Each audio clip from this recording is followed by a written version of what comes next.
What it's like to be undercover in the KKK. Next video, dude. This one's going to be whack. 2 men broke into your house last night to end you. You did what you had to do. Now you're sitting at a table across from the man who sent them, and he's asking if you want more coffee. But that's the middle. Dude, what the fuck does that have to do with relevancy? I know this is like the middle of the story. This is like a sneak peek. He's asking you if you want more coffee.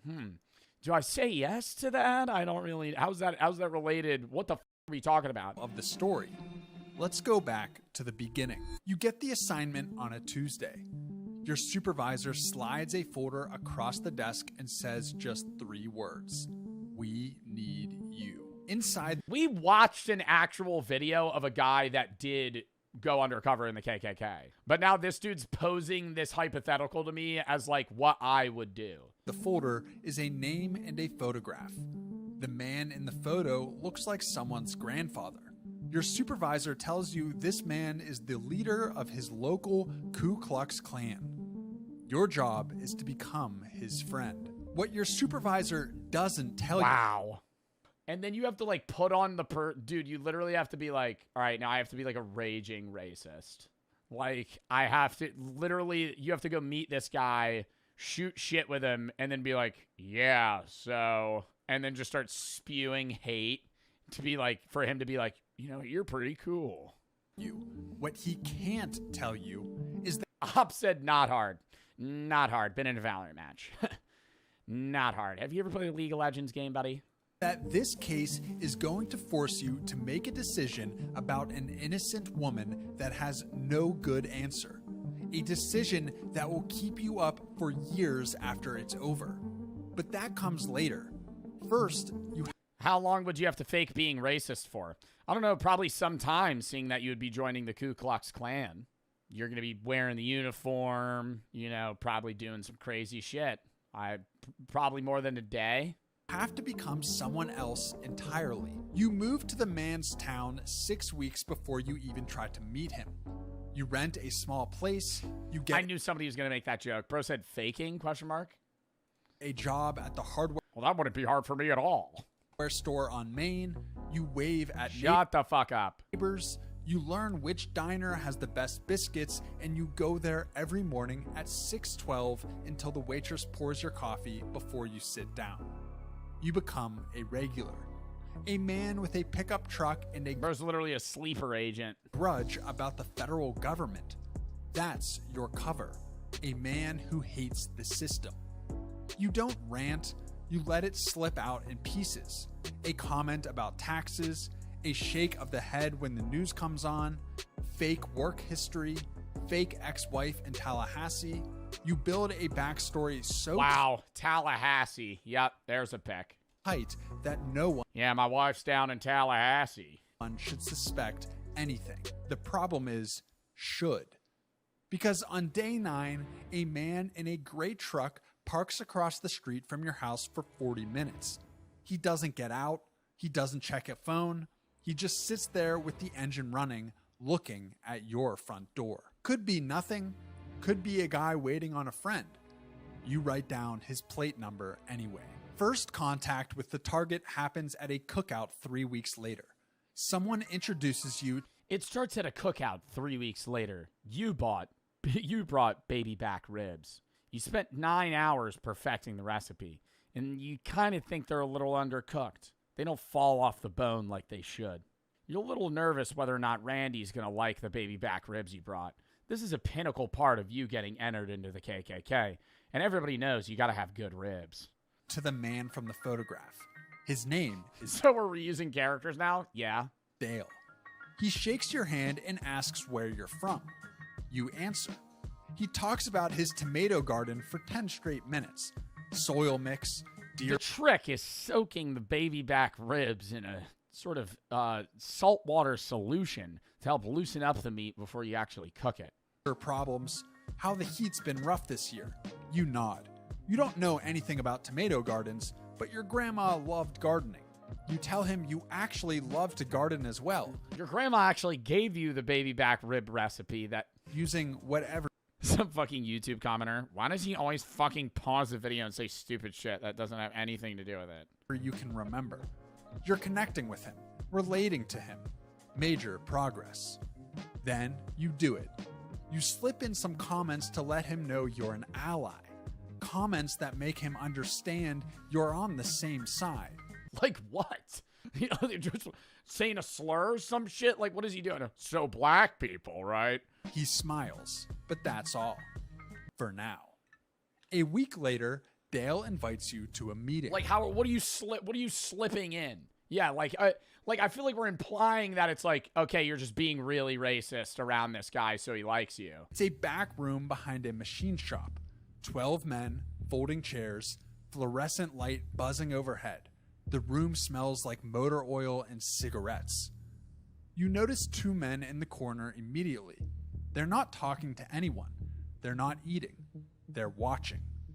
You notice the kiddie pool in the middle of the room, filled with mud and some type of oil. This is a mud wrestling tourney. You're going to need to prove yourself to see whether or not you're going to be able to join the boys. Them has his chair angled so his back isn't against the wall. It's against the door. Nobody sits like that by accident.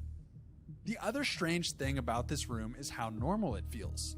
The people there, they're your neighbors, your mechanic, the type of guy who may have patched your roof last spring. They laugh the same way. How normal it feels. I feel like there's one distinct thing that I would be noticing. Standing in a room full of, like, ragingly racist white men. There's gonna be a vibe, you know? Oh, it feels totally normal. What? Yeah, like, what's the normal? Like, what am I sitting... Am I sitting in, like a small-town mechanic shop right now, just, like, listening to them, like, talk? Like, I don't understand. They complain about gas prices. You sit, you listen, you keep your answers short, nod at the right moments. Let the silence do the work. The talk starts harmless. The economy, crimes from the local paper, the usual how things used to be. Then it shifts. They slowly stop holding back. The language gets uglier, and by the end, they're saying things that twist your stomach, and they're saying them like they're talking about the weather. You drive home, park in your driveway. You know there's a problem already. Those 2 men who watched you the entire night never blinked. Do they already know you're undercover? No, they can't. It's not possible. You realize you're just being... Maybe they have some sort of medical condition that makes them not blink that way. Were they looking at you, or were you just imagining it? Paranoid. One thing... You don't know what you should do. Did they slip you meth in that cereal bowl they gave you while you were there? Why were we even eating cereal to begin with? It was 5 p.m., and we were all just sitting in a warehouse. Just, none of it makes sense. Is for sure. Is Next, cereal soup, or... You start thinking about that. You fall asleep in your car that night. The next night, you wake up and they're already knocking at the window. You ended up realizing that you wasted valuable time thinking about a stupid hypothetical. What the fuck am I doing right now? I'm way too high. Thursday, you have to walk back into that room.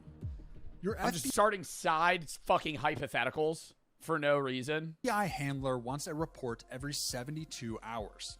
You drive 12 miles to a payphone near a closed shop and make the call fast.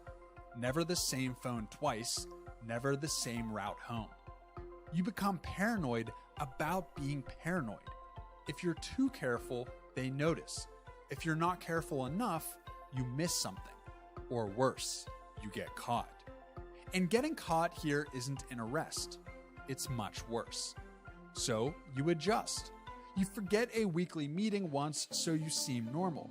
You make yourself imperfect on purpose. Next Thursday, you go back. The 2 watchers are completely different this time. Friendly, laughing.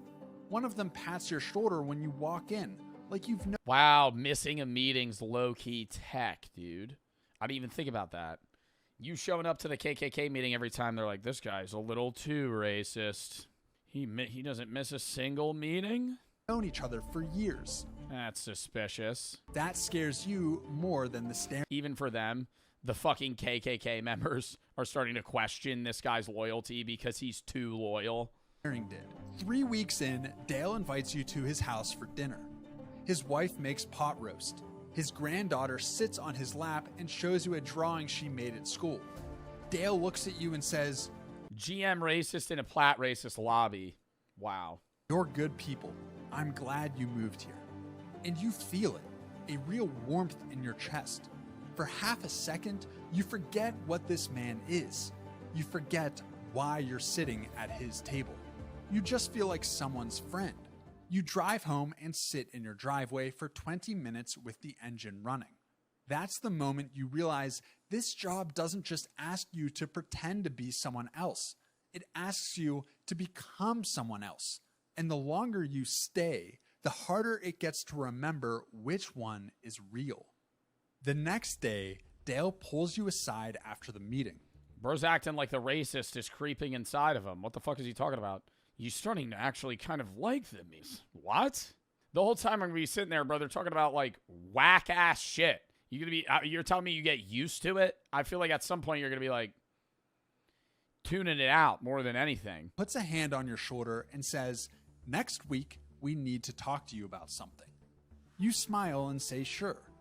That sentence means one of two things. They trust you enough to go deeper, or they think there's something off about you. Next week, you pull into the machine shop lot. Something is already wrong. Dale, the two watchers, a fourth man you've never seen before who is built like a refrigerator and hasn't smiled once since you walked in. The door closes behind you. You hear the lock turn. Then there's an oven in the corner and a bowl of baby back ribs raw just sitting there. They loved your ribs. They think you're a narc, not because of anything else other than the fact that they think you didn't make those ribs. You got to lay it all on the line today. man steps forward. Lore, chat. You see how I looped it back from the beginning? Motherfuckers think I'm too high. I'm on another plane right now. I made that joke 20 minutes ago, and I just circled back to it. I've created my own subplot within this video. Take your shirt off. Your stomach drops. What? Shirt off. Your stomach drops. You're wearing a wire. You have exactly 1 second to keep your face steady. You laugh and say, "Excuse me?" "We check everyone who comes into a conversation like this," Dale says. His voice is flat.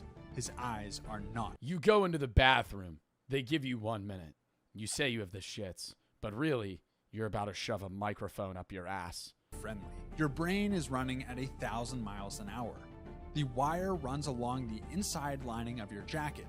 The transmitter is sewn into the collar. One device, one place to find it. You pull your shirt over your head. Wait, this is the story from... so that really makes me think the veterinarian story was a real one that we watched, because this is the story from the Fern guy. You hand it to the refrigerator. He just much more detailed. Runs his hands across every seam. He checks the collar. He checks everything. Then he hands it back. "Jacket, too," he says. You take it off. He turns the jacket inside out. He starts smelling it right by the armpit holes. Really confuses you. His fingers move across the lining toward the collar. You watch his hands. You cannot look away. You just stare at his fingers moving 1 inch at a time toward the sewn transmitter, and you think that this is it. They caught you. His fingers stop half an inch short. He hands it back. "He's clean," he says. Dale nods, and now, apparently, they trust you. Dale sits down. The four men lean in, and that's when he says her name. A civil rights attorney in Atlanta. He describes how she's been helping send their friends to jail. He describes what needs to happen to make her stop. He's saying she needs to disappear. You sit in that chair absorbing a murder plot against an innocent person, and you sit in the chair thinking, does he mean some sort of magic trick? What does he mean the word disappear? You nod slowly. But even after the check, the two The FBI never told you that these guys kill people. Watchers in the corner still haven't relaxed. Their eyes move to you every few minutes. All right, I'm done. I gotta stop. They ran the test. You pass the test. But they still don't believe you. You wonder if it was something you said, or maybe they could sense your nervousness during the wire check. Either way, you need to be even more careful now. You drive to the payphone. You're 2 miles out when you see headlights behind you. You don't speed up. You make a right turn. The headlights turn right. You make a left, then another right, then a left again. The headlights stay exactly 4 car lengths back through every single turn. Then they pull off suddenly onto a side road and the headlights disappear. At the time, you think you lost them.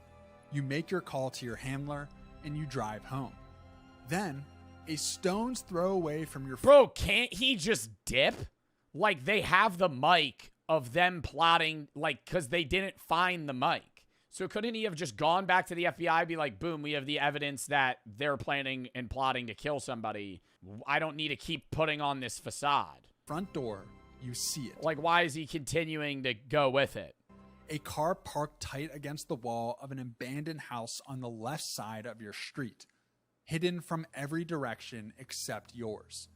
From that exact position, your front door is completely visible. That's when you understand. The tail wasn't trying to follow you. They wanted to see you leave. While you were gone, someone else moved into position. You act like you went to bed, but you don't sleep. You lie there with your hand 3 inches from a silenced pistol on the nightstand. Every sound the house makes sets your nerves on edge. At 2 a.m., you hear it. The back door. Someone picking the lock, taking their time, trying to be quiet. I'm lighting 10 rounds through the fucking wall with a 12 gauge. It is going to literally be a smoothie mist on the fucking... Well, I'm not going to let him get... What the hell are we talking about, bro? Oh, you're sitting there just waiting. In your bedroom, you hear them trying to break in. Bro, go kill him. Then the softest creak of a hinge you've ever heard. You roll off the bed onto the floor, pistol in hand. You press your back against the wall beside the bedroom door and you wait. You left $200 in cash on the kitchen table, visible from the doorway. They walk right past it. You hear one set of footsteps moving toward the bed. Oh, to test if they're a robber? Then they stop. Dead stop. Right outside your door. That's when you realize it. The picture of you and your sister on the wall. It's at your graduation. You were in full federal gear. What a fucking dork. I mean, that's just not... I feel like this isn't a part of the story. There's no way. They're looking at it. You just have that hung up in your house when you're in your undercover. You just have you in FBI uniform being like... Right now, they know. You come through the bedroom door fast and low. The man spins around. They pass your kitchen. You have freshly cooked... No, I'm not going to make the joke. It's one of the 2 I said I was done. Watchers. He gets one hand up before you close the distance, and then it's a brawl in the dark. You take a hit to the ribs that would have dropped a smaller man. You hear him call for help. Another set of footsteps starts moving up the stairs fast. You end it with a pistol. One shot, suppressed. In a dark house on a quiet street at 2 a.m., it sounds like a book dropped on a hardwood floor. Then another one. The second man is down. You stand in your own hallway and the house is quiet again. Your hands are shaking and you can't make them stop. Then you get to work. You spend the next 3 hours cleaning up a situation that cannot exist. 2 men who were never here. At 5 a.m., you sit at your kitchen table and you think... Wouldn't he call for backup at this point, bro? If he knows that, like... Why is he just, like, solo riding this shit? Like, actually just John Wicking it. He's just not getting help. Why? About what comes next. They sent 2 men to confirm their suspicion, and neither of them is coming back with an answer. When 2 men don't report back, the people who sent them draw their own conclusions. You talk to your handler. He wants you to stay undercover, at least for the next meeting. You tell him you need backup. Close. He says it's already in motion. Wouldn't he unmask the men and see them? You have exactly 14 hours before that meeting, and you have to walk in there like nothing happened. It's time. The machine shop. You walk in and Dale looks at you for exactly 1 second longer than usual. You seen the rest of the guys? He asks. Like who? You say. He shrugs. 2 guys who were supposed to check in with me this morning. They said they wanted to look into something. I haven't heard from them. You lean against the wall and cross your arms. People flake, you say. Dale watches your face. 5 full seconds. Then he nods slowly and moves on. That's when it happens. The refrigerator locks the door. Dale asks you to sit down. You ask him what this is all about, but he cuts you off and tells you to sit down again. You sit. Dale pulls a chair across the floor and sits 2 feet in front of you, close enough that you can smell the cigarette smoke on his collar. I'm going to ask you something, he says, and I need you to look me in the eye when you answer. Why did he even go to this meeting, though? Because they sent him to kill him. Like, you're just going to end up dying either way. You look him in the eye. Did you have anything to do with my guys going missing? No, you say. No hesitation, no blame. You say it the way a man says something that's obviously true. Dale stares at you for a long time. You can hear the fluorescent light buzzing.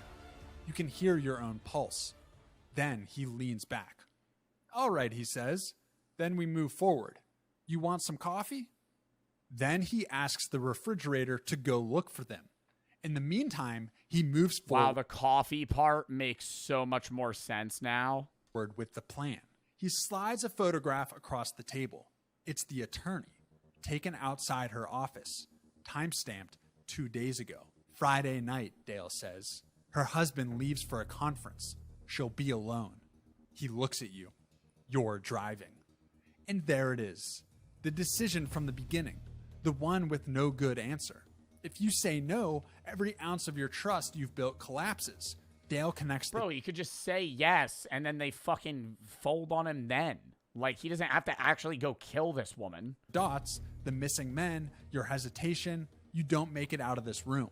If you say yes, you become part of a murder plot against an innocent woman. And even if the FBI steps in to stop it, you have to ride with these men toward her house, knowing that if anything goes wrong, if the timing is off by 30 seconds, she dies. You think about your sister. FBI could also contact the woman. We know, FBI could say, hey, there's 2 guys going to come kill you tonight. Maybe go sit in this locked room here. We're going to give you a bulletproof vest. They're going to try and kill you, and we're going to intercept them. Think about the photo on the wall that you should have Or they just move her, and then she's just not there. They give them bad intelligence. taken down months ago.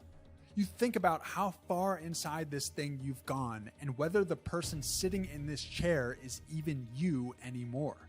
You nod. I'm driving, you say. Friday comes fast. You spend the day before going over the route with your handler.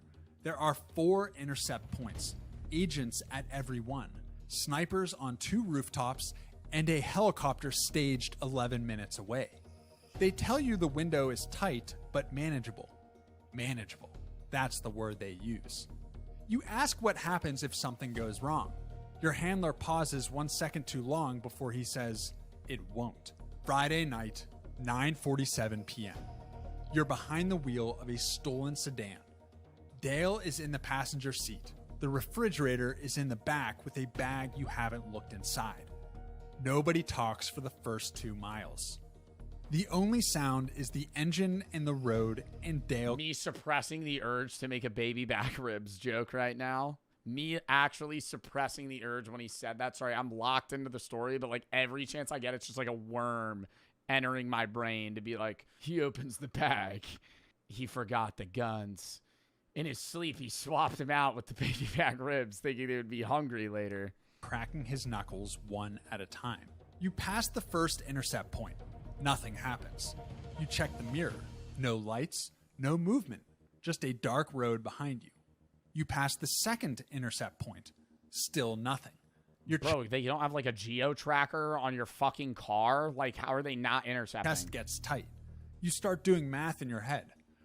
4 miles to her house, 2 intercept points left. If they don't move at the third one, that leaves 1 chance before you pull into her driveway. 3 miles out. Dale opens the glove box and pulls out a pair of latex gloves. He puts them on slowly, 1 finger at a time. He doesn't look at you. 2 miles out. He puts petroleum jelly on one of the fingertips. The refrigerator unzips the bag.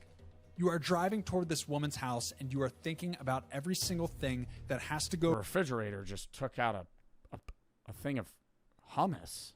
right in the next 90 seconds for You're thinking this isn't about this woman after all. her to survive this night. It's about you. 1 mile out. Then the road lights up. Blue and red from every direction. Helicopters, loudspeakers. Dale looks at you. He doesn't say a word. He doesn't have to. His eyes say everything. You don't look back. 3 months later, I feel like they would have pulled out a gun and just shot him. Dale gets 40 years. The rest of them get between 15 and 25. The attorney never knows how close it actually got. You go home, your real home. You sit on your couch and stare at the wall and you wait for it to feel like a win. It doesn't. Because for 3 days you were willing to drive, and you passed 2 intercept points where nothing happened and you didn't pull over. You didn't stop the car. Yeah, but they got the job done. You kept going. You'll never know for certain whether you said yes to protect the mission or because saying no might have meant dying. You tell yourself it was the mission. You tell yourself that every night. Wow, that was a good video. This guy makes great fucking content, dude. Holy shit. The Wealth Explainer.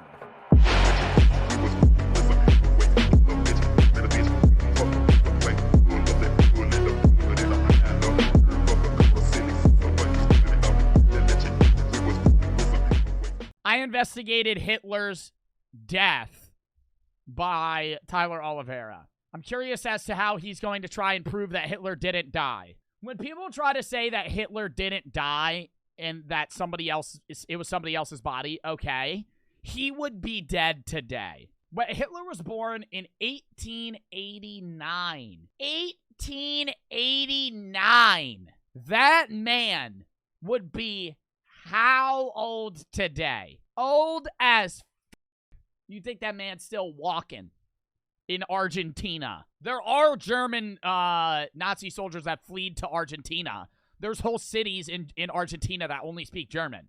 But he was not a part of that. Even if he was, he would be dead now. Nazis! Whose boat is this? Where are you? That's me, deep in the Argentina mountains where the FBI... Oh, he's actually in Argentina. Oh, brother. believes Hitler fled to and died after losing World War II. They found Hitler. He died. Yeah, I mean... Not really? We don't know. There were a bunch of specifically FBI documents that we were spending millions and millions of dollars actively searching for Hitler after the war, trying to find out where this guy went. I'm in Berlin, Germany with one simple question. Did Hitler actually die here? I don't think so. So the bunker site has been turned into a parking lot? You guys think he died here? Nobody knows. Okay, actually? And on the right side, it says this is where Adolf Wait, Hitler's bunker got turned into a parking lot? That is fucking hilarious. Eva killed themselves on April 30th, 1945. You don't think he fled elsewhere? That is a big question. I can't go into it right now. Oh, I see. I mean, it's good that they're not keeping that shit up. They should take down the things that, like, he liked, right? Like, yeah, they keep up the things in memoriam of certain things so you can see them, but they shouldn't just keep everything that he has up. History says that it's here, but no one can say, yeah, it's true. Where might he have died if not here? I thought it was in the mountains somewhere. The mountains? It's truly a mystery even in Germany? Yeah. I think he's dead. He's dead? Yeah. Okay, he didn't go to... No shit, he's dead! Oh my god, now I'm doing the math. 2023 minus 1889 is 134. The oldest person to ever live was Lucille Randon, who died at 118 in 1997. Yeah, so not only would you make the conspiracy that Adolf Hitler fled Argentina, but also that he would be the oldest man to have ever lived. By like 30 years. Like Argentina? I can't tell. Hitler actually died here is my question. Yeah, Okay. You guys on a tour here? Huh. probably. Elaborate. Probably. Okay. Where else could he have gone? Yeah, you said Argentina. Okay. His friends went there. Got it. Everything is possible. Well, I heard that he flew to Argentina. Argentina? Yeah, in Argentina they said that it was Hitler's house there. He was able to escape and go to... But South America. The clues lead me to Argentina. The question is, where are you, Hitler? Flight montage. So I headed to Bartolozzi, Argentina, a small town in the middle of the South American mountains where countless high-ranking Nazis fled to after losing World War II. I've made it to Bartolozzi. And you'll notice that the I don't understand the mindset of somebody like that. Like, this is off topic, but for somebody to go so wacko that they think it's okay to start killing millions and millions of people, and they have their own like, what was his understanding of the world? Like, there's some people that like do bad things, but then there's Hitler. Like, there's people that have done bad shit in their life, and then there's Adolf Hitler, who has done quite possibly, or is quite possibly one of the worst men, if not the worst guy to have ever existed. Because the way I perceive it is, you're a mind in a body. You don't choose where you're born or anything like that. And yes, he was against a certain religion, but still, like, to sit there and be like, yeah, I'm gonna kill everyone. And he wouldn't even just kill you. He would kill you even if you weren't Jewish. Even if you had people in your family that were Jewish, you would die because your blood was like that.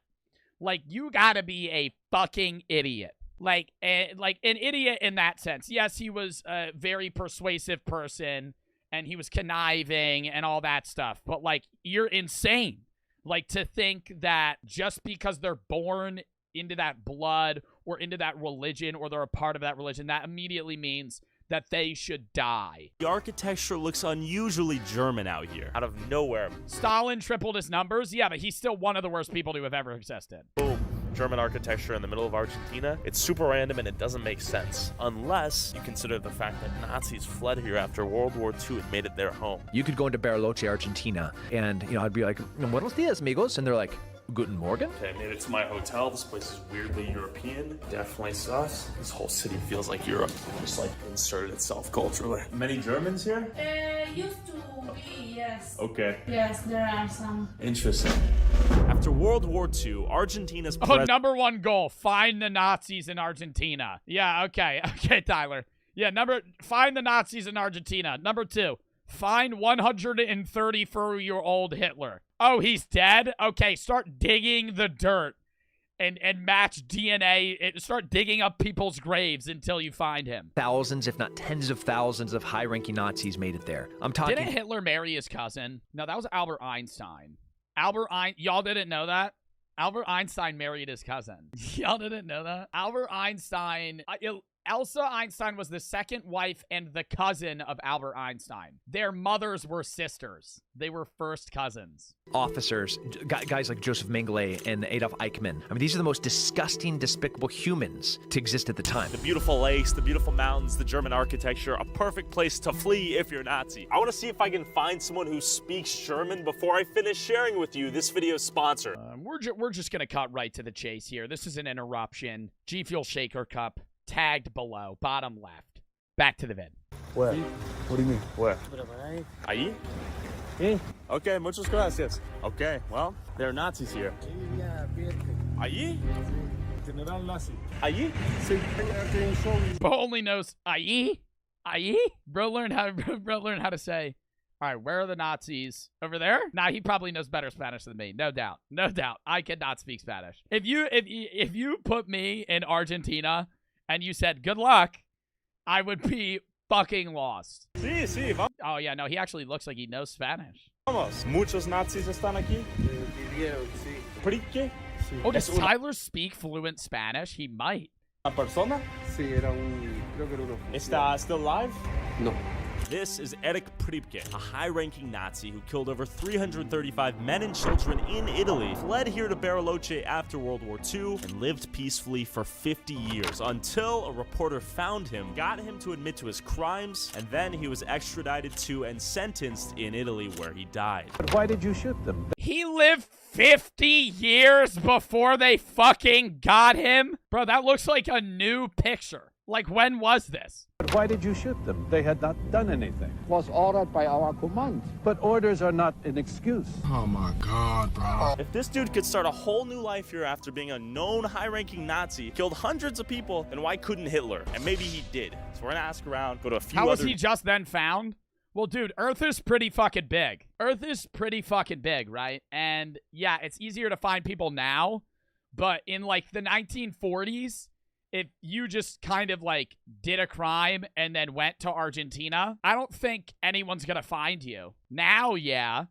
But like, imagine before Wi-Fi and cellular phones, you kill 10 people. The government's after you. You just moved to Argentina. No one would ever find you. known Nazi locations here and see what's going on. And lastly, if we don't find anything... How do people know he went to Argentina? They don't. Well, that's the conspiracy theory. It's a fact, though, that many high-ranking German officers did go to Argentina. Here in Bariloche, I want to go all the way to the Analco house, 2 hours away in the mountains of Patagonia, where Hitler allegedly died.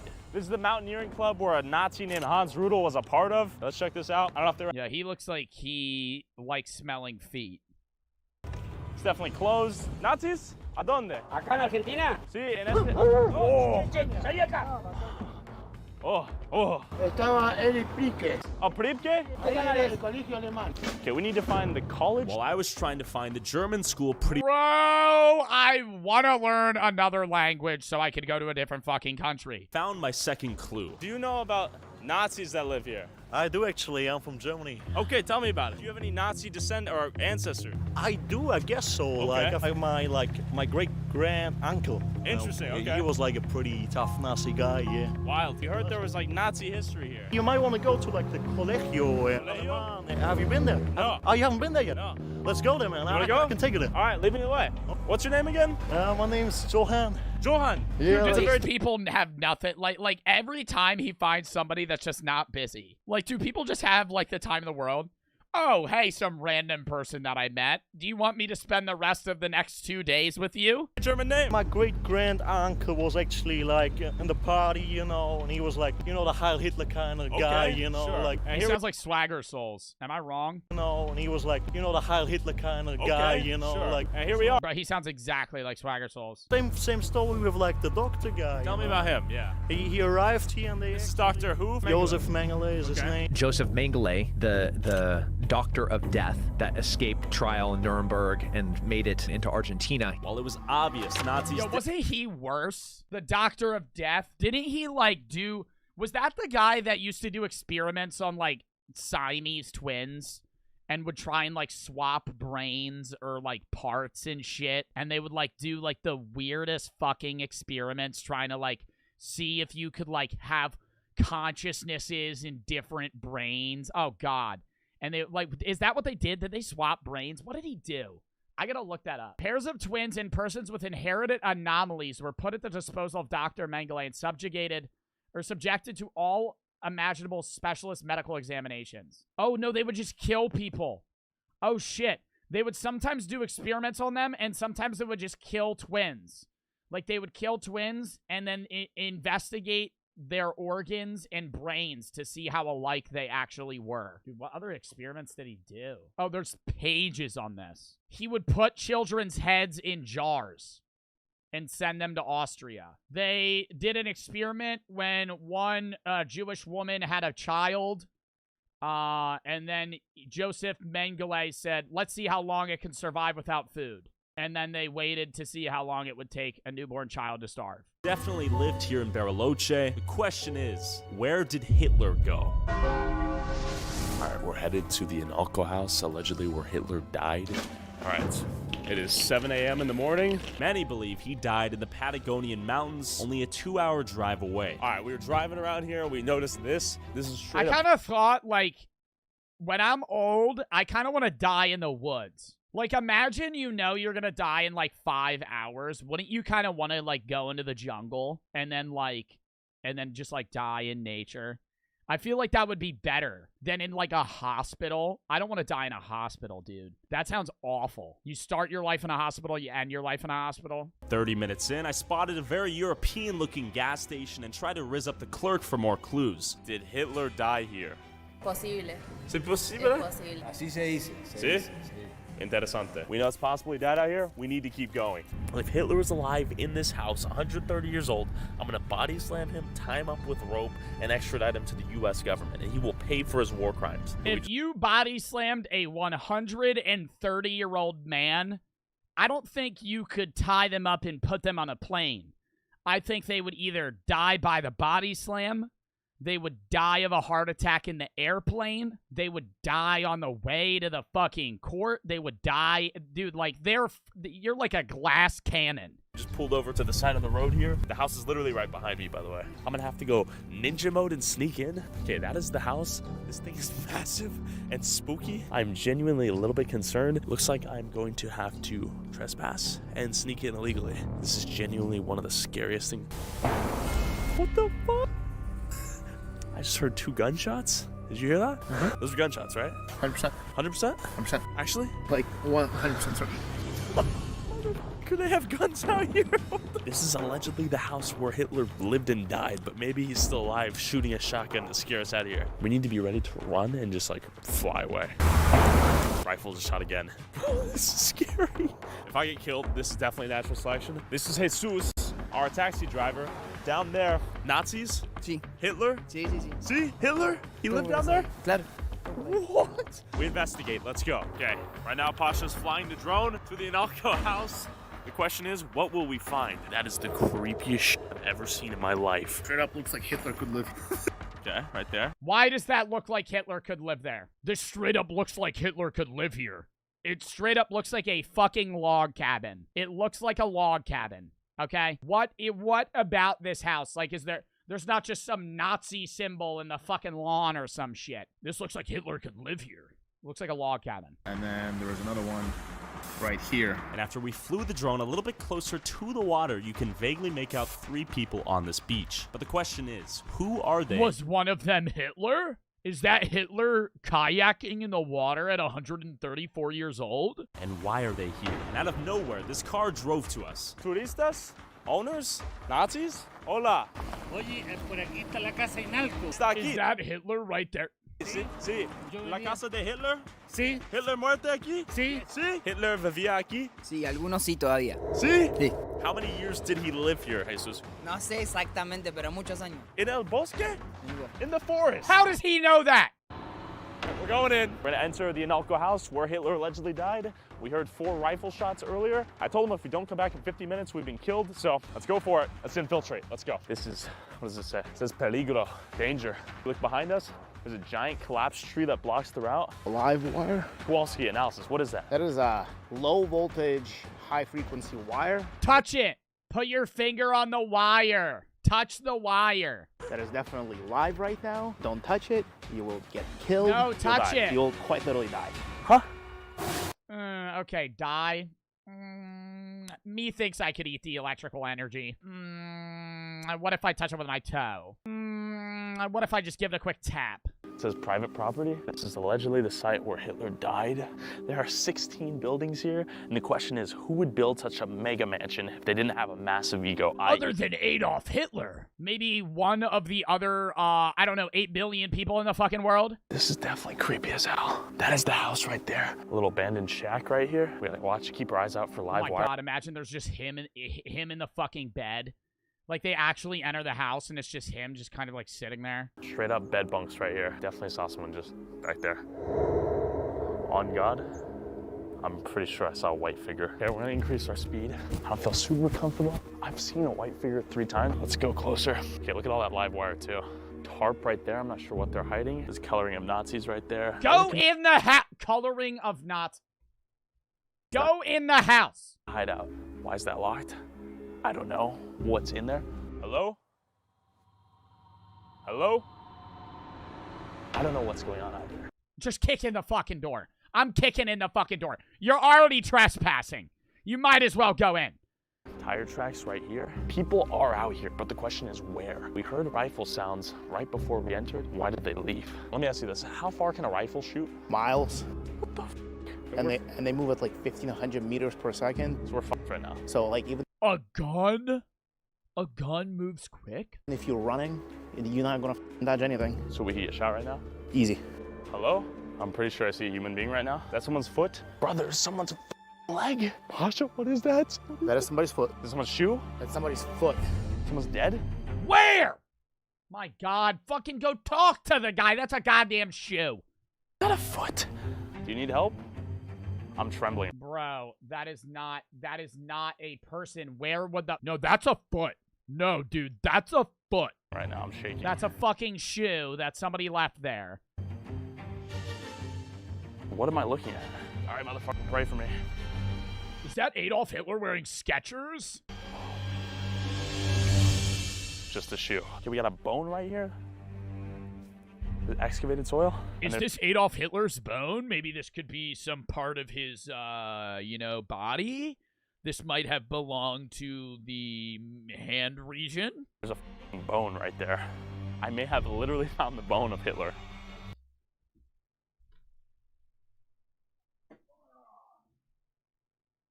Is this a human bone? No! No, and that I feel like it would not. Why would his bone? Why would one bone be there? Could this be Hitler? No, that's probably a fucking dead animal that got fucking mauled by some shit in the woods. I'm taking this bone with me and we're getting the hell out of here. Oh, God. Where are you, Hitler?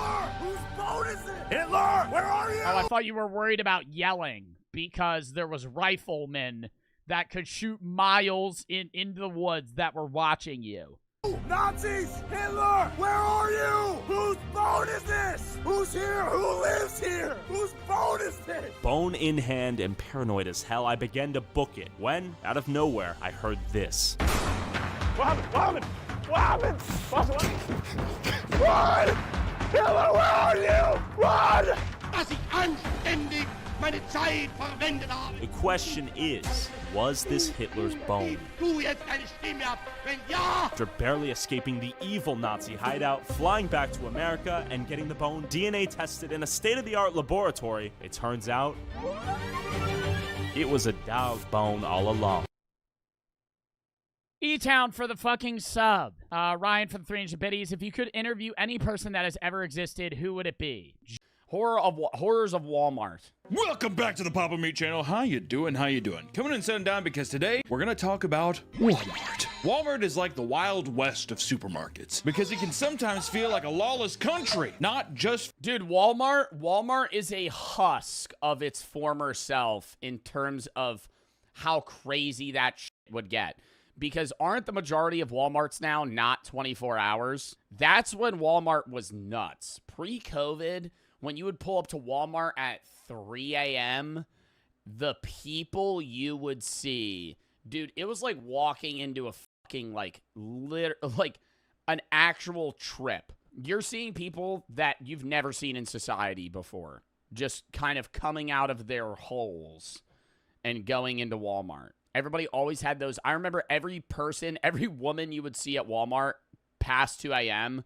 had those, like, Grinch pajamas on and, like, a dirty shirt and, like, Crocs. And that was the fit. That's the Walmart fit or slides. Yeah. At, like, 2 a.m., you had the Cookie Monster PJs. Yeah, literally. 1 minute you're restocking canned beans, and the next you're in a hostage situation on a Monday morning. This is why Walmart is so fascinating. It seems to bring out the worst in people of all ages. It has a similar reputation to probably Waffle House, but instead of people getting in fights, it's mentally unwell people taking shits on floors, pissing in corners, and just, I don't know, actually just getting in fights as well. That's pretty normal too. So today, I thought we explored the... Dude, I'm like, I don't want to say I actually wouldn't be that shocked.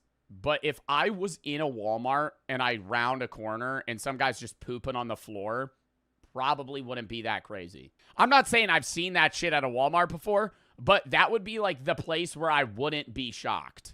You know? The question at hand is, Hunter, why is Walmart so chaotic? Walmart is known for having a high rate of police calls, with some stores reporting multiple emergency 911 calls being made daily. Not just every. I'm sorry, bro. They need to fucking fire those motherfuckers that read checks. Or not checks, receipts.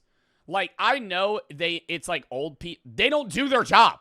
They don't do their job. They have a guy at the front. You know what I'm talking about? At the front of a Walmart, it's always an old-ass man. Old-ass man. I'm talking above 75. Every single time, above 75, easy. And they stand there, and they have, like, the little penny on, and you have to hand them your receipt before you leave. Bro, I could hand that motherfucker a receipt from 1982 that said I bought a fucking bag of lemons and one toothbrush, and have a cart with a flat screen and 10 grocery fucking bags within it. And he'd go, have a good day. Have a good day. They don't read it. They don't read it. They don't. I don't want to say I want to try it out because on the off chance that I'm fucking wrong and then I get arrested. Daily. Multiple. But according to Officer Daryl Ross, an officer in Tulsa, they were called into a Walmart 5,000 times within 5 years. 1,000 calls a year. Yes. But only 300 times to Target department stores nearby. 5,300. Bit odd. Poverty will do that. It's not just the poor going to Walmart. It's just the poor. The crimes can range from shoplifting to physical violence. Dude, but Walmart is like, dude, so cheap. Comparable to every other grocery store, I have to go to, like, I don't have to go to Walmart. I make good money. Like, I still shop at Walmart. It's, if I buy a full thing of groceries at Walmart, say it's $220, at any other grocery store, it'll be like $350. I'm not fucking lying. I will go to other grocery stores and test it out. It'll be so much more expensive. It'll be like 30-40% more. And the average Walmart is like a massive warehouse, so it requires tons of security on staff to make sure that everything is being covered at all times. AKA an 88-year-old man at the front door that looks at your receipt like this. Okay, you're good. No, literally. Bro, barely conscious. And they're always talking to another old person, too. Sometimes they'll have 2 people up there. I'm like, we need 2 receipt guys. It wasn't always as bad as it is now, and many attribute the increased crime rates to Walmart's aggressive cost-cutting policies that slowly degraded the store's quality and greatly reduced the staff. It's also the case that Walmarts tend to be located in impoverished, struggling communities that may already have higher rates of crime. Regardless, there's a seemingly endless amount of stories about... Yeah, no, Walmarts are always in the worst part of town. No, that's so fucked. Oh my God. Walmarts are never in a good, like in any good city or regular city, the worst part of that city is dead center to the Walmarts there. These crimes can range from simple robberies to people straight up planting makeshift bombs in the store. You like bombs? We got them! So let's talk about one of them now. Starting with 2023 Sparta Walmart fire. Let me tell you a tale. You feel like a little true crime thing here. 17-year-old Emma Smith had set a fire at her local Walmart. Oh my God, wait, this was the cop body cam video people were sending. I don't think we ever watched it, though. Causing over $7 million in damages. Security footage shows Smith entering the Walmart for the purpose of purchasing oatmeal and mayonnaise. Classic combo, O&M. And out of nowhere, she had decided to pull out her lighter and light a fake plant ablaze. All of a sudden, she was like, burn, and just lit up this fake plant. Who knows why? I don't know. She literally said it's because she just got a compulsion, a random urge. That's an autism thing for sure. She's like flicking it probably in her pocket. It burns my legs. It burns my legs in my pocket. According to her, she was going to reach into her phone to call her mother when she felt the lighter instead. So she gave in to her random impulse of lighting this random fake houseplant on fire. Feels kind of weird. I was gonna call. Bro, but now she's gonna be paying that fucking back for the rest of her life. Like, she owes Walmart $7 million. She didn't think the fire would spiral out of control as fast as it did. It was later noted that she had not been taking her medications that day, which likely altered her decision-making skills. She's like, I didn't take my Tylenol. What does that have to do with anything? I get headaches. And on the way out, she decided to take a brief video of the fire where she acted shocked and instructed people to evacuate. Oh my God. Oh my God, there's a fire. Just a more extreme version of when you take a shit in a bathroom and it smells really bad and you walk out, you're like, dude, it fucking smells in there, man. I'm just forewarning you. I don't know where that came from, but it fucking reeks, dude. Get out of here! Everyone move from the area! Everyone move from the area! Everyone evacuate! Evacuate! Get out of the area!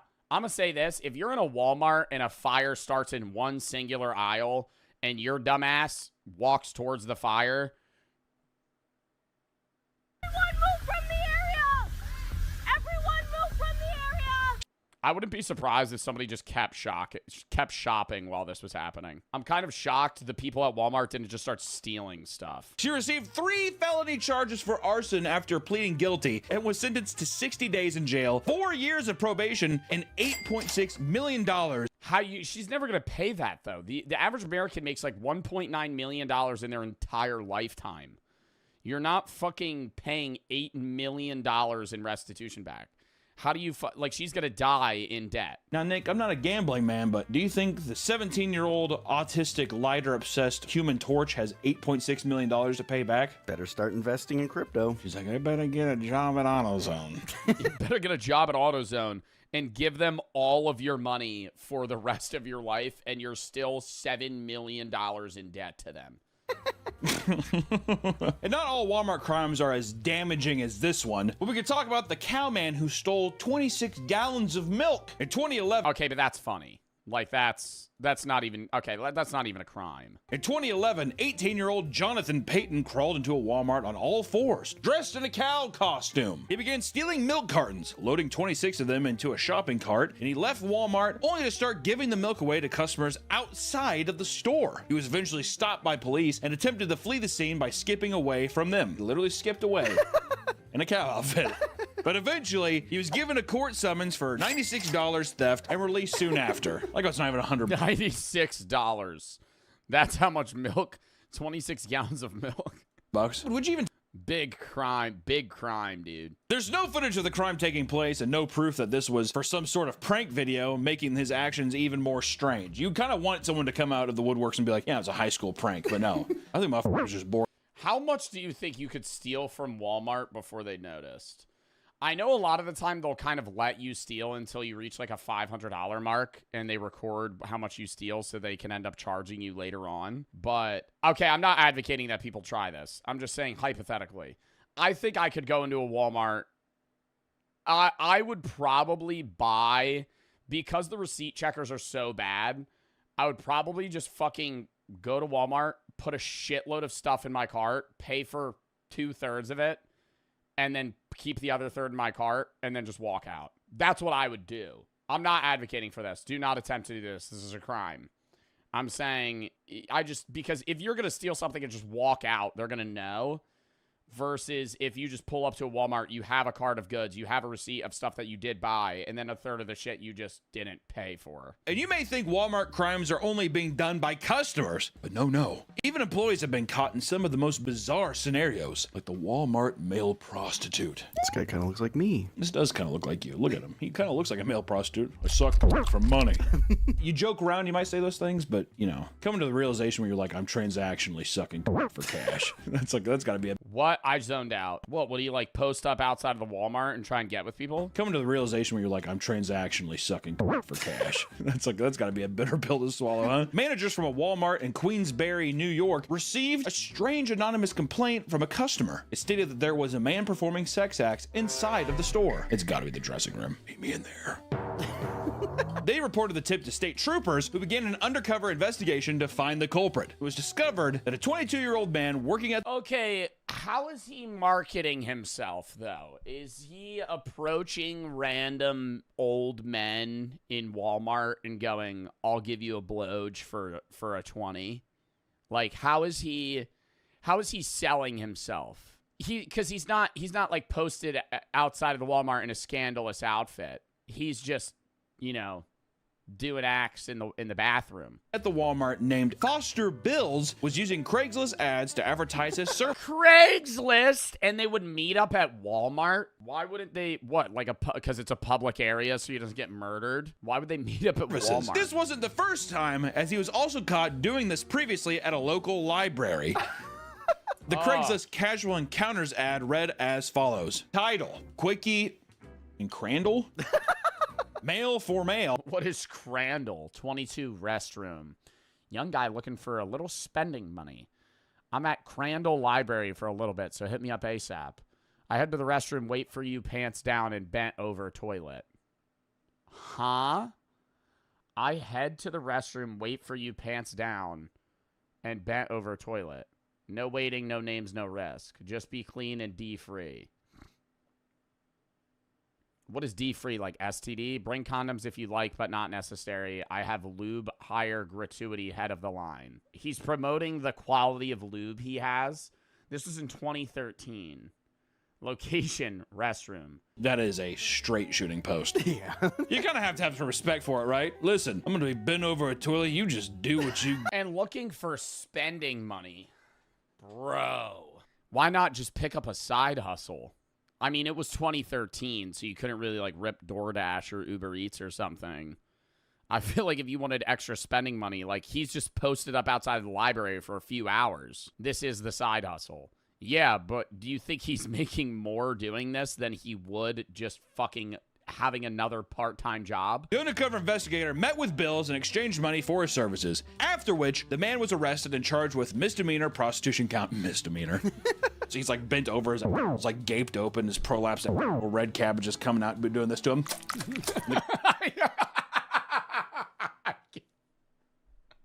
Guy's just like, here's a misdemeanor. What if Walmart tried to hire him? What department would a guy who... Customer service. Tire salesman. Yeah. You're mad? Oh my God, who was that politician that recently was like, I don't know if he was arrested, but he was having sex with like 40 different men in bathrooms, and he would like touch you with his foot or something. The New York guy, I don't know. He was like a governor or somebody in Larry Craig, the Republican U.S. Senator from Idaho, was arrested for lewd conduct in men's restrooms in Minneapolis airport because he was trying to have sex with other men just in the airport. Now let's talk about one of the dumbest people to ever commit a crime in Walmart. The man who shoplifted during annual Shop with a Cop event. What kind of event is that? Shop with a Cop? How threatening. I was just getting Oreos. I'll walk with you. Doesn't that seem creepy? A Walmart store in Virginia hosts an annual Shop with a Cop event where struggling families are accompanied by local law enforcement to shop for gifts for the holidays. That's nice. But they can't take too much. That's what the cops do. And he was accompanied by the cop and started pocketing things. Before. All right, put it in the car. Just stop! Please stop resisting! So I'm guessing the cops are more so being like, I'll pay for your groceries. So it's like the local community coming together or whatever. During this event, 32-year-old Hector Velasquez walked into the store, saw 50 police officers and sheriff deputies, and still attempted to steal around $1,400 in merchandise. What the fuck are you getting that's $14,000? $1,400 or $14,000?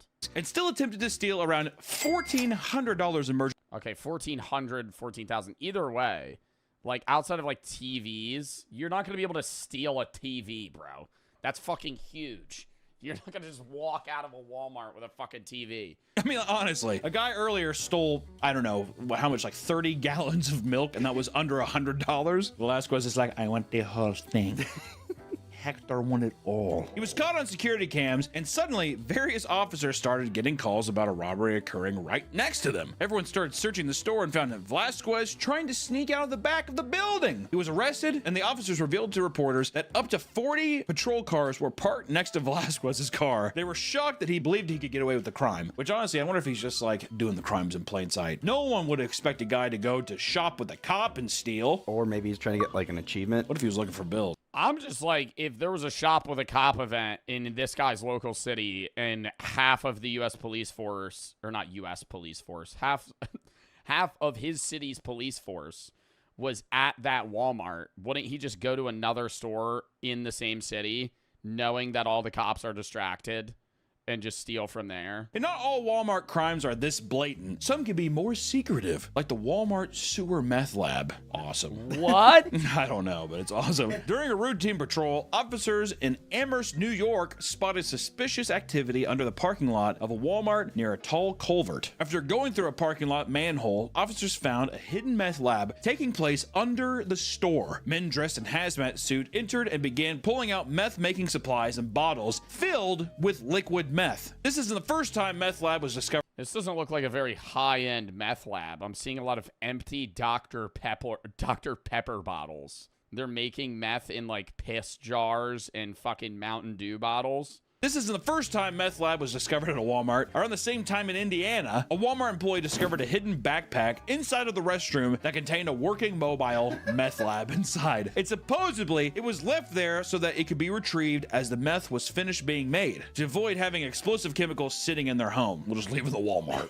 For both of those situations, no culprit was ever found. I love that the people who are making meth are totally scot-free. If you want to start a meth lab, consider Walmart. Some of these crimes can escalate into full-on nightmares, like the machete man who attempted a kidnapping at a Walmart. And all these pictures, they just scream Walmart shoppers, don't they? He looks pretty upset. A man wielding a machete trying to kidnap someone might have some motives to be upset, I would assume. 33-year-old Billy Boudier Herrera had approached a woman and her 2-year-old child at a Louisiana Walmart. He told her that he would kill her child if she didn't follow his instructions. He attempted to take the child out of the cart, but failed.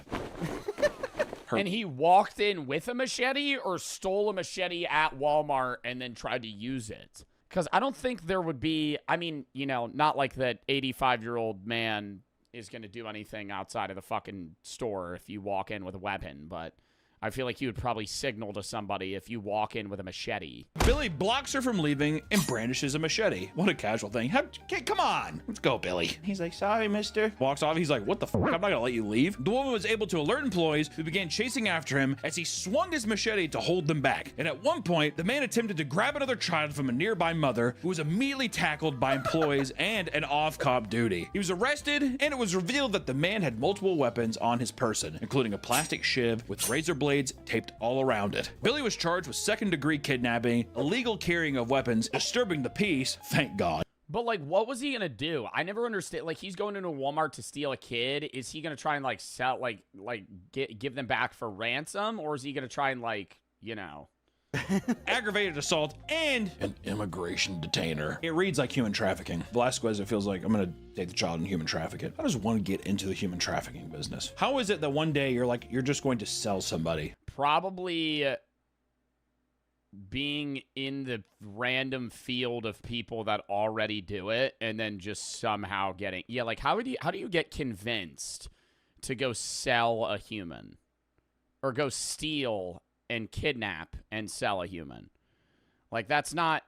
I feel like that's a lot harder to convince somebody to do than be like, hey, cook meth and sell it. If you thought that was the most bizarre story relating to a Walmart crime, you probably haven't heard of the Walmart exorcism. Jose Ferez and his son Victor Ferez were involved in the exorcism of their own mother in Stockton, California. Jose and his wife had struggled in their marriage, living separately after getting divorced 1 year prior. She would periodically visit to spend time with the two of them. According to Jose and Victor, she had been acting incredibly strange recently. Oh, was it a non-consensual exorcism? Did they just take her to Walmart and perform it? To the point where they believed she was possessed by a demon. They agreed to meet her at Walmart to attempt making the marriage work after...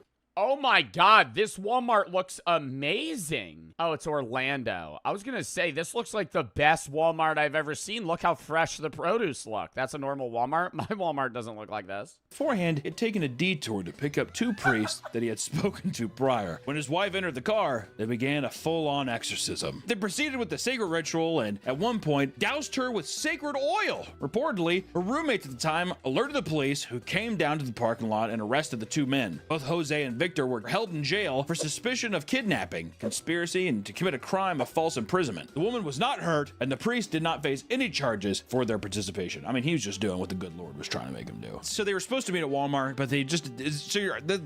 Can any priest perform an exorcism? Or do you have to be, like, skilled in that? This wasn't at Walmart. This was at... Walmart adjacent. We'll just say it was in Walmart. It was in a Walmart. They took her inside and did the exorcism in the bathroom with Billy. Yeah, Billy's just like... He's the priest. He's like, this woman is unclean. And we're starting to delve into the weirder side of Walmart antics, right? Some of these stories are hard to even explain, like the naked sock stealer. A 32-year-old, 300-pound man named Verdon Lamont Taylor was arrested by police after being found naked at a Walmart in Pennsylvania. Surveillance footage shows the man undressing himself in the parking lot before entering the store. Employees began And nobody did anything? and fleeing the area and calling police, who arrived on the scene soon after. And it appears that the man had stolen a pair of socks and put them on while he was naked. Feet on his or his feet. I didn't know the guy. When I was a kid, there was a man. This is when I was really young. I was probably like 5 or 6. I remember there was a mentally unwell man that lived next to me. And I've told this story before. He used to shove porn CDs through the fence. And I would find them. One day, I walked outside, and he was on his roof, naked, with a sock around his area. I didn't know him, but he got evicted after that. I remember that. He ended up getting kicked out. D1 Gooner, really though. D1 Gooner activities. He would shove the CDs through the fence. It was so weird. He had mental issues. I don't know what, but authorities tried to control the situation, but Taylor refused to comply. The man was tased and arrested, during which time he spat Did you watch them? I'm not gonna lie. Okay, I might have been older because I remember being curious. I might have been like 8 or 9. Because I remember being like, I knew what it was, and I was like, I didn't watch them though. But I remember I told my mom, she was like, what the fuck? Directly in an officer's face. He was charged with various things, namely indecent exposure and retail theft. Gotta get them socks in. Do you think he was high or something? Mentally disturbed? I think that a vast majority of Walmart shoppers smoke meth. That seems like very meth activity, or like bath salts. Getting naked and being like, ah. Let's get weirder and talk about the North Carolina toe sucker. Michael Brown claimed he was a podiatrist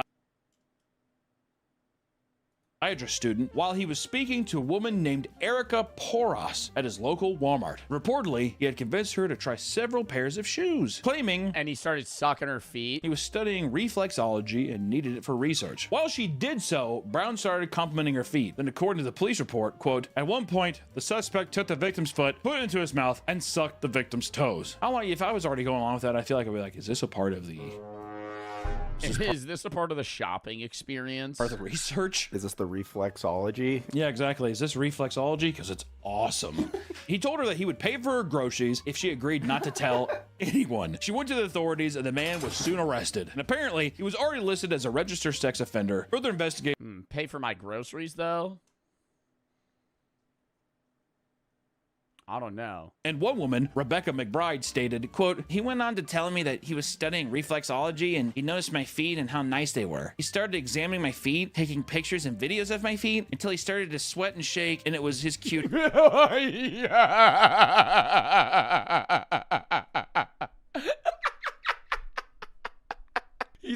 she ain't dipped before then? It was, bro. She entertained this guy, be like, yeah, I'm studying reflexology. Your feet are just, whoa. He started shaking and sweating. You to go. I gotta get out of here. Your feet are amazing. He was held on bond for $50,000. Speaking of feet, we did have a feet-related video that got nuked into the Earth's crust on this channel. And if you want to watch extra bonus content like the feet video or ranking death sticks, be sure to check out the Patreon where you have... Wait, he did a video ranking cigarettes. I don't want to say it wouldn't surprise me if Papa Meat smokes cigarettes, but it he looks like the guy that I would see outside of a bar smoking a cig. Social media, you can find countless insane it's not a diss stories from employees of Walmart venting about their time working for them. Let's take a look at how bad things can get at the job. My mom was a manager at Walmart. He looks like he vapes. Dude, Papa Meat really does look like he would have a fat box mod. Like, Papa Meat looks like he may have made one of those, like, 2016 vape compilations with that, like, and he's just like, She told me about this woman who was trying to steal a prepaid phone. When she got caught by security, she used the knife she was attempting to open the plastic packaging with to cut the I've seen this video. security dude after cutting herself. She then went on to scream at them and say she has AIDS. And now he's going to have it for trying to stop her. Wouldn't that be nice? That's a little scare tactic. You have AIDS now! If someone with AIDS threw their blood on me, I would be livid. I was gonna say, I think it was 6th grade, I spat on a kid one time, and he thought I had hepatitis C. What grade was this where you could even comprehend Hep C? We just learned about it. Oh. Yeah, the teacher's like, don't spit on somebody that might have Hep C. The teacher's face is like just riddled with, she has like sores and shit. I hucked a fat loogie on the kid's face. Wow, that's rude. Oh, I thought he spat on me, so I chased him around. Couldn't grab him, so I just went... Chased him around, couldn't fucking grab him. Anyways, another post says, a woman comes in with some panties and said that they didn't fit and she wanted to return them for cash because she had already bought the correct size elsewhere. She had a receipt and plopped a Walmart bag down on the counter. Inside the bag were 6 crusty crotch shit-stained panties that were... Nah, see, I wish I worked at Walmart for just that interaction. Like, I would find that entertaining. If I was, like, at the return, like, fucking, like, kiosk at a Walmart for, like, the help center, and they're like, excuse me, I need to return these. Here's the receipt. They don't fit. And it just smells like fucking poop. That, I would be in shock, but that would be such a good fucking story. I paged the manager on duty and he tells me to just take them back despite being very nasty. Process the return and she happily left the store with her. They had to do the return? $8. Which I will say, I think at Walmart you can bring back anything. I'm just like, okay. It's pretty weird. Life hack, buy whatever you want and just return it later. Another post said, had a woman in her mid-40s decide to barricade herself in her family restroom so she could huff some air duster she stole from the electronics department. We called the police and they had to break the door in to get her. Thank God they did, because she almost OD'd on the air duster. Do you think Bill was there? Anytime that there's a Walmart bathroom, Bill is there. Don't worry. Bill is always there. He's inside of all of us, or we're always inside of him. Walmart has been criticized a lot for the way that they have treated their employees as well, with people often agreeing that they have a horrible corporate culture. Some people who have worked at their locations for years talk about how it is the most depressing job they've ever had, and employees are overworked, unrewarded. I've heard complaints about the night shift specifically at Walmart and how painful that fucking is. But, I mean, I don't know. I've never worked at Walmart, so I have no idea how bad it is. I will say I've heard more complaints. I feel like I've never heard somebody that worked at Amazon that said they enjoyed it. Anybody I've ever known that worked at Amazon or have heard on social media that worked at Amazon said they hate it. But one of the most viral... I have had people, though, that I know that work at Walmart that are like, yeah, it's an easy job. One despised aspects of the company culture is the implementation of the infamous Walmart cheer. According to the Walmart training manual, the original founder of Walmart, Sam Walton, started a Walmart cheer in 1975. Give me a W, W, give me an A, give me a squiggly, do the twist, yell squiggly. That's so stupid. He was inspired after seeing workers of a tennis ball factory in Korea gather every morning to perform an enthusiastic cheer, which is so funny to think Sam Walton is just over in Korea. He's like, look at that. Look how fun they're having. We're going to do that in the States. Thank you, Mr. Kamigachi. I'll see you next time.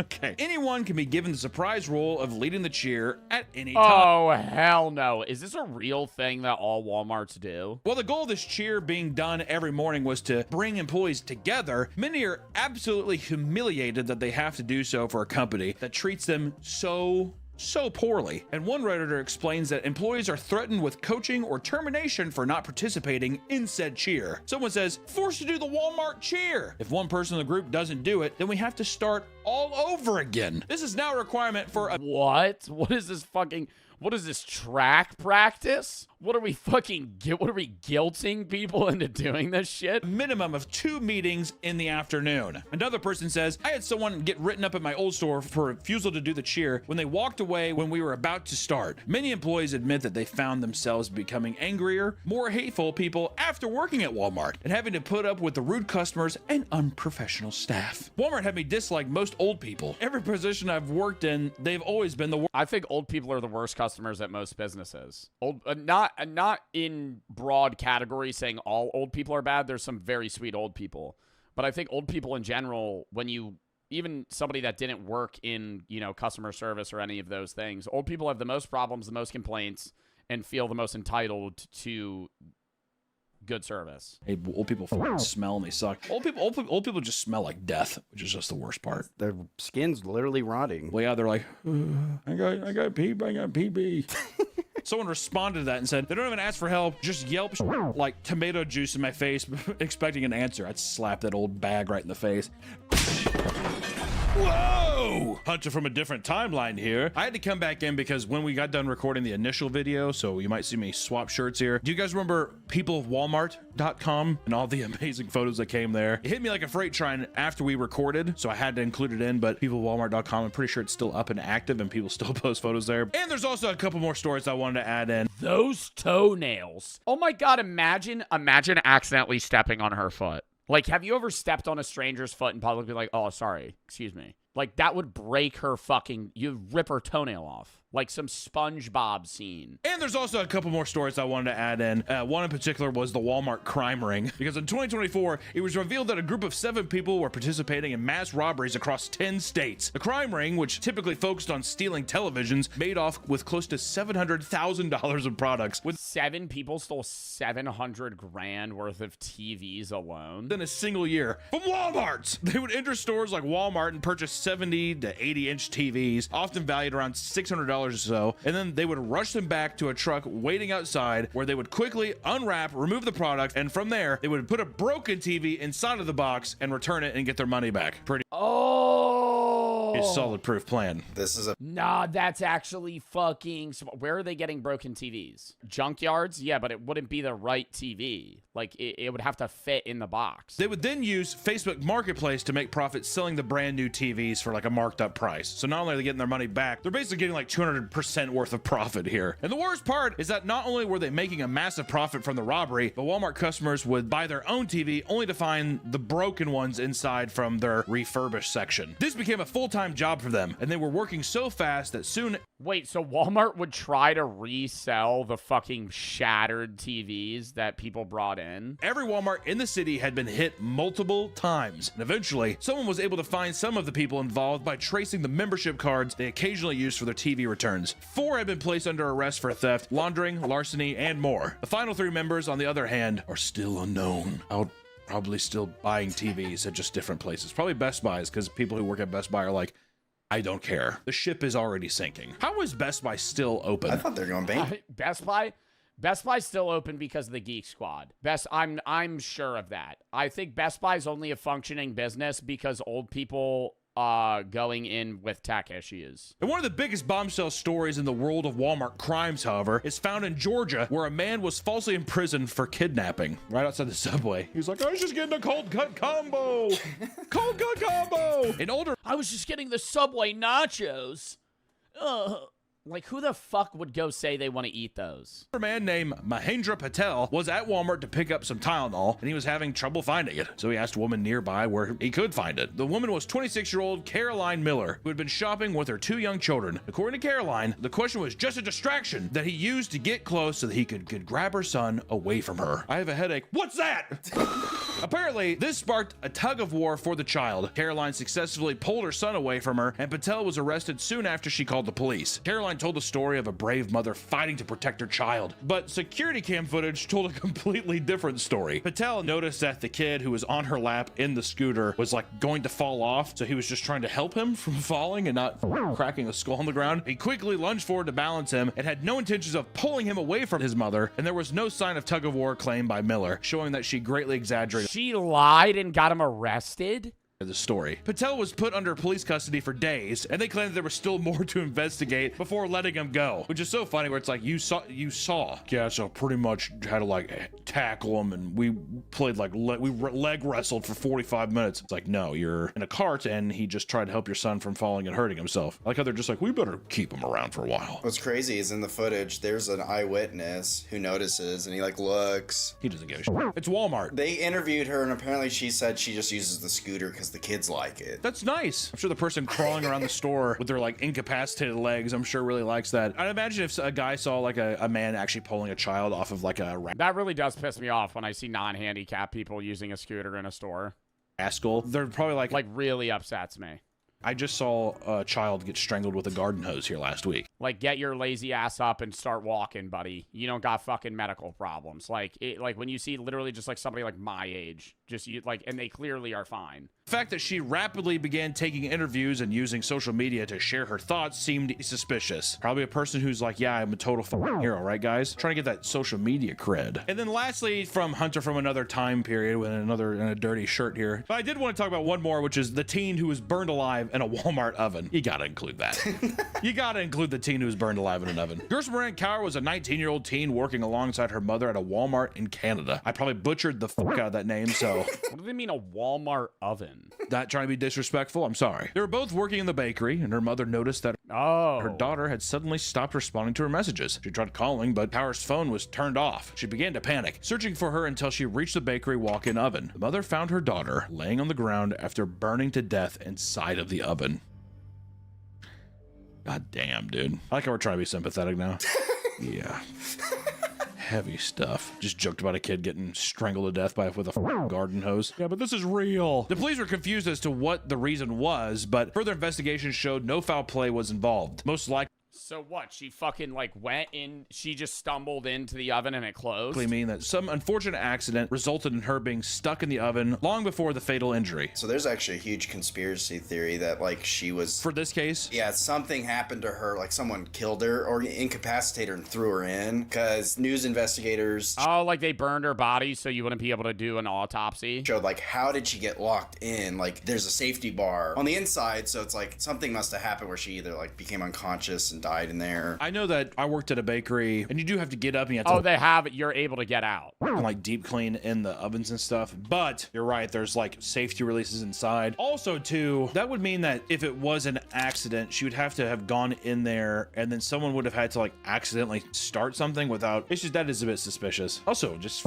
tragic. That would be a horrible way to die. God damn, dude. And you would think that that would be the only fire story, but there's actually the Walmart Halloween disaster. In 2015, a Walmart employee witnessed a 40-year-old man pushing around a shopping cart with a leaking bottle of lighter fluid inside of it. Once again, people are like, I saw the burned woman in the bakery. I've seen the garden hose person. I've seen the rascal fights. This is probably, once again, he's just like, who knows, right? We're in hell. After spraying the costume aisle full of it, he lit the entire place on fire. Everyone had to evacuate, and store employees began rushing to put out the fire. The man responsible was tackled by a security guard and kept there until police arrived. Firefighters arrived and hosed down the fire before things could get too out of hand. There was no known motive for this wild act, but luckily no one was injured in the chaos. Anytime I hear somebody who with Halloween stuff, I always think it's a religious thing, which seems weird nowadays, but I really do think there's some people who are yeah, what a weird business to target. Imagine being yeah, I'm gonna go steal or light Spirit Halloween on fire. This is the devil's work. Satanic panic. Yeah, it's disgusting what they're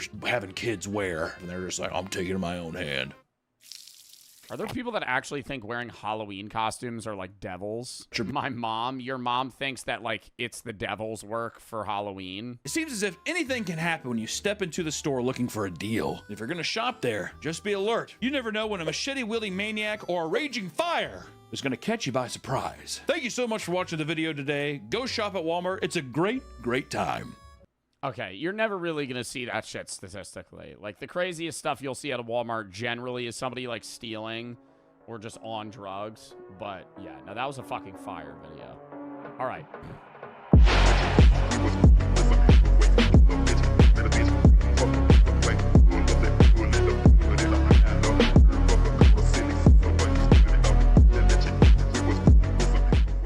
The man who lost $204 million on a trip to Vegas. 20% of Caesars Palace Casino revenue came from one single person, Terence Watanabe. Born 1957 in Omaha, Nebraska, Terence began life as the son of Harry Watanabe, who founded one of the most successful carnival suppliers in American history, called the Oriental Trading Company. At the age of 15, Terence began working for his father, and by the age of 20, Terence had been given the role of CEO, after which he'd add an incredible amount to the business. By shifting the focus toward party products, Terence was able to grow the business from 17 local stores to a company generating $25 million per month. The only problem was 25 mil a month?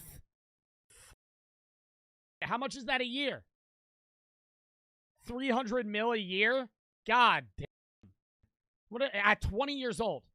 Dude, $300 million a year in your 20s? That's crazy. Was Terrence had spent most of his life doing so, and had therefore experienced almost nothing outside of work. The job was all-consuming, say former associates. He traveled for long stretches of time examining merchandise in Asia. He never married. His sister and others who know him say they don't believe he ever had a significant romantic relationship. This was his life, that company. It engulfed him. Having burnt out by the age of 43, Terrence put his share of the company up for sale, eventually selling for an undisclosed amount in October 2000, after which the goal was to have a charitable and fun retirement. Mr. Watanabe said his plan was to throw himself into his philanthropic work and have more fun. If it's not fun, it's not worth doing, Mr. Watanabe told his hometown newspaper, the Omaha World Herald, in 2000. He then created the So he was a dude that overworked himself for 30 years.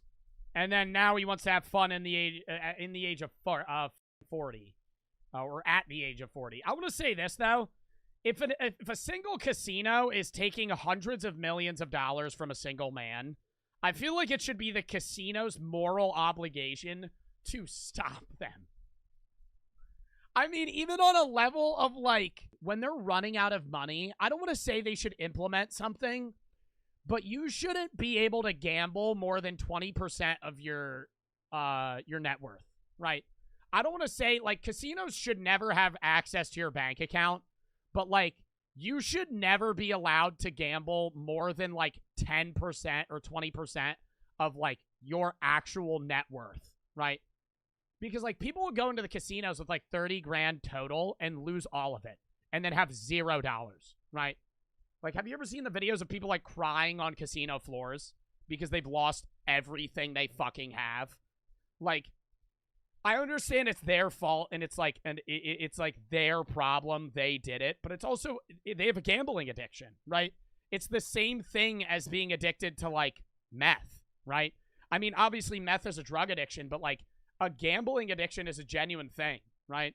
Like, I disabled my gambling my online gambling accounts for like 3 months. Like, I can't even access them if I wanted to. Now, me personally, I'll lose like $30 and be pressed.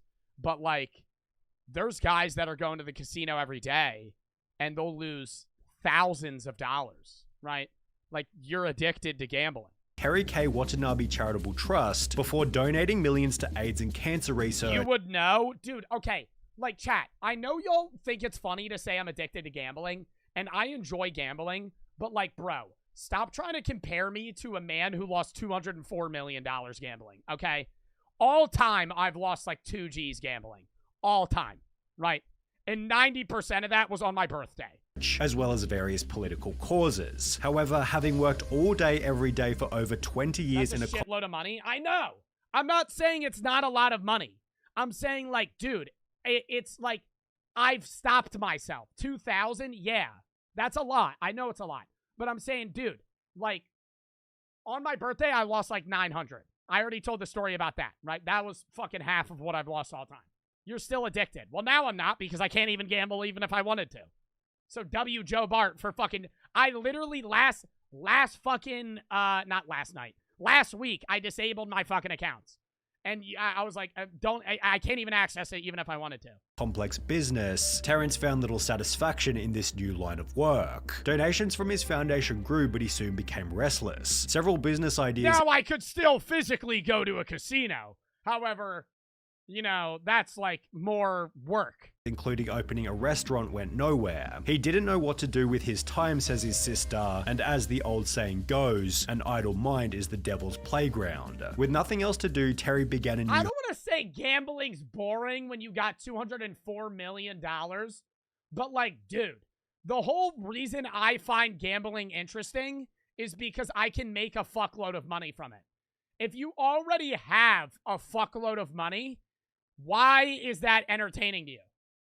Like, if you gave me $204 million, I'm not going to the casino to win money. Like, you already have money. I might go to the casino if I had $200 million to blow 100 G's on, like, slots, because I think it'd be fun. But, like, how do you... I don't understand how you get into a rut of, like, I need to make money from gambling when you're already so rich that you never need to work a day in your life. hobby of spending large amounts of cash, purchasing one of Omaha's largest and most notable homes, which featured 9 bedrooms, 18 bathrooms, a gourmet kitchen, a custom wine cellar, and a 3-story elevator. But it was rather a venue near this mansion that became his biggest financial danger. Terry began to travel across the border from Omaha to Council Bluffs, Iowa, so he could gamble at the Caesars Horseshoe Casino, which is self-described on its website as a true gambler's paradise, featuring You know what's crazy though is if you're that rich, you could go to small-time casinos and bankrupt them. That's why they have gambling limits. Like, I'm not talking about Vegas or like AC. Like, if you go to Vegas or AC, you could be a fucking billionaire and still lose money, right? And still win a shitload of money and they're fine, right? Because like the Borgata in Atlantic City has made like $6 billion in the last fucking 10 years or some shit, right? But if you go to like a small town casino in like a fucking middle of nowhere city in like Omaha, or not Omaha, like fucking Connecticut or like fucking whatever state, Vermont, and you win $10 million, you could ruin them. Expansive round-the-clock casino floor, an 18-table poker room, a full-service Caesars sportsbook, and one-of-a-kind gaming areas. Terrence became, quote, one of the casino's top customers and began devoting himself to gambling full-time as his primary income and livelihood. Yeah, there's a full-time job there, brother. Yep, what's your job? I'm a gambler full-time. Let's just say I dabble in the blackjack tables. Source. However, with his level of disposable income, hosts at the Iowa casinos encouraged Mr. Watanabe to play at the Rio and other I love when people say their hobby is gambling. Like, just say you're addicted. Like, I like gambling. I'm not gonna say that shit's my hobby. Like, bro, a hobby is like knitting or painting or reading, right? If your hobby involves burning money and sitting at a fucking roulette table like this, going, oh my fucking God. Like, that's not a hobby, right? You're stressing yourself out. Casinos in Las Vegas. Having struggled to launch any new businesses, Terrence began to frequent Las Vegas beginning in 2005, where his existing gambling habit was intensified and joined with a drinking habit, satisfied only by a luxury vodka brand called Jewel of Russia, which retailed at over $200 per $2.25 a bottle? a bottle. In that Damn, dude, how much is a bottle of Svedka? Like 20 bucks? very same year, billionaire Steve Wynn opened the luxury Wynn Las Vegas, and by 2006, 1 year later, Terrence had spent so much money at the venue that the two arranged to meet. Remarkably, Steve concluded that Terrence was a, quote, compulsive gambler and alcoholic, leading Steve to ban Terry from the casino. However, given this was good shit, though, right? Get that motherfucker out of there. You can't come back. You've lost too much money. But I'm not giving it back. Sorry. no fix for Terry's addiction, this simply became an opportunity But I'm not giving it back. Sorry. Thank you for the $50 million. for other venues in the area. Terry decided to take his money over to Caesars Palace, where a marketing executive promised to give him substantially more advantageous arrangements than the Wynn with respect to player comps, rebates, and other incentives, after which the casino created specifically designed incentives to keep Terry gambling at their venue. He was given tickets to the Rolling Stones, $12,500 a month for airfare, and $500,000 in credit at the gift stores. Hurrahs also offered The fuck are you gonna buy with $500K at a gift shop? 15% cash back on table losses greater than $500,000, special high-limit games, and other incentives. Mr. Watanabe resided for free in a 3-bedroom suite at Caesars, had access to his favorite bartender, and was constantly surrounded by attendants to serve his every need, such as a 7-course meal from the casino's Bradley Ogden restaurant, delivered to him while he was gambling, with these attendants later telling legendary stories Bro, about how much do you think he's gambling a hand, though? Like, you gotta be gambling $100K a hand. For you to be able to burn $200 million, $100K a hand at a high rollers table. Like, no doubt. 50 to 100K a hand, like, burn it, like GTA, right? Y'all ever sit down at the GTA casino and you burn 50K a hand? That's him in real life. his behavior while gambling. Al DeLeon and Christian Kunda, two of Mr. Watanabe's personal handlers at Caesars, say he had thousands of Tiffany gift boxes filled with $50 gift cards or $100 gift coins that he would hand out to bartenders, nightclub operators, security guards, and others. They say he once told a security guard to go to a supermarket and buy every cut of steak, and then proceeded to hand them out to employees. What are you going to do with that? Dude, you're a great blackjack dealer. Here's a fucking tomahawk. It's just dripping. He just pulls it out of a trench coat. Yeah, you're a fucking great blackjack dealer, man. Thanks for the fucking nice hands. Here's a tomahawk steak. What are you going to do with that? You're on the job for the next 5 hours. You going to hand me a fucking wet steak? Caesar's Palace high rollers of this magnitude are often given exclusive loyalty program status called 7-Star, where members are wowed by all the fantastic benefits afforded to them, with additional rewards and all-round bigger and better perks. Yet the casino then literally created a new tier above this called Chairman, of which only— Somebody said, Joe, I went to Mykonos, Greece, and it was $245 for a standard bottle of Grey Goose. That's normal at a nightclub in AC. In Atlantic City, a bottle of Grey Goose. Oh my God, Chad, I gotta fucking bitch to y'all. Did I tell y'all this? I went to a nightclub the other day. Before I had COVID, like 2 weeks ago, right? Guess how much a shot was? One shot this big. A mixed shot. $25 fucking dollars. $25 fucking dollars.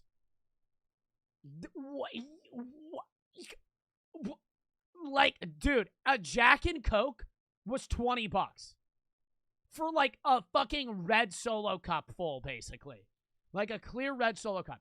They had bottle, like, if you don't know what a nightclub, like, they have bottle services, right? And there's these girls that their job is to just wear an outfit and look pretty, and they bring out a bottle and go.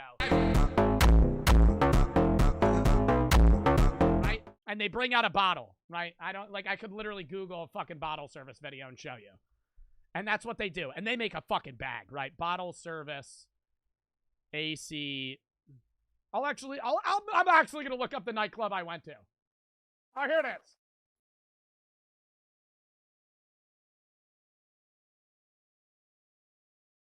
They try to make it look way cooler than it is. It's not this cool.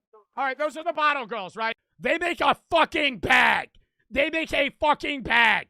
All they do is walk out. Yo, I respect the shit out of them, too. Because imagine making that much fucking money from that shit. They come out with a bottle, right? And like a sign or some shit. A regular bottle of, like a big size bottle of Grey Goose that would normally be like $100, right? That you would buy like at a liquor store at that nightclub costs $600 fucking dollars. 6 times as much as you would buy, right? Like, you're buying the bottle at a liquor store for $100.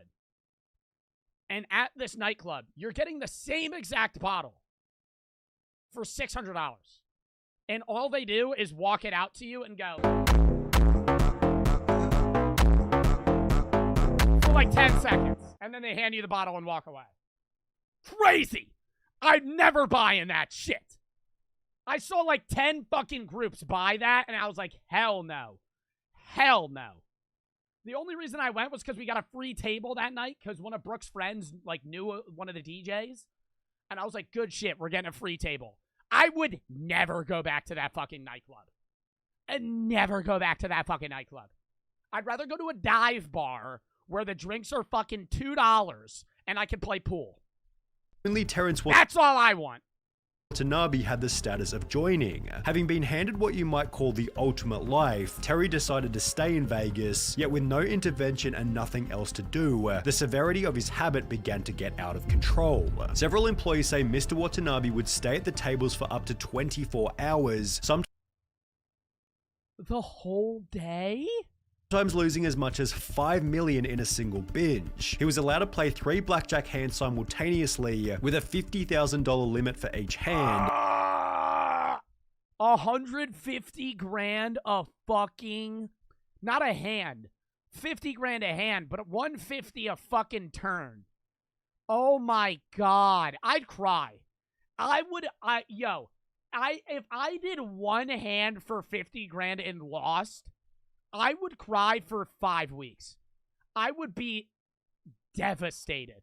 And if he won, Mr. Watanabe says he regularly handed out to Caesar's employees bundles of $100 bills that could total as much as $20,000. In the meantime, Terry was visited by a former casino host from his hometown who explained that Terry appeared disoriented and couldn't remember the conversations they'd had in the past. He'd add that Terry was often seen stumbling around the casino or falling asleep at tables placed right beside loud nightclub music, yet the most notable observation regarded the type of machines that Terry liked to play. According to one of his former assistants, Terrence rejected any skill-based casino game like poker and instead gravitated toward games with low odds, including roulette and slots. He was considered a house player because slots and roulette are house games. They have terrible odds for the player, and the way he played blackjack, he made it a house game. He made such I don't want to say, like, poker is a casino game, but poker is so different in that, like, casinos won't even list the money they make from poker because poker is a player versus player, right? Like, if you win in poker, you're taking other players' money. You're not taking the casino's money, right? You buy in for a set amount and you win against other players. It's still a luck-based game in the sense of what cards you have, but poker's also like a sport, right? Like, that's why they have tournaments. Like, they're not gonna have roulette tournaments. They don't have blackjack tournaments. They have fucking poker tournaments because you have to be good at poker. You can be a shitty poker player. bad decisions on the blackjack table. How poker isn't a sport? I'm not saying it's a... I said it was a sport. What I mean by that is it's like a competitive game. I'm going to Google it. Is poker a sport? Poker does meet the mainstream definitions of defining it as a sport. Poker's not a sport. Poker's not a sport. Poker's not a sport. No, it doesn't. Yes, it does. What aspect does poker not define as a sport? What aspect of poker does it not fall into that would make it not a sport? It's competitive. You have to practice. You have to know what you're doing. It's gambling, though. It's gambling, but it's not. It's different, right? Like, it's in part gambling, yes. I'm not going to deny that it's not gambling. It's played at a casino.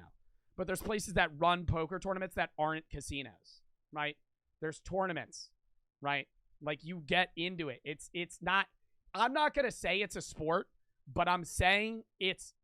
I would not disagree that it's a sport, right? It's an addictive thing. It is gambling because money is involved. That's what is different about it than, like, football. But it's still a game where you have to know what to do, right? You have to know how to play people. You have to play your cards. You have to know what to do at all times. If there's ranks to poker, it is in a sense. Well, there is ranks in poker. I'm not, like, I understand it's an addictive gambling game, right? I'm not going to say it classifies itself as a sport as much as, like, football. But it is much more of a sport than blackjack, right? Or fucking roulette, right? Those are just straight gambling games. Poker does take skill. If you come into poker as a non-player and you just know the hands, you're gonna lose to somebody that knows poker 100% of the time. But it was only when his brother and sister came to visit for Blackjack takes skill. No, it doesn't.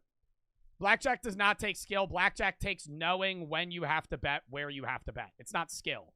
Poker takes skill in the sense of, like, you can be a better player than somebody else, whereas blackjack is just knowing when to bet, knowing when to double, and knowing what bet schemes you have to bet on. You could just have the mathematical sheet in front of you, and you would know what to do.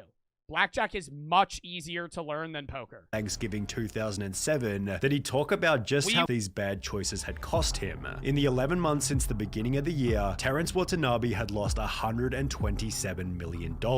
Under the assumption that Terry had come on. Yo, untime him out. I feel bad. Money somewhere, the casino then gave him a $17 million loan, although this by itself should have been a sign that he was almost out of money. On the 23rd of January 2008, just weeks after telling family about his losses, Terrence put his Omaha mansion up for sale while continuing to chase his losses in Vegas. He managed to sell the home for a price of $2.66 million. However, at this point, it was already too late. Terrence Watanabe... If I'm down 30 mil, though, I don't know if I could stop.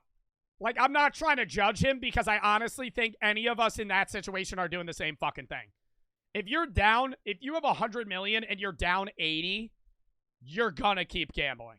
You can't just be like, all right, I'll take the loss and walk away, losing 80% of your net worth. Nobby was completely out of money. He'd wagered $4.2 million in 2005, $81 million in 2006, $825 million in 2007, and when his family brought him back to Omaha in early 2008, Terry had lost more than anybody else in Las Vegas history, with a 3-year trip costing him a total of $204 million. To make matters worse, Terrence had no job or income, yet still owed the casino $14.7 million, after which Terry put the blame back onto Caesars, stating that his losses were their fault. Mr. Watanabe alleges that during this period, Haraz not only didn't make him leave when he was drunk, but applied him with alcohol and prescription drugs to encourage him to stay and gamble, leading to— That's what every casino does, though.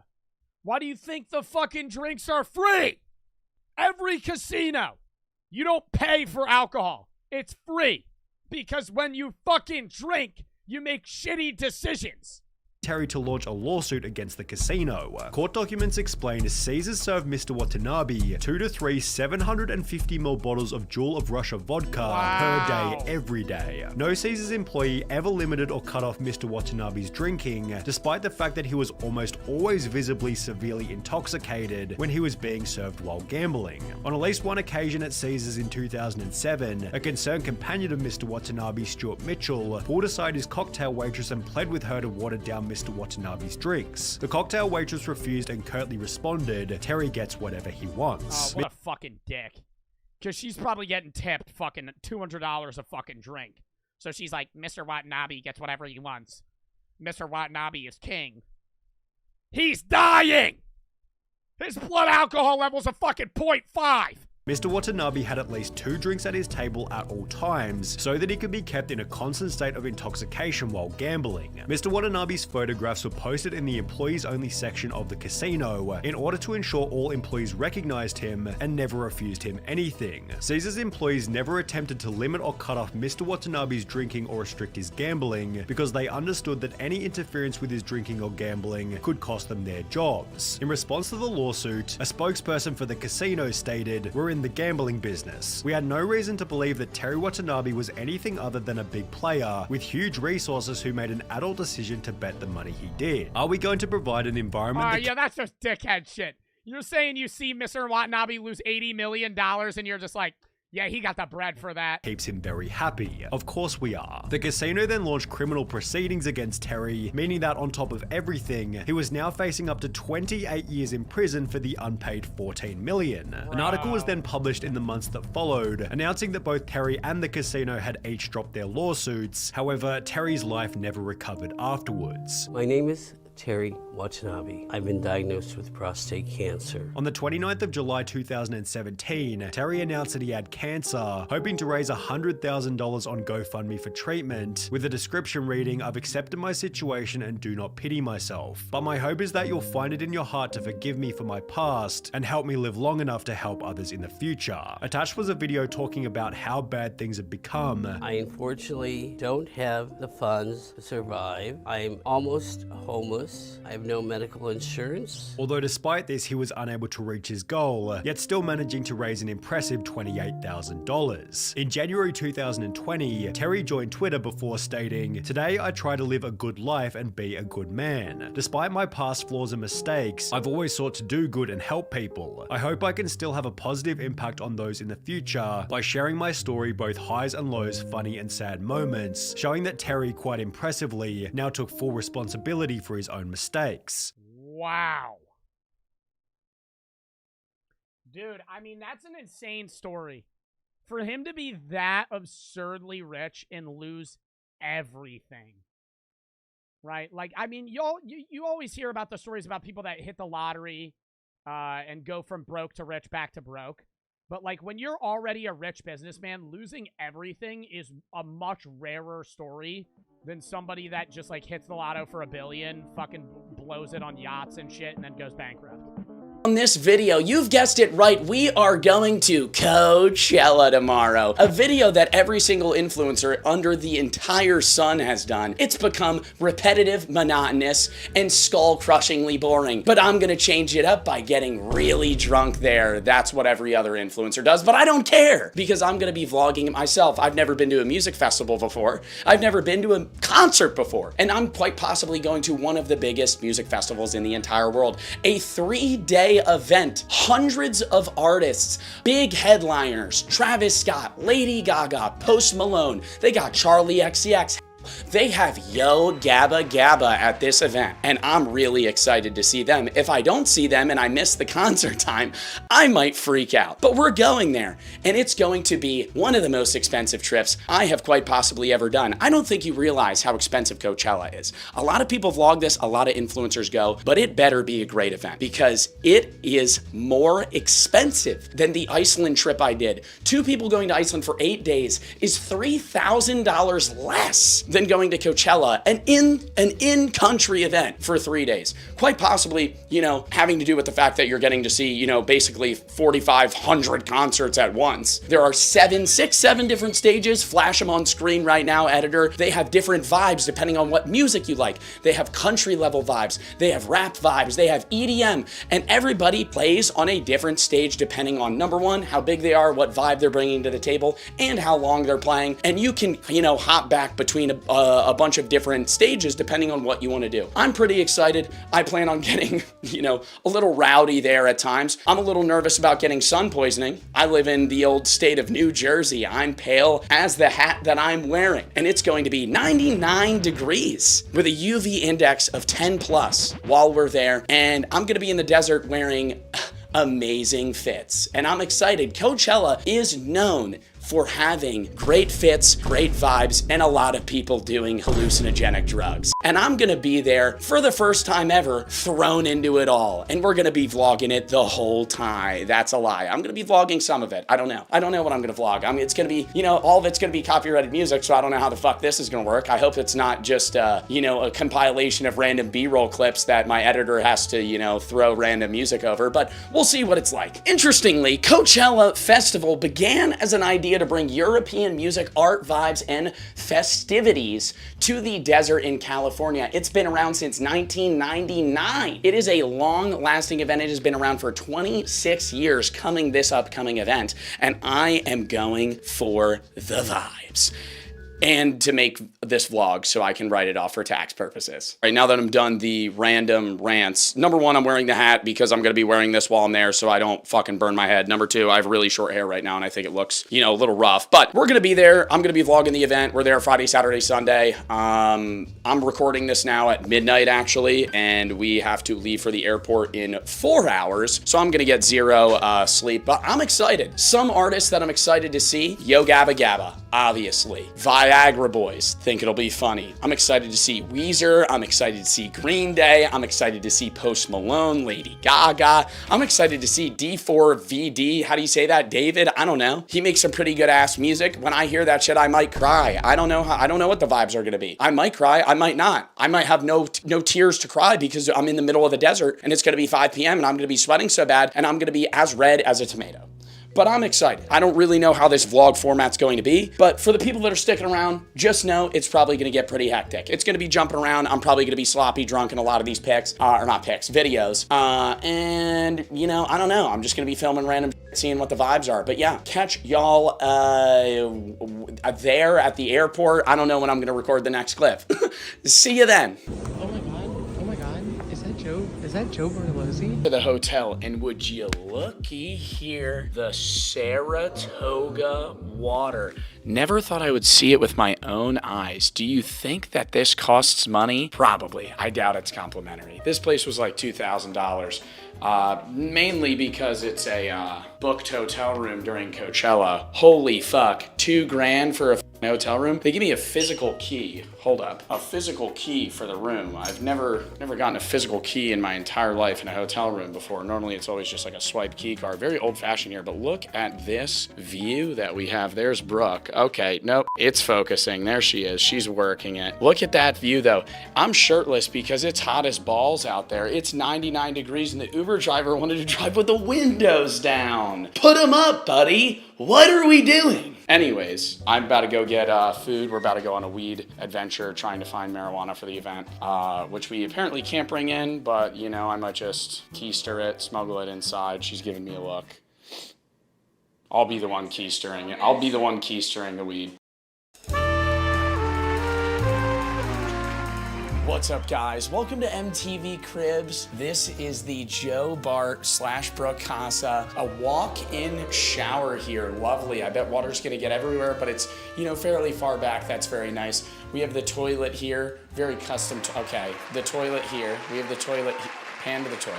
What is out of the ordinary is the sink outside of the bathroom. Wow, that's lovely. They have a TV here with an old remote. It's an LG TV, probably a $100 TV. They probably got 4 channels on that thing. Yeah, lovely chandelier. And then I think the key of this hotel is the lovely view that they have out here. I haven't actually walked out here though. There's some geese. They're squawking. Very nice. It says, "Don't feed the waterfowl." What are waterfowl? You think I could swim in this water? Ooh, I don't think I would want to. Do a little zoom in on the water here. It's about a foot deep and it looks like there's poop everywhere. There's a fish. You zoom in on, you see the fish? Yeah, I don't think I'd want to swim in that. Anyways, we're here. Right there. Yeah, pan to the mountain. Look at the lovely view. It's already hot as shit. We've been outside for a minute and I'm already sweating. This is gonna be disastrous tomorrow. I might have a heat stroke. It'll be fun though. And it's sponsored by Heineken. I'm not sponsored by Heineken. Heineken sponsor me. Your beer kind of sucks, but I'll drink it. I'll drink it if you pay me. Actually, I'll probably drink it even if you don't pay me. All right, anyways, I don't know how to end this. I'm really bad at vlogging, but they know that. See you guys later.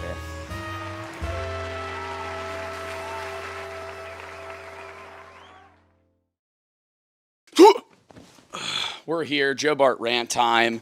Took 2 flights to get here, it was terrible. 7 hours of flying, took shits on both flights, 2 flights back to back. First flight, lady knocking on the door, basically telling me I need to get out of the bathroom. And I'm like, I've been in here for 6 minutes. I open the door, make a dirty look. She looks at me. I just walk back to my seat. Then they tell us there's a medical emergency and these people need to get evacuated off the plane when we land and we're not supposed to stand up. So everybody's looking back, seeing what the fuck's happening. Then she gets back on the intercom, goes, "Oh, don't look back, don't look back." How are you gonna tell us that? How are you gonna tell us that people, you're making me think somebody just died in the back of the plane. Then when I look, oh, now I'm being rude. It's these 2 ladies. They just walk out. No medical professional comes in. They just walk out of the plane. They're on the next flight with us to Palm Springs. They're probably going to Coachella. What the fuck happened? I'm not saying that they were lying about a medical emergency, but what the was the medical emergency? I'm thinking like somebody shit themselves.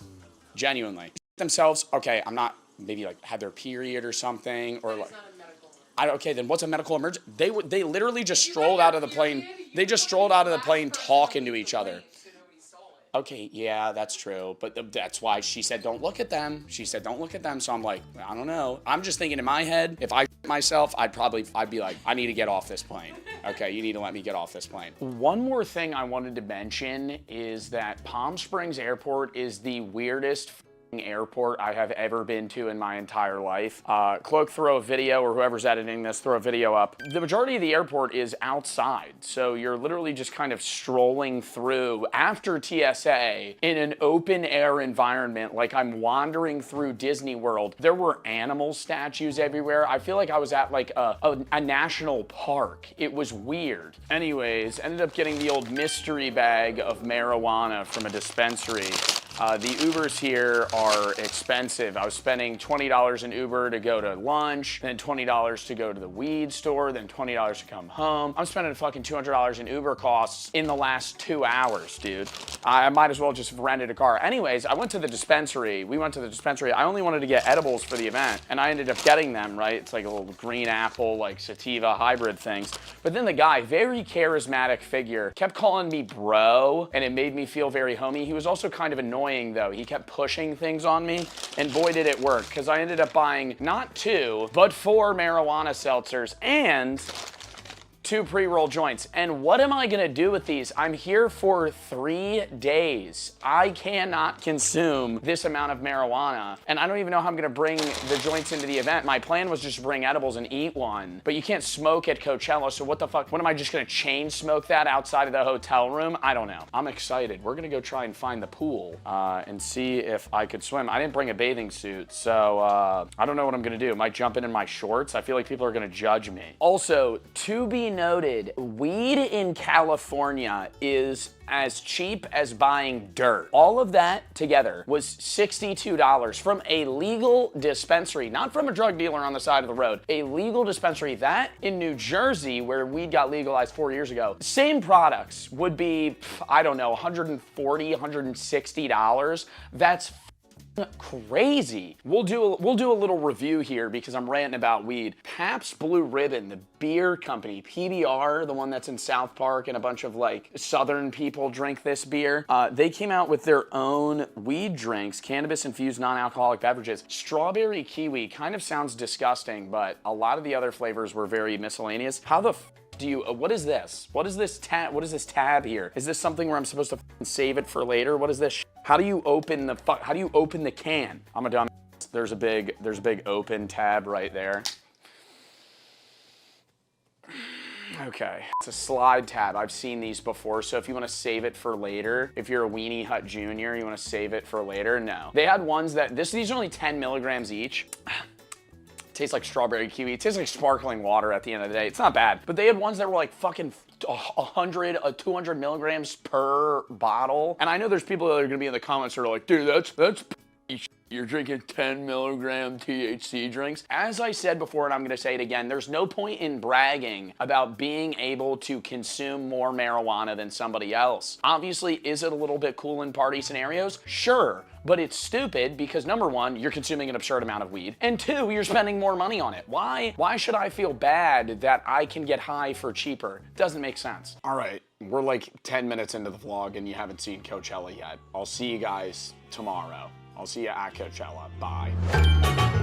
Okay, fit check. I'm wearing these super cute fringe boots, this little flowy skirt, a little like, I don't know, but a little like sachet. Stunning show, flip, stunning necklace stack, thank you. Now coming over to the Joe Bart fit, we have the Sublime shirt, weed belt buckle. What are these, corduroy pants? I don't know, they're very, belt buckle fit, boom. The Adidas shoes, they got a little purple fluffy spot on them, very comfortable. Rocking the chain, no I'm not, it's somewhere else. I might have lost it, we'll see it later. Oh, she's gonna show the rings, and she got her nails done. Slay, boo. Coachella ain't ready for us, right?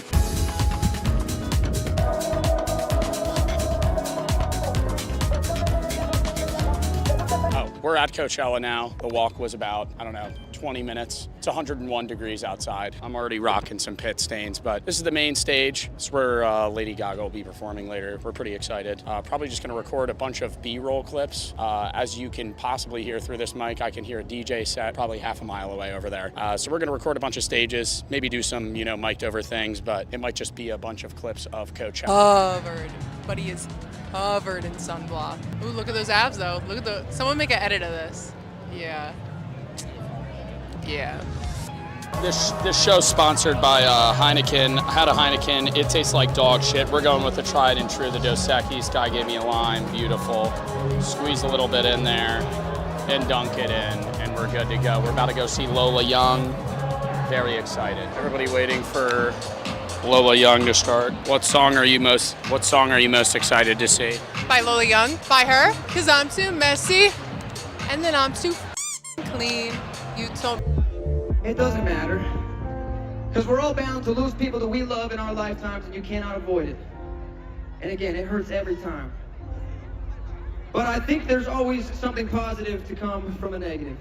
And in this case, I think that's what helps us realize how special life is. It's so delicate and it's so easy to lose. And that's why it's so important to us. That's why we appreciate the trees and the mountains and butterflies and rainbows and the air that we breathe and the people that we see. But the positive thing for me in this song is that it's never really over. You always carry a piece of that person that you lose. And for me, I didn't know how to deal with losing this person, and this song is how I came to terms with that, came to peace with that. We're on the frickin' Ferris wheel. Oh my god. No way, we're on the frickin' Ferris wheel. We got in the wrong line and it took 20 minutes, but we're here. There's probably how many people? 100,000 people, 200,000 people here. Yeah. So many. Missy Elliott's performing. There's 2 people after her that are even bigger, and it's so packed. We're gonna be on this Ferris wheel for the next, like, I probably think like 20 minutes. And then we're gonna go see Glorilla. It's 7 p.m., bruh. It's 95 degrees. Sahara. It looks like people be rubbing their, like, backs up against this glass. You think anybody, like, you know, Maybe. in here? Probably. Also, fuck that thing. It looks easy as shit. You're in there for like an hour. You're in there for like an hour. You probably walk half a mile up and down, thinking it's gonna be like some piece of fucking cake. It's such a small, oh my god, the quality's terrible. It's such a small incline. Why are we stopped? At the top? People are tweaking at Dulab. We need to go. We haven't gone there yet. That's where everybody's on acid. Everybody's tripping it. Yeah, God fucking bless anybody using one of these during the day. Posted up, Coachella porta potty. It's about, midnight. 2 miles. We walked 2 miles to get picked up at a church from a Lady Gaga event. I can't even open my eyes. I'm high, there's dust in my eyes. I feel like we walked 10 miles. Lady Gaga underperformed. She did a great job. There was so much lull time in between sets. I was like, I've been up for hours. I feel like I'm gonna fucking throw up. I'm about to have my headache hurts so bad. Oh my god. Is it bad? Is it this bad every year? I have awoken, and let me say that was one of the most unenjoyable experiences I have ever had. Not the event. Walking home from the event. Lady Gaga played at 11 p.m. in California, and probably at around 11:30, me and Brooke go, oh, well, let's leave so the crowd's not too bad. And there's probably 80,000 people in the stands, or not in the stands, on the field, just standing around watching Lady Gaga. And then there's, another 50, 60,000 people that are, at other stages that are currently performing. So we're like, let's get out of here. There's a massive crowd of people walking out. We get to the Uber lot. There's probably 100 cars. We're like, yeah, we'll get one. I order an Uber, and the only people picking it up are 1 mile away, and it says that they're 4 minutes away, but with the amount of traffic, they're like an hour away. They're never getting here. And we kept calling people, nobody picking up.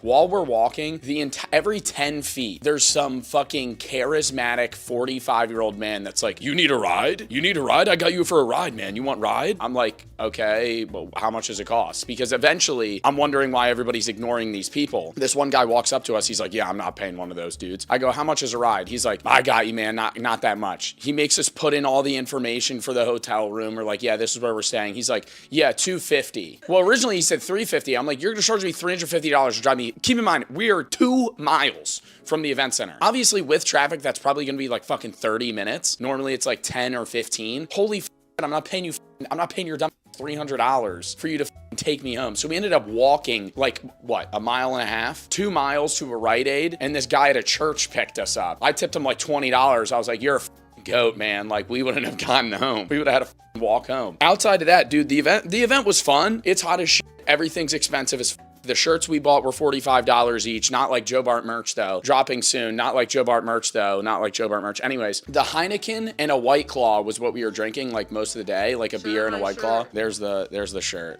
There's the shirt. She doesn't want to show her face. Anyways, Heineken and a White Claw, $35. A vodka Red Bull. 2 vodka Red Bulls. Can you stop making coughing noises? She keeps going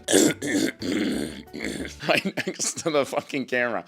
It's two vodka Red Bulls, $56 for 2 vodka Red Bulls. Slice of pizza, like the slice of pizza was honestly kind of fair. It was like $12 for a slice, but it was like a quarter of a pizza, so I wasn't really complaining. But then we stand in front of the pizza place. Now I'm just rambling. Then we were standing in front of the pizza place at like fucking 11. I'm starving. My headache is starting to spike. Like, let's get pizza. We're standing there, and then this guy, it's been 10 minutes. There's a whole line. We're at the front of the line. This guy walks up. He goes, "Oh, we're closed," and makes like that exact face. And I just get so mad. I'm like, you're a loser. Walk away. Today's a big day. Yo Gabba Gabba performs. Green Day performs. Big X the Plug might be tomorrow. I don't know. Anyways, there's a lot of people that are performing. Weezer, Misfits, Travis Scott's performing. Definitely not going to see that. And I know people are going to be in the comments like, you need to see Travis Scott. He performs at 11:40. There's going to be way more people than Lady Gaga. There's going to be people that are moshing. No one's going to get out. It took us an hour and a half from the time that we even got to the Uber lot to probably get home. And walking to and from the Uber lot, you got to keep in mind, Cloak, whoever's editing this, flash a picture of the event center. Everything is miles away. We probably walked 10 miles yesterday. Everything's far as shit. The Uber lot from the actual event center as well is probably a good mile. Every stand, like the main stage from Sahara, is probably a mile. Some of them are close together, but you're walking 30, 40,000 steps in a given day easily. But guess who's ready for day 2? Day 2 Coachella! Come on, hop with me. Bounce, bounce. Also, bro, the people in the VIP section are the most annoying, insufferable motherfuckers I have ever seen in my entire life. Obviously not everybody, but I would say 80% of VIP is full of like very rich, entitled, white 22-year-olds, and it makes me want to smash my head into a wall because they're all like, I literally can look at them and go, yeah, you're from LA. Like, nothing against people from LA, but holy shit, dude. Literally, you walk by them, like, you could be just like in their vicinity. Like, if you're in their aura ring, they're like giving you these snarky ass looks, complaining to people. Like, they always have something wrong that they need to just like ruin somebody's day over. It feels, it's so annoying. And then dude, being in GA, being in general admission, you could tell the people there are like genuinely trying to vibe. Those are the people that like spend a lot of their money that they save up to come here because they want to see these musicians. And yeah, that's true of a lot of the VIP people, especially during the day. But as the night got more and more, we obviously started seeing more famous people. Like, we saw Machine Gun Kelly, we saw Sam from Sam and Colby, we saw a bunch of people, a million YouTubers, saw Charlie D'Amelio, all these other people. But as the night gets, progressively later and later, you could tell there's people that just show up. They buy the ticket, they spend $1,000 come to Coachella to show up at 8 p.m., see 3 acts, and then go to an after party. And they're just they're burning money. They're setting money on fire, but these people have you money, and they're just here to like around. And do you, if you want to spend the money to do that, whatever. But it's just, I feel like it defeats the whole purpose of going to Coachella. Like, you're gonna show up that late and then just stand around, be annoying, and act annoyed like you're not even having fun, and then leave. Like, it just pisses me off. Also, I think we're gonna be rocking the iPhone today. Brought the camera yesterday, tried to record shit. It's just a pain in the ass with that many people trying to bring out the camera. You can't even hear me anyway because there's anywhere you are, there's music that is ear-deafeningly loud, and it's all copyrighted. So like, why my phone and this camera have like almost the same level quality, especially when I'm just at a concert and there's just like strobe lights and the fucking ISO's just constantly changing. So I think I'm just gonna record stupid clips on my phone, and then I'm gonna have to voice over them anyway because you can't hear. What am I gonna do? What do you do? Why do people do this? Like Coachella, do they just leave the videos copyrighted? Am I gonna be doing a cut commentary, like post-cut commentary? I don't know. I have no idea how this video is gonna end up, but yeah, we'll see you there. I'm really excited for Yo Gabba Gabba. I think I'm gonna get rowdy today. They took my joints. Pretty bummed about it. Put it in a sunglass case. I should have kept it. To quite possibly the best performance of this weekend. I'm very excited. See y'all there. They took the joints, obviously, and then somebody stole my edibles out of my bag. And to that person, I want to say, you're a loser. Why would you steal? If it was like my phone or something that had a resale value, I would understand. You can't go get your own weed, buddy. I mean, it's not. I wasn't holding on to ecstasy or Xanax. I got it from a dispensary, man. Anyways, Boys, I also have a fat ass. We're going to see Big X the Plug, Zed, Mega the Stallion. There's a bunch of people performing. It's the last day. Probably gonna leave at a decent time because we have to be up for a flight at 3 in the morning on the way back because I'm streaming the day that I get back. But yeah. Day 3 fit, posted up. Wearing the fanny pack this time. Regular backpack. Brooke didn't understand what Zed was. Stop. I tried to explain it to her. He's gonna be singing in the middle, and I'm like, he's a DJ. He like mixes stuff. She's like, this isn't good.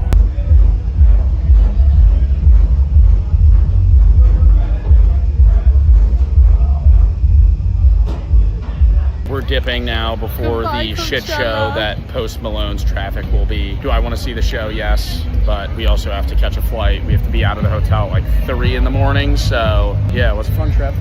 I'm gonna miss it. Yeah. I'm gonna cry. Don't know if I'm gonna do it again, but it was fun. Z will never own anything. Subscription models were first started as a good thing and date back to the 17th century. They were meant to give an alternative to people who couldn't afford something at the time. And in 1860, the 17th century. What was the subscription model that they had in the 17th century?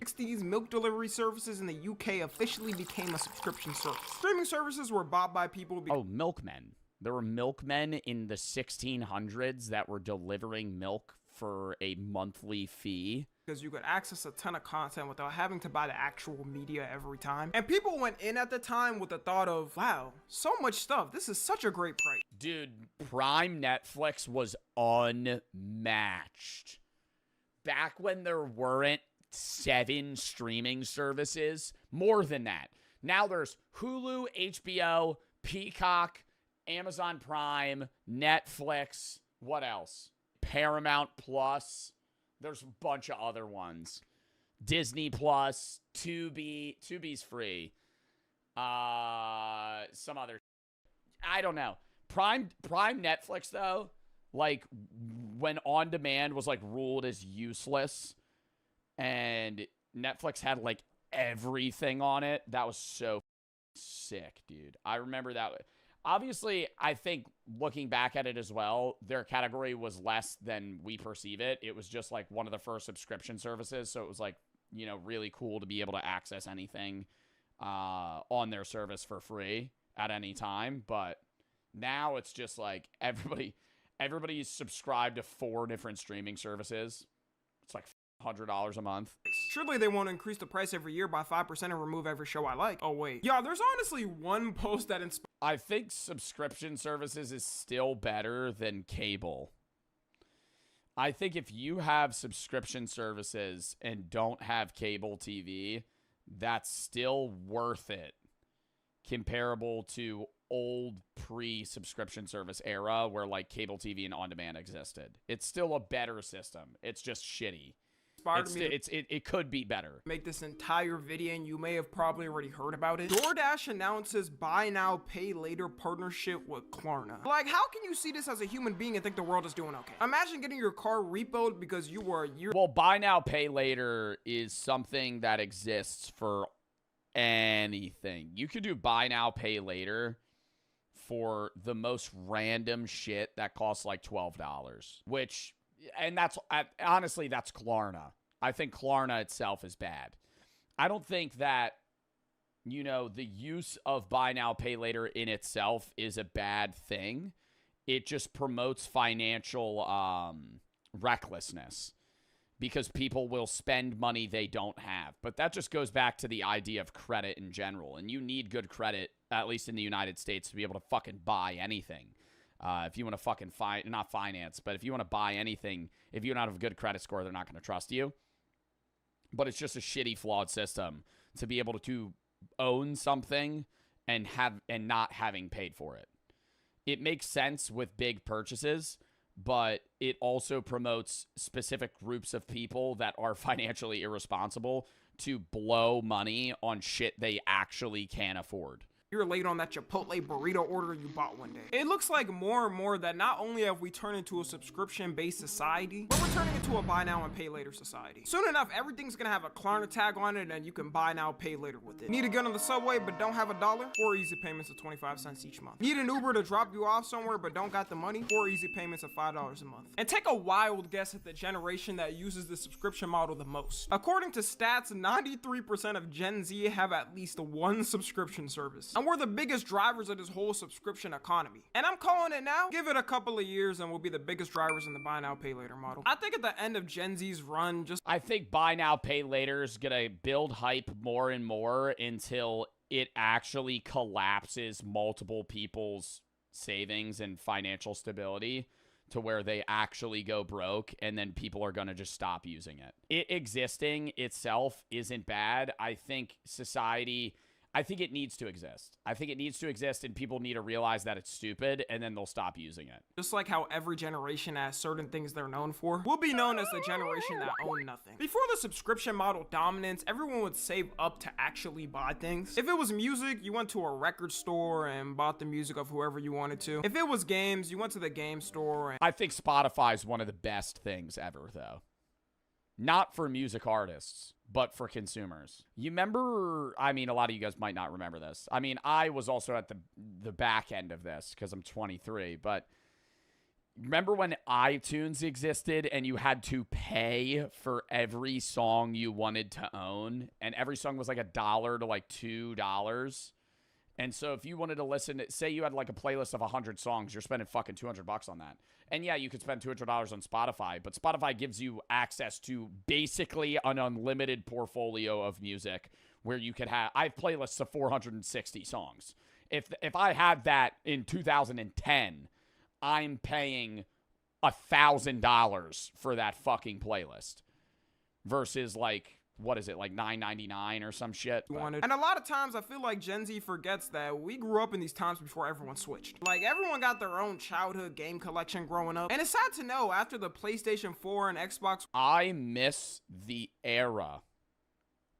Hold up. I miss the era where you had a drawer or a shelf with all of the movies your family accumulated over the years on DVD, and during a movie night, you would go and sift through all those movies, and like you would pick like your top 4, and then you would vote on what movie you wanted to watch with either your sibling or your friends or whoever you were hanging out with. And it was fire to go to your friend's house because a lot of the time, yeah, you had the staples. You had the grown-ups films. You had the Will Ferrell Elf, right? You had those movies in the roster at basically any house, but it was nice to see the other movie selections that your friends had that you didn't. Consoles. I remember the feelings vividly of going to my homie's house and seeing what type of games they had in their collections. And I understand why people wouldn't want to go out to the store every time a new game releases, but the feeling of getting that game and that saran wrap and the beautiful packaging, it was just better. And I never was one of the... buying a physical copy of a game felt a lot more rewarding than a digital copy. People that waited in line at midnight to get a game drop, but seeing the old videos of people waiting for the new Call of Duty to drop or anything is so nostalgic. And people's first worries with digital content taking over for the next generations was that because you didn't physically own it, they could take it at any moment and there's nothing you could do. But everyone thought surely that would... Dude, I don't like the fucking... the service some games are going down right now where they want you to pay for a subscription to the game rather than actually own the game. And I understand the premise of that for specific games where, you know, it's a yearly game that you're only going to play for like 6 months, so it's actually cheaper to fucking rent the game than own it. But for specific games, it's just like, why the fuck would I not pay to own this game? Because then it's just, then you're never going to own a video game. Then you're going to be like, yeah, I rented this fucking 10 years ago and played it. Never happened. That's too preposterous. How dare they? Until Sony tried it in 2023. Sony in 2023 announced it was going to remove Discovery Channel content for every PlayStation user's library because their licensing agreement was expiring. And the most interesting fact from this entire thing I learned is that Mythbusters has a game. I thought the Discovery Channel was just lines fighting and I didn't know they had something like that in their bag. And when they first announced it, you would think they would have at least told people whether or not they were getting refunds, but they had zero mention of it. So people got pissed off the fact that they were gonna take away the games people bought and not give them a refund. They announced a couple weeks after that they're reversing the decision and managed to update the licensing arrangements. But if they were able to update it so fast, then why the didn't they do that in the first place?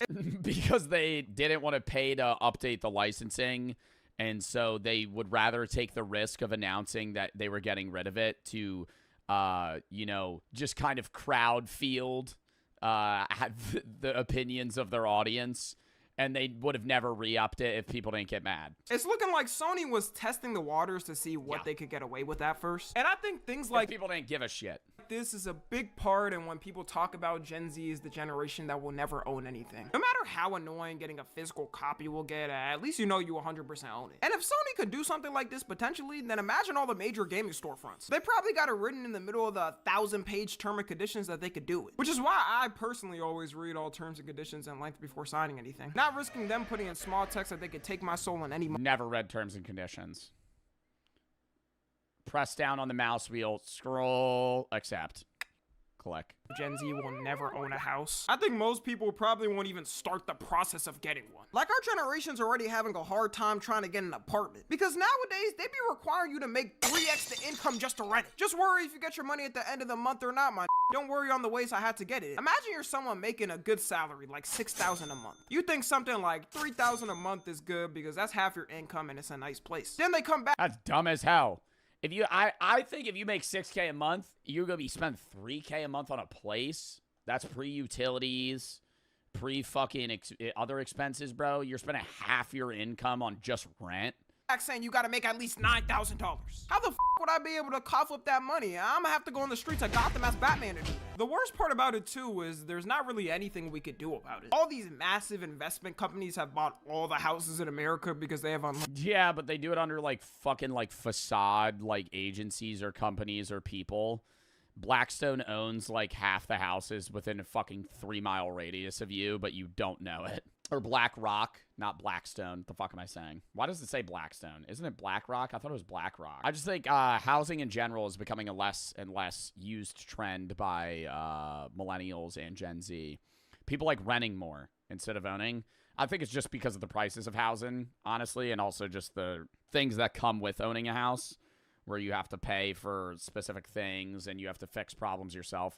Owning a house is having to fix the problems yourself. When you're a renter, you have your landlord having to fix that. So it's just a much easier system for a lot of people, and houses are just fucking expensive as shit. America because they have unlimited money. Not just in America too, they do it in other countries. And they put the prices at whatever they want to because they can do whatever they want. They own the market. Which is why rentals are such a common thing now. But the older generation will still be like, grr. You darn kids, always complaining and never working. Just work harder and you can buy a house like me when I was 18. Like, buddy, you bought a house for 2 chopsticks and a penny. Shut up. It took you 6 months of working. Well, a lot of old people will respond and say, well, that's because of inflation. But even if you take inflation into account, old people's homes were still drastically cheaper than they cost now. At McDonald's to put a down payment on that house. It's crazy to me how It was because there was less people. Land was cheaper. Land's way more expensive now. If you live somewhere, that's why a lot of people like buying houses in Texas and shit. You're gonna get way more. You're gonna get way more land. You're gonna get way more stuff. You're gonna get a bigger house. In land is more valuable now than it used to be then, especially in higher populated areas. Somebody in chat earlier was like, "Well, now buying land and building on that land is the move," and that is true depending on the place that you live in. But like in New Jersey's the most densely populated state in the U.S. You're not going to fucking find much land to just buy you're going to build on.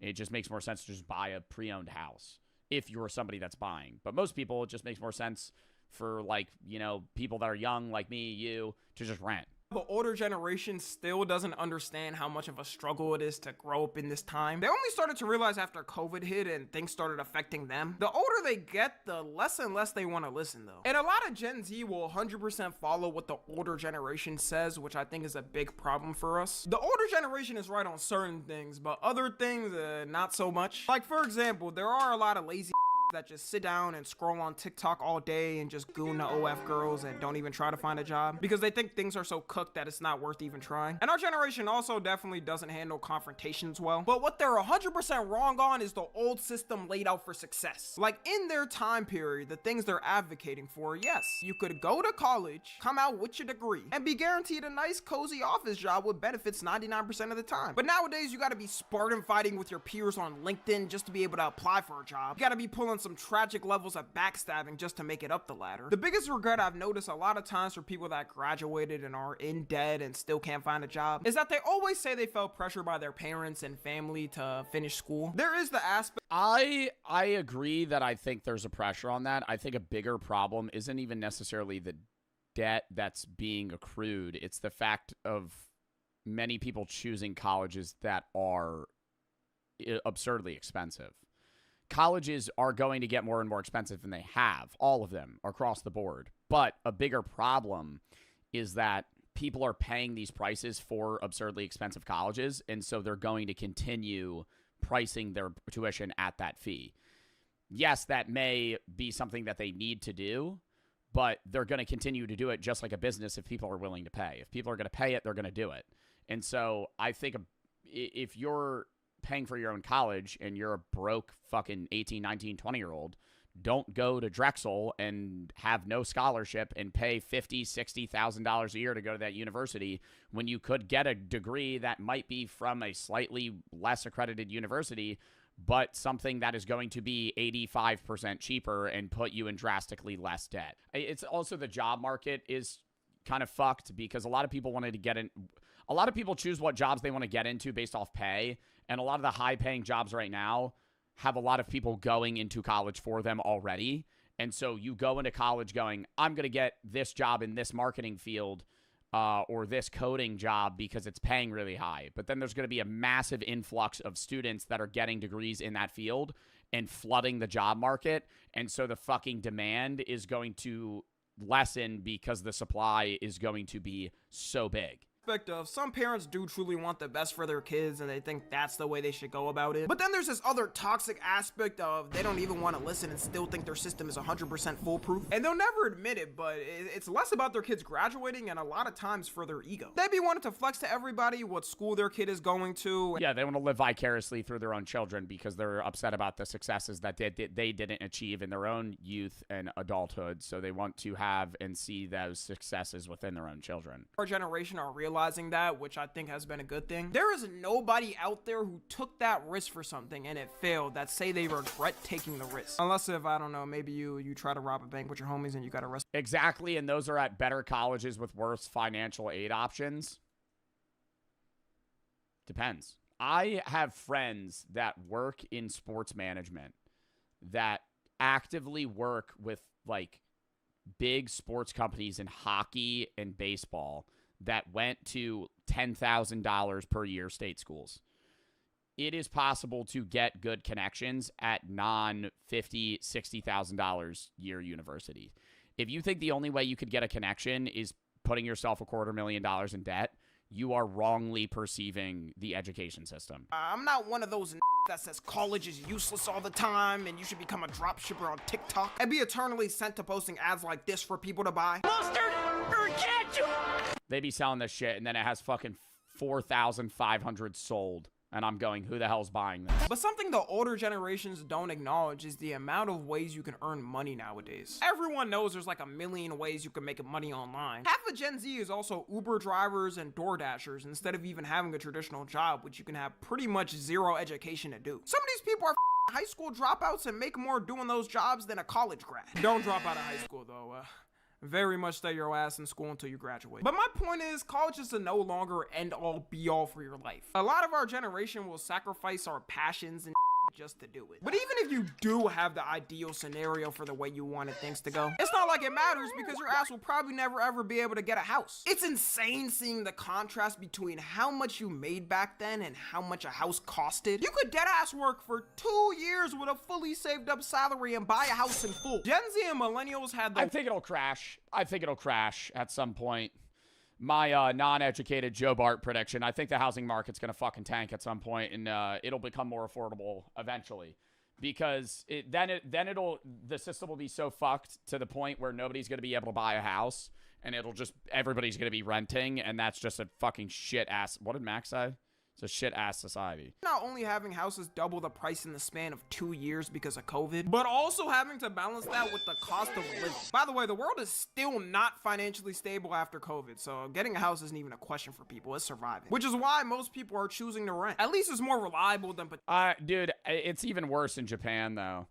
Japan has, like, straight up abandoned cities that they're offering to, like, people for $1 if they, like, live there.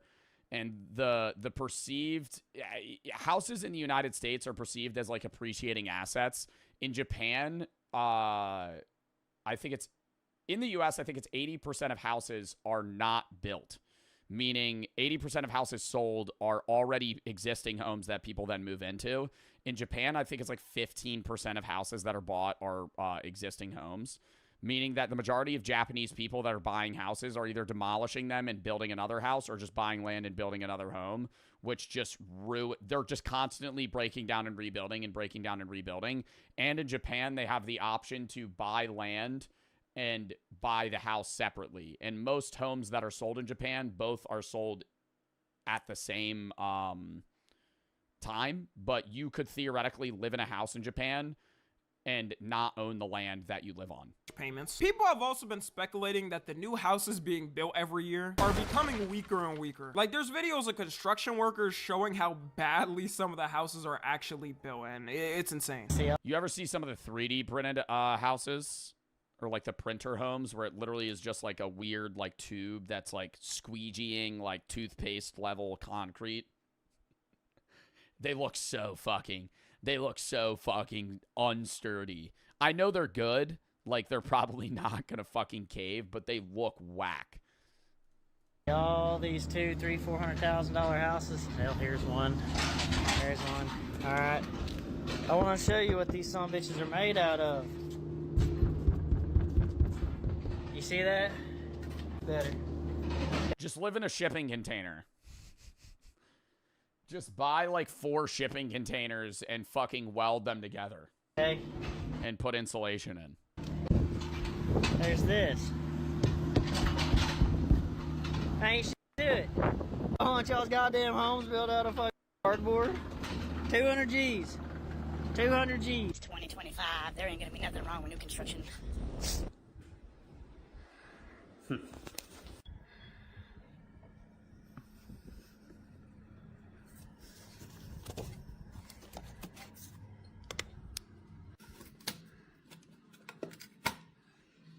That's not your problem, though. That's good. That's not good. But when you go to buy that house, they're going to have a house inspector inspect your house. And they're going to go, this has a lot of fucking problems. And then you're going to be able to fucking rake down the price fucking 80 grand because there's a fucking hole in the roof. Like, when you buy a house, I mean, that's different if they bought the land and they're paying somebody to build on it. But when you go to buy a house from somebody, you're going to get somebody to look at the house to make sure it's safe. You're not just going to trust the guy that's like, yeah, she's a beauty. She's a beauty. Been standing for 85 years now. Built in the 40s. What, did a cannonball go through this Throw house? a Hail Mary through the wall of my house and it makes a hole. I know that getting wiped clean when any natural disaster hits. A new house is out of the question for most of Gen Z anyways, but even if you could afford it, that's what you're dealing with. Which is why a lot of people are advocating for people to buy older houses because they say they're more reliable. That American dream of buying a new spanking house after working hard is dead though. Like I'm not buying a drivable house. And you'll be lucky if you can even find a job for Gen Z nowadays. The job market is so cooked for so many people of our generation is crazy. You'll hear countless stories of people applying to like 100 jobs and getting one response back, maybe. And it's only ramped up because of COVID. I think it depends what type of job you're trying to get into as well. I have a lot of friends that have been recently applying to jobs and getting them fairly quickly, but it's the field that they're in has a high demand and low supply. If you're somebody that's getting into a job field that has a lot of current workers that are competing with you in Gen Z, it gets bad. From someone who hasn't had a traditional job in years. I remember in like 2019 when I was in high school applying to a bunch and getting denied. But after about a week, I managed to work at this pizza place and get hired with 0 experience. It's almost impossible to have something like that nowadays. Nowadays, people are complaining that some internships... I think people also are really bad at applying to jobs as well. And a lot of them are online, but sometimes, like when I was applying to a job in high school, and this was like an entry-level job, I applied to like 40 places online. Not 40, like 20. And I was applying at Dick's Sporting Goods. I was applying at McDonald's, Boston Market, Walmart, and none of them were responding. And then I walked into GNC one day because I had enough. I was applying to jobs too much. And I walked into GNC and I went, I need a job. Can I work here? I said it more professionally than that. I said, I'd love to work here. How do I get an interview? And she said, come back tomorrow. Interviewed me for like 5 minutes and was like, all right, I'll hire you. You'll work in 3 days. And I went, okay. Internships are requiring them to have experience too. Like am I an intern or an employee? You mean I need experience? How old were you? 18? But there may just be one beacon of hope for Gen Z. Before then, I did like yard work. Hustlers University. Nah, I'm just kidding. Over the next 20 years, Gen Z and millennials are supposed to have the biggest wealth transfer of all time. It's estimated. Yeah, because all the boomers are gonna... They're gonna keel over. But then a lot of death tax will take place. Government will rake in a lot of money. But then that'll get transferred... actually, not to millennials. It'll get transferred to Gen X, your parents. And then it's what your parents do with that money that's going to determine what the country does. And then when your parents die, that money will go to you, unless your parents are millennial. In which case, that's going to take a bit longer for them to keel.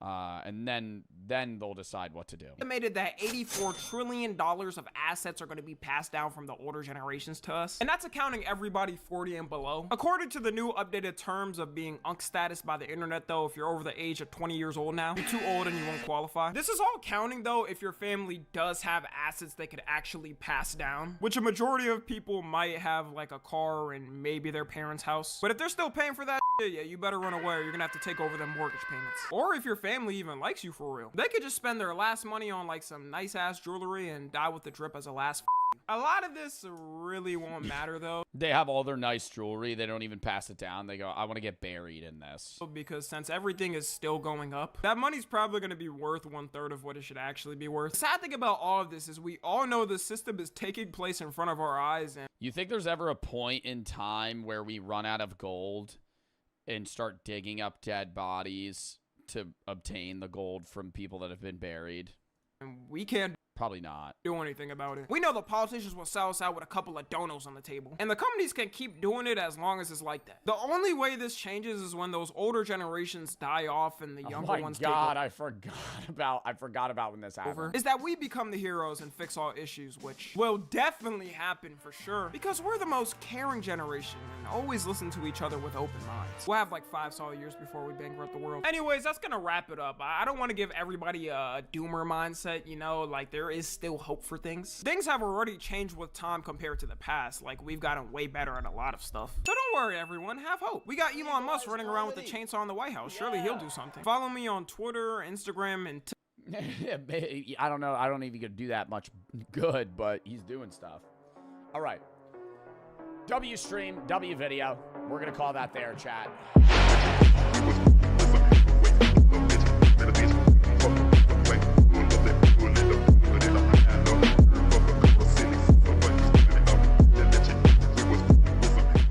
Woman demands cop get a ticket. Big mistake.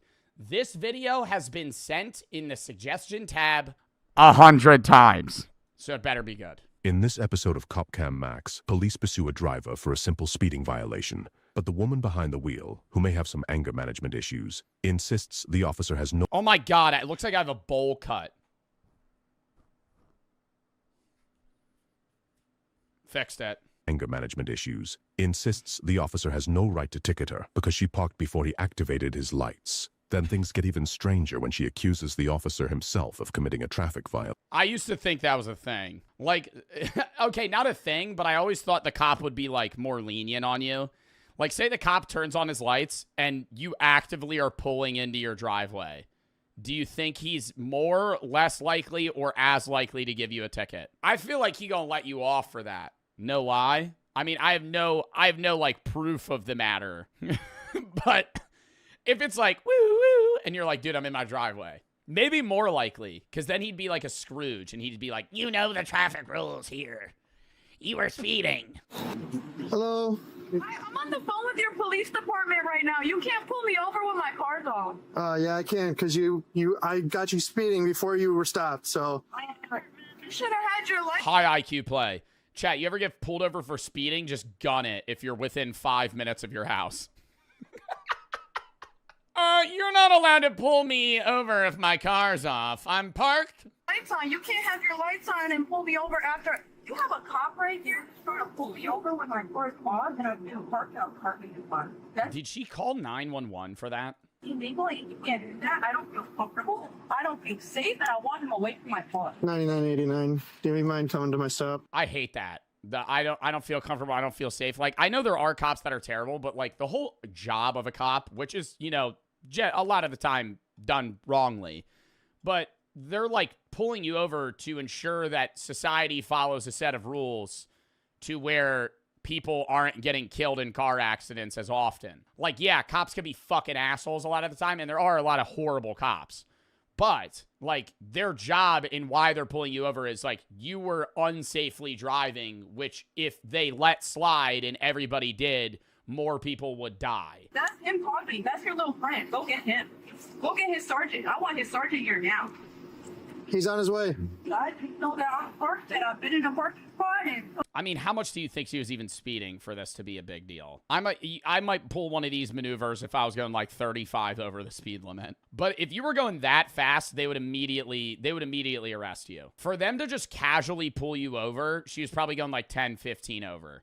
If you were going like, say 80 and a 50, you're just getting arrested. Like, they're just arresting. Like, they're not even going license and registration. They're like, get out of the car the second they fucking get there. I thought that you could do something here. What is that number, by the way? Sorry I keep pausing. I'm going to do that 45 times this stream. What is the how fast do you have to be going over the speed limit for them to just instantly arrest you? I would guess like 30. If you're going 15 to 29 miles an hour over the speed limit, it's 4 points on your license. If you get 30 or over, it's 5. How many points on your license gets your license taken away? 12. 12? What the fuck? 12? What the fuck are you gonna do to accrue 12 fucking driving violation points? How do that many people have their Bro, what? What gets points on your license? Outside of speeding, like reckless driving. Oh, so it'd be like a few things you could just get like racked up. If you have 24 points or more, you have a year suspension and you have to attend driving school. Oh, here it is. Passing a school bus, 5 points. Aggressive driving, reckless driving, hit and run, property damage only. We had to loop that one in. Following too closely, illegal passing. Speeding in excess of 55 miles per hour. No driver's license or license expired more than a year. Damn, dude. Passing a school bus, 5 points. I mean, that makes sense because you'd fucking run over a kid. But it's not passing a school bus. It's passing a school bus that's stopped. Like, you could pass a school bus if it's just, like, on a highway or something. I don't think there's, like, ruling there. Pathetic shit. When the f*** is he gonna get here? Wow. When the f*** is he getting here? Damn. What is his ETA? Bro, he's being dispatched now. I don't know. I'll tell you what Apple Maps tells me when he puts it in. What's his ETA? I got some white privilege signing the f***ing light in my f***ing window. Can trigger happy shit-faced friends down the street. I mean, the argument for white privilege would make more sense if she was being racially profiled. But it's a white guy pulling over a white person. Wow. What do you do now, you fucking idiot? Negative. I'm waiting for my sergeant, another unit. She's irate. Yeah, why don't they hurry the fuck up now? Bro, she could have gotten out of this ticket. Like, we don't even know if he was gonna give her a ticket. Like, if she rolled down the window and was like, oh my God, I'm so sorry I didn't see you. And was like, you gotta glaze the cop. If you're a dickhead to a cop, they're just gonna give you a ticket. Now you're just, Like, that's the number one play. No matter if they're wrong, like, just deal with that later. You could fucking dispute that. When they pull you over, they're like, you know how fast you were going? Number one, you just go. Like it's the first time you've been on Earth. I don't know. You were going 12 over? Really? And then it'll go, all right, I'm going to write you a ticket for 5. And you're like, thank you. I'm getting harassed by a police officer illegally, and I feel unsafe, and I want to get you. I've gotten pulled over twice. One because I rolled a stop sign, and it was like, I didn't even roll the stop sign. I stopped over the line. And then the other time I was speeding. I was going 10 over. I thought it was a 50. It was a 40.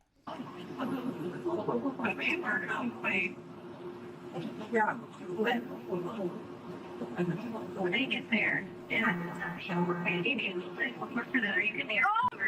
can call 911 if it's a fucking emergency. Do you know what the fuck that means? Yeah, this is a fucking emergency. It's not. It's not. You're in a parking lot. He's just kind of waiting outside. You're fucking shit-faced pig! Won't leave me the fuck alone! Throwing slurs around now. I mean, dude, she's like claiming to be like not profiled, but like a white guy using privilege. Like regardless of whether or not she may be homosexual, like she's just like screaming the F slur at a cop. I literally and using it in a derogatory way. Up to the car, she's irate. I got her 57 down Butterfield, and she pulled in here and turned the car off. And as I walked up, she was just losing her mind. So okay, is she by herself? Yeah. Yo, he wasn't even mean. Like he didn't even say anything. Like she just started freaking out. Has she had really no conversation with her yet? Nope. She literally has just been yelling and calling 911. So I called you right away. Okay. How you doing? I'm the sergeant you requested. Yeah. How can I help you? What the fuck is going on? Another white guy. another white guy. This guy, more arguably, I don't want to say more white, but like, I mean, dude, he's rocking like a Paul Blart mustache right now. Okay. Well, from my understanding is you were traveling 57 in a 40-mile-an-hour zone, and that was... Ooh, that's what we're going for. 57 and a 40. Would you have to appear in court for that? I don't know. Probably not. I don't know what level. I've never studied the traffic rules in that sense, but there's some where you have to appear in court. I think it's 15 over. I think if you are 15 over, you might. What's the reason for the stop? I'm getting a fucking parking spot. No, that's not... You sure about that? Yeah. So he didn't... I was in the parking spot before that fucking turned his fucking lights on. You might have parked, and then he conducted the traffic stop. That can't happen. I've been parked for a good minute. Can't fucking do that. Sure you can. No, the fuck he can't. Where is she getting her rules from? Like, it'd be different if she was like a lawyer and like knew what he wasn't allowed to do. Like, what did she like chat GPT this on like, oh shit, I'm getting pulled over. If I park over, is he allowed to pull me over? Okay. This fucking video. I don't need to pull his video right now. Video. Ma'am, I don't need to pull his video right now. You're gonna believe the fucking word against mine? I am, yeah. I don't fucking think so. Okay, well, here's what's gonna happen then. All right, we'll write you the citation, and then you can take it. Yep. God damn, dude. How much is a fucking 17 over ticket? I understand that might be expensive, bro. This is like turbo crash out. Oh my God. That's what's gonna happen. Okay, I understand that you might not feel that's right. No, you don't. You want to fucking die? Get the. Ooh, threat to an officer. Uh-oh. Get away from me! Get away from me! I would just stand there in silence for like 5 minutes. Oh my God. I would so just stand there. Get the fuck away from me! You screaming at me is not gonna solve anything right now. Oh my God, he's talking to her like she's a child. Dude, she's just getting arrested. This, like, see, this is just like, ooh, whoa. Did she have a bad day before? You get pulled over from a cop? Like, it's not like she's getting, like, a DUI. I don't want to say I understand motherfuckers crashing out to try and get out of a DUI, Because in that scenario, I don't want to say I understand it, but when you're getting a DUI, that's like a big deal. Like, you're getting arrested for drunk driving. So them crashing out there is like, well, number one, you're drunk. I'm not saying that forgives it, but you're also trying to crash out because that's the only thing you could do to try and get out of the situation you're in.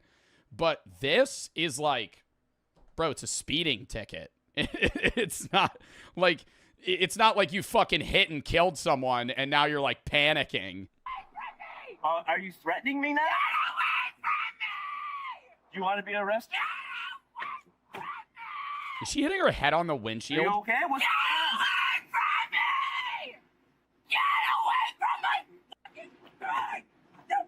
She's kicking her own window. You're just breaking your own stuff. She's just causing herself more financial burden. Just pay the ticket. Just pay the ticket. Why did you pull in here when my officer lit you up? Just don't stand behind the car in case she decides to back out. Oh, I don't believe that. I in my mind, if I'm the officer, I'm just waiting for her to charge me. Like, if I'm one of them, I know one of the three is like, I hope she gets out of the car and rushes us. One of them has to be like, this is escalating. We're almost there. Oh, you want to rescue standby? No, fine right now. Okay. Okay. There's no need to call 911 again. Get the away from my car! Okay, as soon as I have the identification, we'll write your citation. We'll be out of here. Why don't you go fucking fetch it, you fucking dog? What'd they just throw? Thank you. Do you recognize this person? Yeah, I've dealt with her before. Oh, they threw their dealt with her before? You can just disconnect with her. We're here. If you want to. I mean, she's just gonna keep yelling at you. I don't know. I don't want to say, like, I wonder how they deal. I wonder what their job is. When like, I crash out, obviously. Like, yesterday I crash out. I fucking freak out all the time. But, like, in a public setting, I would say I could withhold that.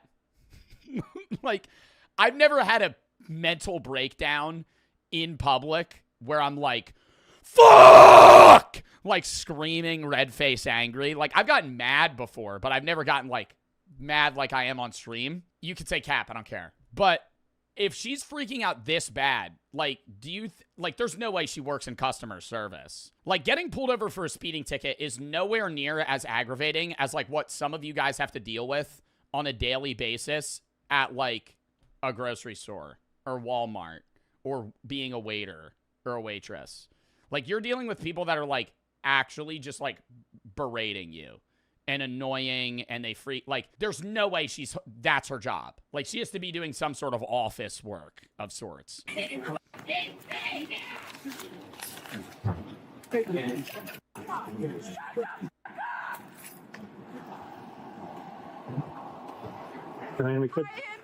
I could do disorderly conduct.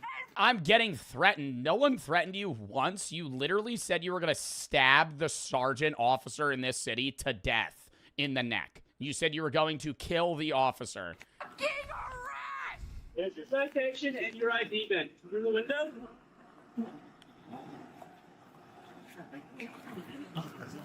There's your citation for speed. Yeah, you keep going. Can you get the fuck out? I'm so surprised they're trying to just leave. Because every other body cam video we've ever watched, the second the person threatens them, they just tase the shit out of them and arrest them. Like, they could charge her for, like, 5 other things here. I think they're just like, we don't want to deal with this. We're just going to give you the... Like, they're literally just trying to put the ticket in her window and leave.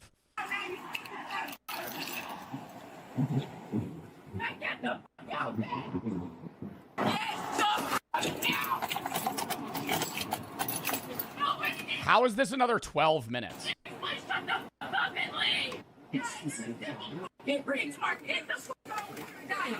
After slipping the speeding ticket through her cracked window, the officers figured they were done with her for the night. But as they pulled away, the woman took issue with the sergeant's driving and decided to follow him all the way to... What? Oh my God! No! Bro, it was over! It was over! You fucking dodged the bullet. They fucking let you off with the ticket. Now you're gonna tail the cop? You're gonna fucking follow him? To the police station. During the 5-minute drive, she's had an opportunity to calm herself down. So I have to follow every fucking law, but that fucking faggot can leave the fucking scene without a turn signal? Give him a ticket! Do you need an ambulance? He doesn't have a turn signal! Give him a ticket! Do you need to go to the... Do you need to go to the hospital? Like the only valid response in this situation. Are you okay? Like, what's happening right now? Bro, have I gotten this mad on stream? Like, I mean, yesterday I got so mad my nose bled. I don't think I was even crashing out this bad. Bro, okay, maybe this bad for like a short stint. Bro, not for this long. Oh my God. Like her heart rate, like dude, just a little insight. A lot of the time when I crash out, I'm mad. I would say 90% of the time I am mad. But like, you know, it's upscaled a little bit. Yesterday, I actually was getting mad. People were rage baiting me the whole stream. My fucking camera was glitching. Like, I was just getting pissed. And I started crashing out. My nose started bleeding. My heart was like boom, boom, boom, boom, boom, boom, boom, boom, boom, boom, like pounding. Dude, she has to like borderline be on the edge of a heart attack right now. Give him a ticket! Okay. Can I help you with anything else? Give him a ticket! Fucking come on! It's not gonna happen. Anything else we can help you with tonight? Yeah!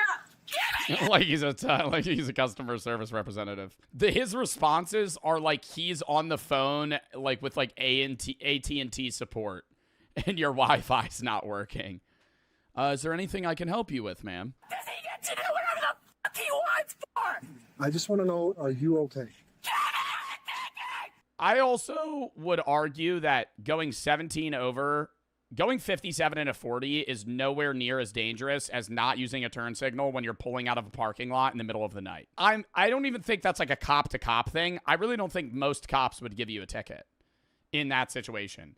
It's like 11 p.m., no one's on the road, and you pull out of a parking lot and you don't put on a right turn signal. Why does she look like stun locked? Like I just like hit her with like a fucking exiled ability in Marvel Rivals. Fucking dumbass! Dude, she's sweating. Why the fuck doesn't he get a ticket?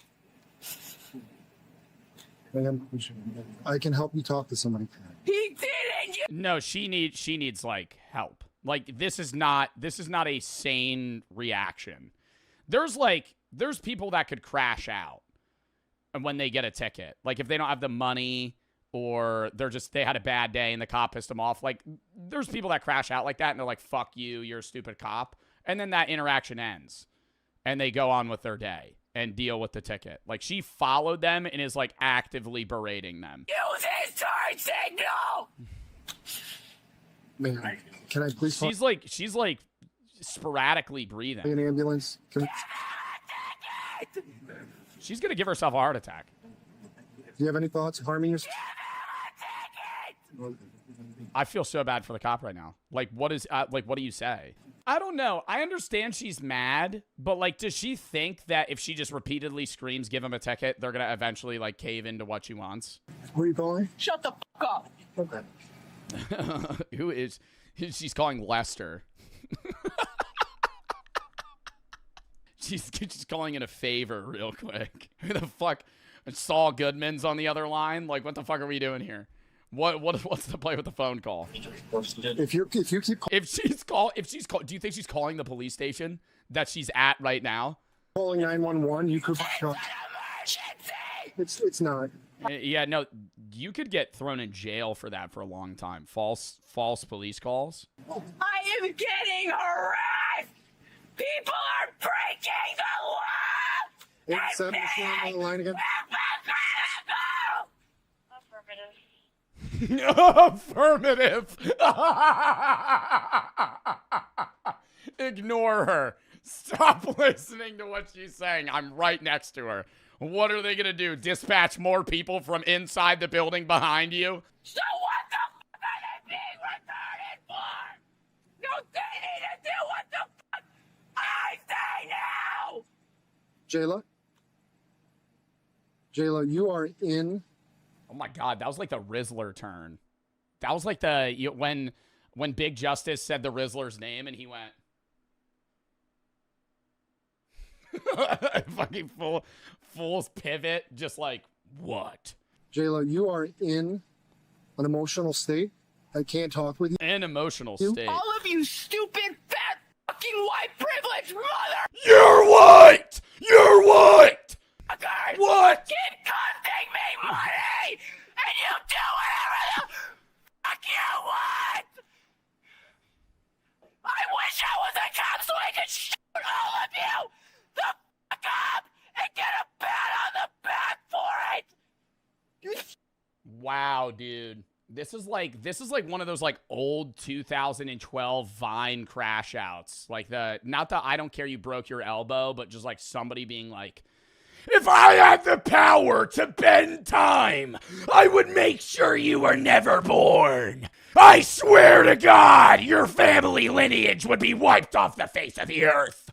They're not. You're going to. Is she calling them for the third time? There's no way. There's no way. Get charged. Okay. Just rolling up the window. Nah, that's Aura. Nah, that's Aura. Yeah, there was a little bird poop on the windshield there. It's a little rainy outside. Better turn on the fucking windshield wiper. Shit's about to get wet in here. Things are about to get fucking real dirty.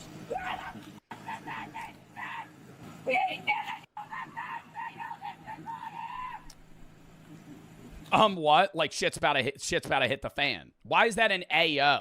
That's not AO. She rode me the entire way. There's like 6 cops just watching. From that stop back. If she keeps calling 911, we'll use that as an avenue, just like the other. An avenue, bro. She threatened to kill you guys like 4 times. I'm just gonna get her out of the car. She'll go to the hospital. She threatened to run us over. She threatened to shoot us. I just don't want to fight with her in the car with her running. So if we can get her out, if we can running, bro, she ain't making a break for it. Get her out, if she can get out on her own, if we can get her out somehow. Okay, let's say we do. I would just write up a fake ticket. All right, we're gonna give him a ticket on like a fucking sticky note. Look, he has a ticket. He just got charged. Is she gonna go, thank you, and then pull out? Like, there's no way she just calms down even if they gave her a ticket or him a ticket. Give the cop a fake ticket or a real one. I don't think she calms down. Thanks.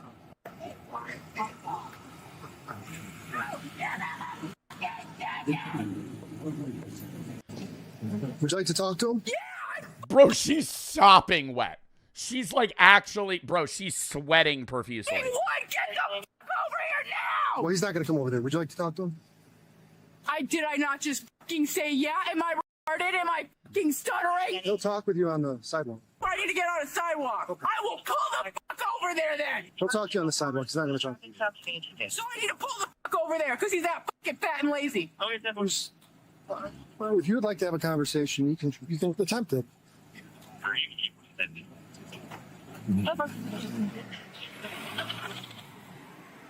You don't know how to use your fucking turn signal when you're fucking leaving, huh?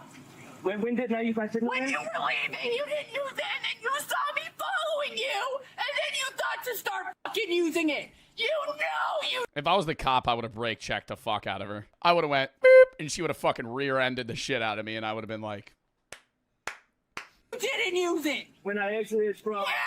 Can you let me finish so I can answer your question or no? Go ahead. Wait, I used my signal. No, you didn't. Yes, I did. No, you didn't. I'm sorry you think that way, but I did. Literally, you and your fucking butt buddy did it. Both of you fucking did it. You can believe that, but I know I did. I used to make my right hand turn, and then my left hand turn, and then my right hand turn, and then my left hand turn. Oh my fucking God! I did it. No, Jayla, would you like to file a complaint? Yeah! Then you can head to the lobby and we have the paperwork for you. Ooh, smart. Yeah. Get her in the building.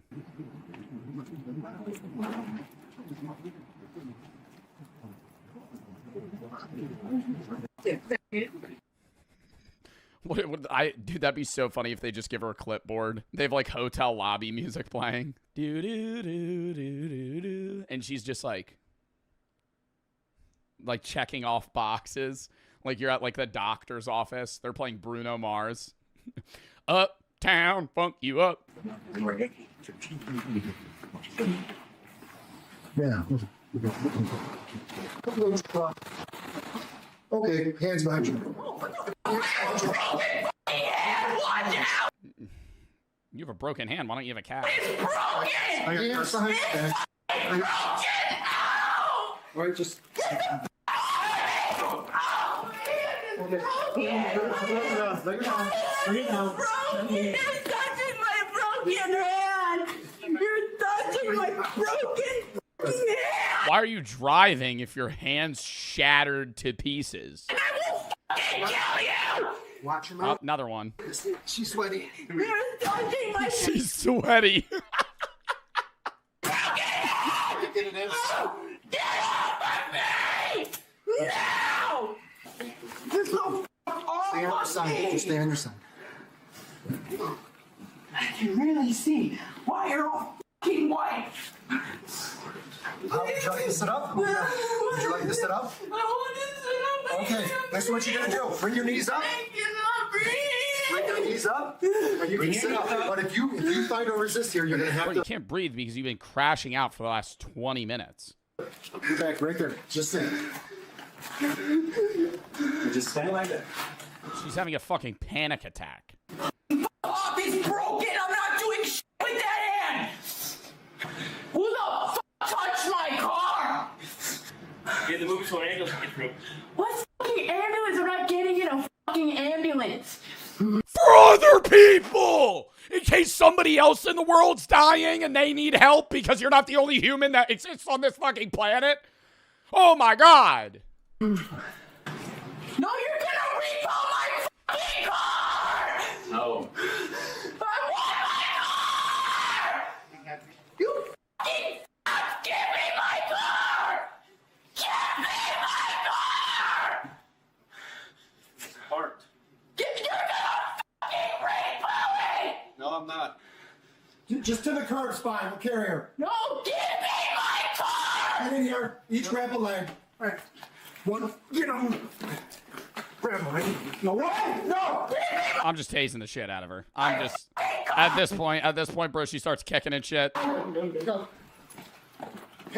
Damn. Like, there's 4 of them carrying her. Stupid. That's what the fuck happens when you touch my shit. Yeah, you really showed them. Hold it down. What's that for? Phone. Give me my phone. Give me my phone. Nomophobia, fear from being away from a mobile phone. I don't know if that's what's happening right now. I think she just wants her phone so she could call someone.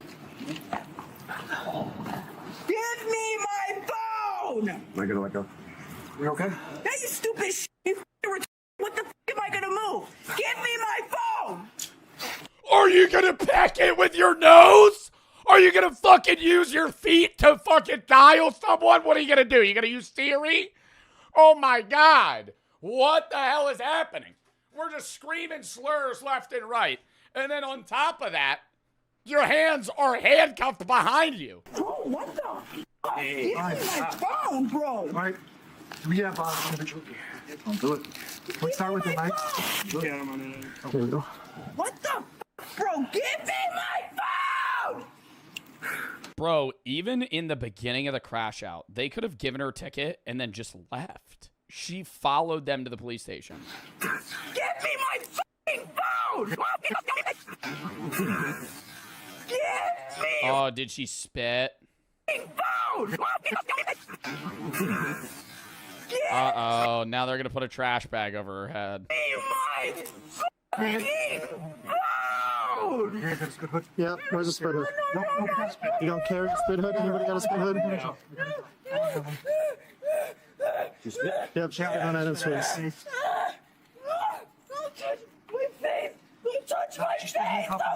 You spit on a cop. All right, lean forward. I want my phone! Give me my phone! I want my phone! Oh. Don't touch my face! Don't touch my face, please! Please don't touch my face! Bro, this is like becoming unenjoyable to watch. Like, I thought there would be a moment of calm. It like she's never been like one sentence of like, okay, yeah. There's no clarity.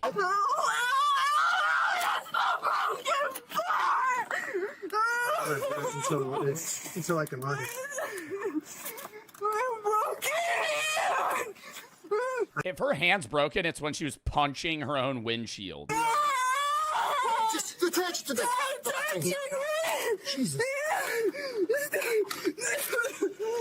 I need to lock them. They need to just walk away for like 20 minutes. Like, genuinely. They need to just leave her in the parking lot and just like observe from a distance so she can calm down.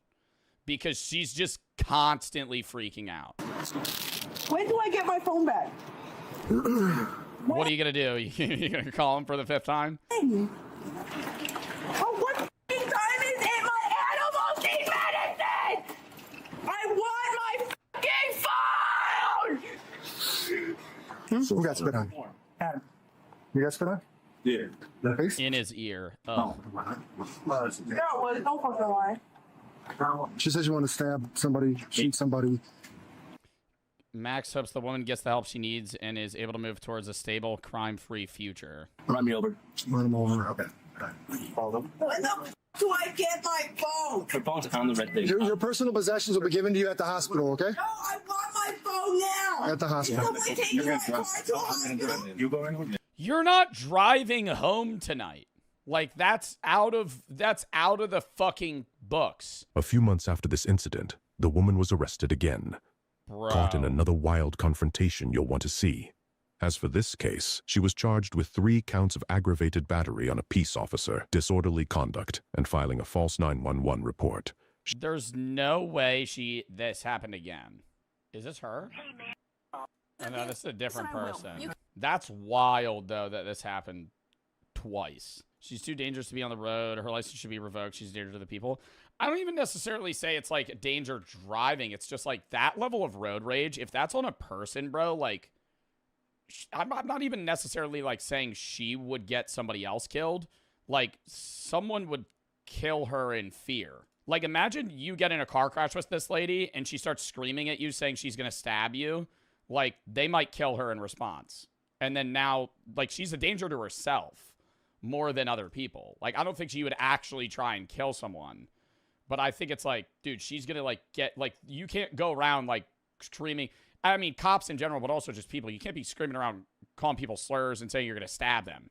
Like, you're going to end up getting killed. I don't know. I hope she gets help, bro. I think we've seen worse body cam videos, but that's definitely the most angry I've ever seen someone. I think the one that tops that, not by anger, but like by how they act, was the old woman that faked having a seizure in like a Florida parking lot. And she would go for like 30 minutes. And the cops were just sitting there like, dude, we know you're not seizing. Like, you're actually just like purposefully twitching. All right, I gotta pee real quick, then we're hopping into the next video.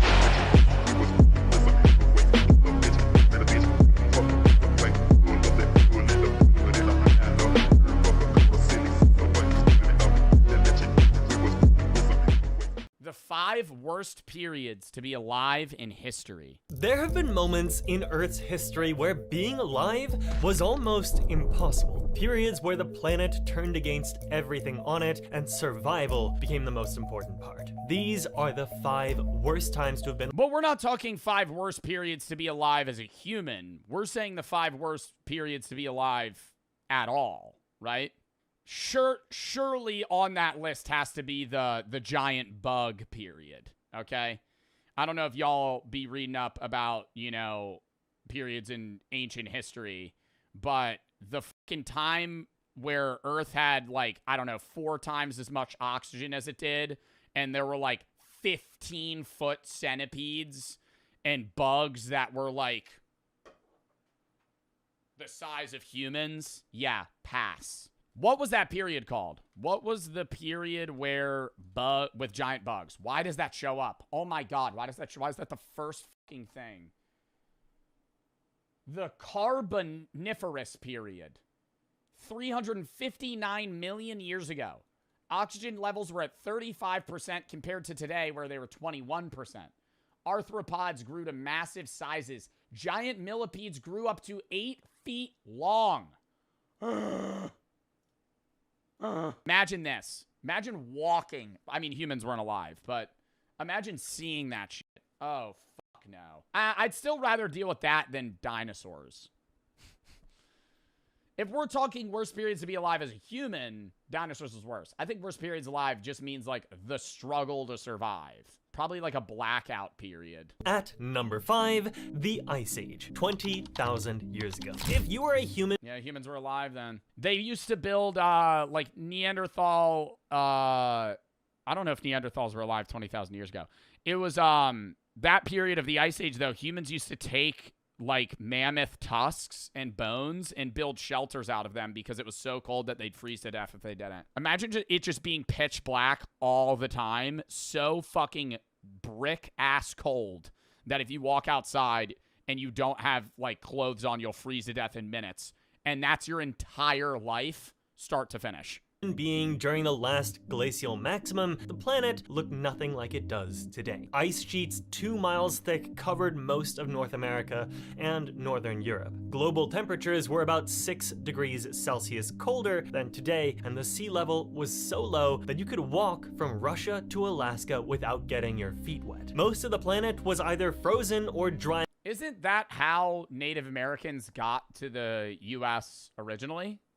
Was because they crossed when that land bridge existed? Out because the ice locked up so much water that rainfall dropped everywhere. Your daily goal was to survive. You lived in a group of maybe 30 to 50 people, and you wore animal hides stitched together with bone needles, and your home was either... Can I say I would love to experience this for 5 hours? Like, I wish I could do, like, some dirty jobs type shit where I TP back in time, live with, like, day in the life of a Neanderthal during the Ice Age. And I just kind of, like, I experience it, I see what happens, then I dip. Because I like that, when people go, oh, you could teleport back in time, that's, like, the best hypothetical, because there's no right answer. You could go back in time, where would you go? I'm like, I don't know, there's a million options. I could go to the dinosaur period, the Ice Age, I could go to the fucking crucifixion of Jesus, I could go... literally anywhere.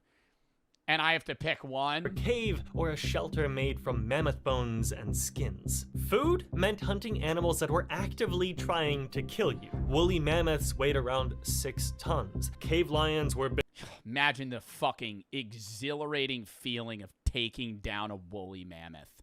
You're starving in the wilderness in the cold with your little pack, and you have these little fucking spears. You take down a fucking 5,000-pound animal. Oh, you're going, I mean, literally just screaming to the fucking rooftops. I'd be so happy. Like, they probably celebrated for days because you're just chilling now. You have so much time on your hands because you're just good on food. Bigger than any lion today, short-faced bears. And it won't even go bad because everything freezes. People are spending more money day to day than they ever have. Gas is more expensive. Groceries cost more. Travel costs more. Everything costs more. And it sucks to have to spend money on things and not get anything in return. And that is where the sponsor of today's video, Chime, steps in to get you 5% back on the categories that actually fit your life, as well as help you grow your savings at 3.75% APY with no overdraft or monthly fees. When you get a Chime card, you get 5% cash back on a category of your choosing that you're able to change every month. As you could see, you could do it for monthly bills like utilities, you could do it for groceries, travel, rideshare, whatever you please. For example, this is what it might look like on your app if you end up using it on groceries. You spend $210 at Trader Joe's, you get $3 back. It adds up over time. It's something that you would normally not have, and over time, you're able to spend, $115 more that you didn't have previously. I specifically choose for travel because I am constantly flying and going places and doing stuff for content. So if I spend $5,000 on flights, rooms, boards, whatever it is, I get $250 back for doing nothing.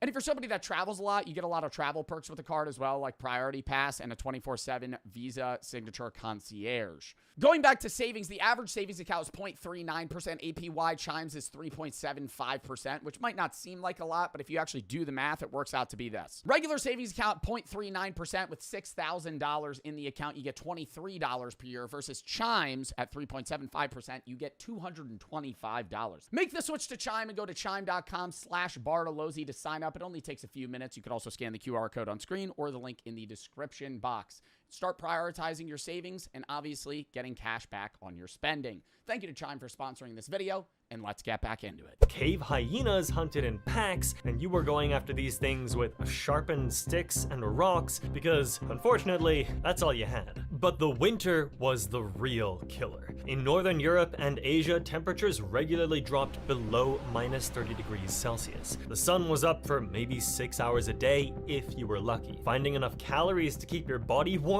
meant eating. How do you kill a mammoth? How do you kill a mammoth with just fucking sharp sticks, bro? I'm never getting over that. I understand humans are like long hunters. I know it's spears. Like what makes us better than other species is like they're fast-paced hunt, kill predators, whereas we're like, we'll tire you out and then you chase them to a point where they give up and then you just kind of beat them to death over time. I just can't imagine though, a woolly mammoth could just charge you. Even if you're 20 humans surrounding it, it just goes, whoomp, knocks your ass out. Your best friend in your fucking pack just got his head split open, and you're just like, still running at that dude? Hell no. That's why it's like when the gorilla debate happened, where it was like 100 people versus one gorilla.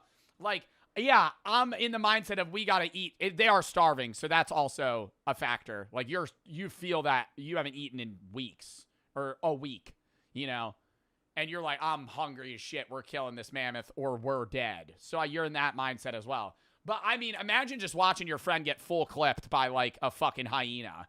And you're going, yeah, let's kill it. Hours a day if you were lucky. Finding enough calories to keep your body warm meant eating roughly 3,000 to 4,000 calories daily, which is pretty difficult when most of the landscape is frozen and the animals you need to eat are better hunters. Yeah, I never even thought about that. By calorie amount, ancient humans ate more than the average person. And we have like calorie-dense slop foods. They were just eating all the time because you're just so cold, so your body's using calories to conserve heat, and you're running around way more than like a desk job. Than you are. If the predators didn't get you, infection probably would. A cut from a flint tool, a broken bone from a fall, a bite from something you were trying to eat, any of these could kill you because antibiotics wouldn't exist for another 19,900 years. So your life expectancy was somewhere around 30 to 35 years, and most people weren't that lucky. But at least humans survived this. They adapted, invented better tools. I gotta say as well, whenever I think of ancient humans, the life expectancy is also really low because of infant mortality. But imagine being an ancient human having to deliver a baby. Being not historical medical knowledge. There's no written history with you guys. Like, yes, there's word of mouth from like generation to generation, so they know how to deliver children. But like, you're just like a mother and you're like, I kind of know what's about to happen. Like, oh, you don't know what you're in for. You gotta squeeze a baby out of your fucking vagina. It's gonna be sopping wet in the cold, so it might freeze to death. Then you gotta cut the umbilical cord. You're bleeding to death now. Now what are we doing? Like, holy fuck. C-sections? Well, they weren't doing C-sections then. Oh my God, no. Or now they have shit. Now they have stuff at hospitals. They dilate you. So they get what, I don't even know what medicine it is. They give it to you and it makes it easier to give birth. Imagine giving birth in like a cave and it's 50 degrees. And eventually, the ice melted and the world warmed up. The Ice Age was brutal, but it is nothing compared to everything else on this list. And it's worse, dude. When I was in Wyoming, I saw a cow carcass picked clean. And it was because the mom gave birth to the calf at night in the winter. The calf froze to death because she couldn't lick it clean first. And then wolves that night ate it. Number 4, the late Jurassic, 150 million years ago. Forget about being human for this one because we didn't exist yet. You're a small mammal. Maybe this... Our ancestor, by the way. You are a direct descendant of something that looked like that. What the fuck? That's Gramps. That's Unk right there. Small mammal, maybe the size of a little shrew, living in a world that was not... Little rat. If those fuckers didn't have sex in a hole 150 million years ago, you wouldn't exist. That makes you dissociate. Shrew, living in a world that was not built for you. The late Jurassic was the golden age of dinosaurs, and everything was massive. The average temperature was around 20 degrees Celsius globally, there was no ice anywhere on the planet, and the continents were arranged in ways that would make a modern map completely useless. North America alone had over 40 known dinosaur species. Favorite dinosaur right now, chat. Ankylosaurus. Ankylosaurus is the coolest dinosaur, and this is why. Also, fun fact, I heard this, and I said that's so true. If you ask somebody, what's your favorite dinosaur, and they can't tell you, they're boring. They suck as a person. They don't need to know the name, okay? You don't need to know the name. They have to be able to describe it. If they can't describe their favorite dinosaur, they don't need to know the name. They can't go, oh, the one with the little fucking spikes on the back. If they can't say that, they're lame. This is my favorite dinosaur. He is a tank. He is a wrecking ball tail and full armor. That is badass. He's not even, like, killing people. This is just for protection. Oh, and look at his skull. Literally just pure meathead. What are some other notable pecs on this list? I think if you go Barriosaurus, you also will learn a lot about somebody's favorite dinosaur. I think you could learn a lot about somebody based off their favorite dinosaur.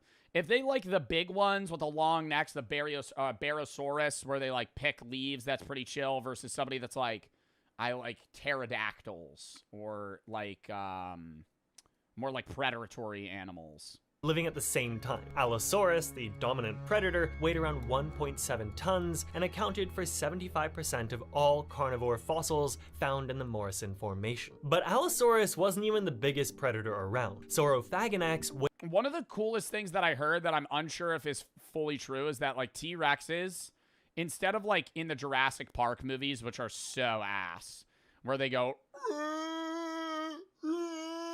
and they make a noise, they'd actually make, like, a lower hum that you're, like, if you were a human at the time, you wouldn't really be able to register because it's lower than the tone that you're able to hear. So if they were hunting you and you heard it, you wouldn't hear it, you would just vibrate. That's terrifying. Like, if the T-Rex made a noise, it's quiet, so it's an ambush predator, so it's going to be quiet around you. It's huge as fuck. And then all your whole body would shake. And you wouldn't hear it, though. You would just be like, and you would turn around, and then it would eat you. The dominant predator weighed around 1.7 tons and accounted for 75% of all carnivore fossils. Their footsteps don't really shake their entire surroundings. Yeah, it's a lot, but dude, Jurassic Park, every scene, there's a line of trees, and they're standing there. Oh, where'd the T-Rex go? Oh. Spit falls on their head every time. You're telling me you can't hear that fucker? How quiet can he be? He weighs 10,000 pounds, and he's staring right behind you. Come on. Or he breathes on them. And then the glass fogs up. in formation. But Allosaurus wasn't even the biggest predator around. Saurophaganax weighed up to 5 tons, Torvosaurus weighed around 4, and there were at least 10 different species of theropod predators sharing the same ecosystem that could eat you in seconds. And the herbivores were no safer to be around either. Sauropods like Brachiosaurus and Diplodocus. How much were they eating to get that big, though? That's what I can't understand. Like, bro, they're standing over trees. They're eating literally. How are plants growing fast enough to support this? Weighed around 13 to 70 tons and could step on you the way you'd step on an ant. But the droughts made things even worse. The late Jurassic experienced severe dry seasons where water sources shrank and every animal in the ecosystem crowded around whatever was left. Fossil evidence from these drought periods shows extreme levels of cannibalism among theropods, predators attacking other predators, and scavenging on a scale that turned watering holes into killing grounds. Mammals lived in the shadow of animals that could crush them by accident, waiting for a chance that wouldn't come until an asteroid cleared the entire board. At number 3, the End Cretaceous, 66 million years ago. I think that's the other thing too, is most people kind of group dinosaurs into one big period, but isn't it true that like T-Rexes are as far away from some other dinosaur as that dinosaur is from us? Like the period in which you know dinosaurs, it's so large that it's not like, oh, they all existed in this one period. There's a bunch of dinosaurs, and some that you know existed in 100 million year block, and others existed 58 million years later. This is the one that everyone knows about, but most people don't understand. Yeah, Jurassic, Triassic, those periods. But Jurassic Park, yeah, Cretaceous, Jurassic, Triassic. But that's the thing, is Jurassic Park just has all of them, right? Like in Jurassic Park movies, they just throw every dinosaur in. How bad it actually was. An asteroid roughly 12 kilometers wide hit the Yucatan Peninsula at around 20 kilometers per second. The energy released was billions of times more powerful than any nuclear weapon ever built. If you were anywhere within about 1,500 kilometers of the impact, you were dead immediately. The shockwave flattened everything. Beyond that radius, things didn't get that much better. They just got slower. The impact launched billions of tons of rock and dust into the atmosphere, which blocked sunlight globally for... Bro, that's wild though. Whenever they say that, I'm like, that's such a small... Like, I know it's a big asteroid, but what a small, like, splash zone. For it to then basically kill everything on Earth. Like, in my mind, I'm going, oh, it needs to be a meteor the size of the U.S. Of rock and dust into the atmosphere, which blocked sunlight globally for years. Then, the sulfur from vaporized rock mixed with... It's not small. I'm saying it's small in comparison to Earth. Water vapor came down as acid rain that poisoned water sources across entire continents. The food chain collapsed from the bottom up. Plants couldn't photosynthesize without sunlight, so they all just died. Herbivores starved because the plants were gone, and the predators followed. And the oceans weren't really any better. The acid rain and temperature changes killed phytoplankton, which is the base of the entire marine food web. Wildfires spread across multiple continents in the days. And then how the fuck did shit survive? Like, how did our little, like, mole rat ancestor mammals live in a hole and not die? Following the impact, triggered by superheated debris raining back down through the atmosphere, and the smoke from those fires added to the dust that was already blocking the sun. For months after the impact, the sky was essentially just black. The temperature swings were so extreme that regions went from tropical— Bro, when I watch shit like this too, I'm imagining like, oh, this is on another planet. No, this is like where you're standing right now. Like, this happened here. Thing that couldn't burrow underground or survive underwater had almost no chance. About 75% of all species on Earth— Oh, what are these ones called? These are chill as fuck too. They got the double horn and the one on the top, and it's like very bony. Oh, this is just a triceratops. All species Because they got 3.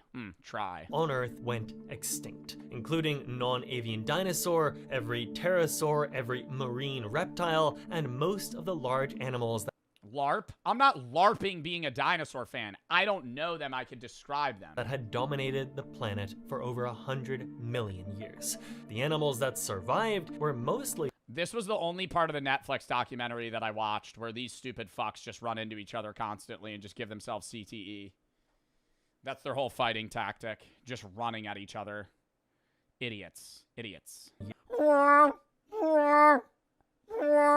And then they just go, boom, pass out. Wake up covered in blood. Head crushed. Do it again. small because they could burrow underground, eat dead organic matter, or go were mostly small because they could burrow underground, eat dead organic matter, or go longer periods without food. Mammals, birds, crocodilians, turtles, small lizards, and insects, they made it through. But the recovery took millions of years, and for the species that were alive during the actual impact and its aftermath, every single day was a question of whether there would be anything left to eat the next day. At number 2, the Toba supervolcano, 74,000 years ago. This one is specifically about humans, and it's the closest our species ever came to Yeah, wasn't there like 2,000 humans left on Earth total? Extinction. Around 74,000 years ago, the Toba supervolcano in what is now Indonesia erupted with a force that makes every other volcanic eruption in human history. Which is wild, because that means like that's why, dude, we have all similar ancestors. Like any person in chat or in the world,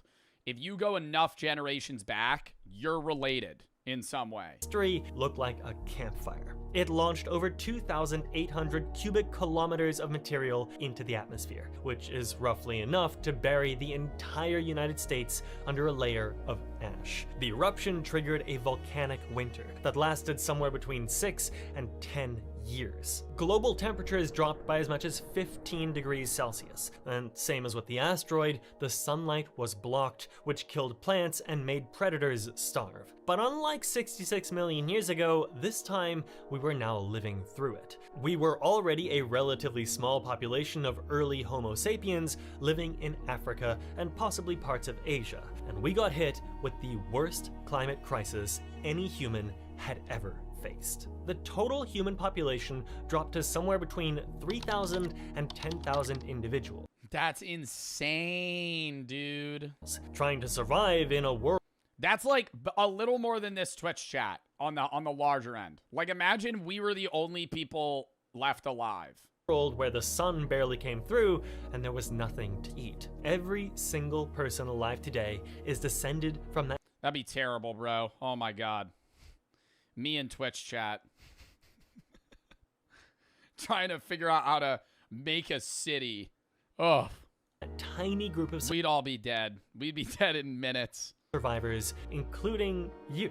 The genetic bottleneck is so tight that humans have less genetic diversity than most primate species, and Toba is the leading explanation for why. If you were alive during those years, you spent your entire existence searching for whatever you could find in a dying landscape while your group got smaller and smaller every season. Hunting was nearly impossible because the animals you depended on were starving too, and many of them simply died out in your area. You ate shellfish, roots, insects, whatever was left on the coastlines that still had any life to them at all. Yeah, just the full fact scavenging. that anyone survived is genuinely difficult to explain, and some researchers think it all came down to a handful of coastal populations in southern Africa that could still access marine food sources when everything inland was gone. And at number 1, the Permian extinction, 252 million years ago.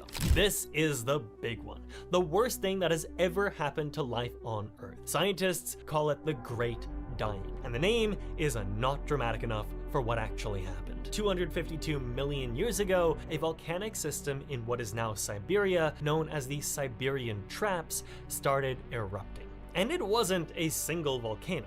It was a volcanic province the size of Western Europe that poured lava across millions of square kilometers for roughly 1 million years. Yo, and like, how do we know when that's gonna happen? Like, is there a chance like Yellowstone just like explodes randomly? Like, how do we, I know we monitor that and there's people that like know, but like, couldn't Yellowstone theoretically just go, yeah, boom, and just explode? I gotta Google that. Could Yellowstone erupt at any time?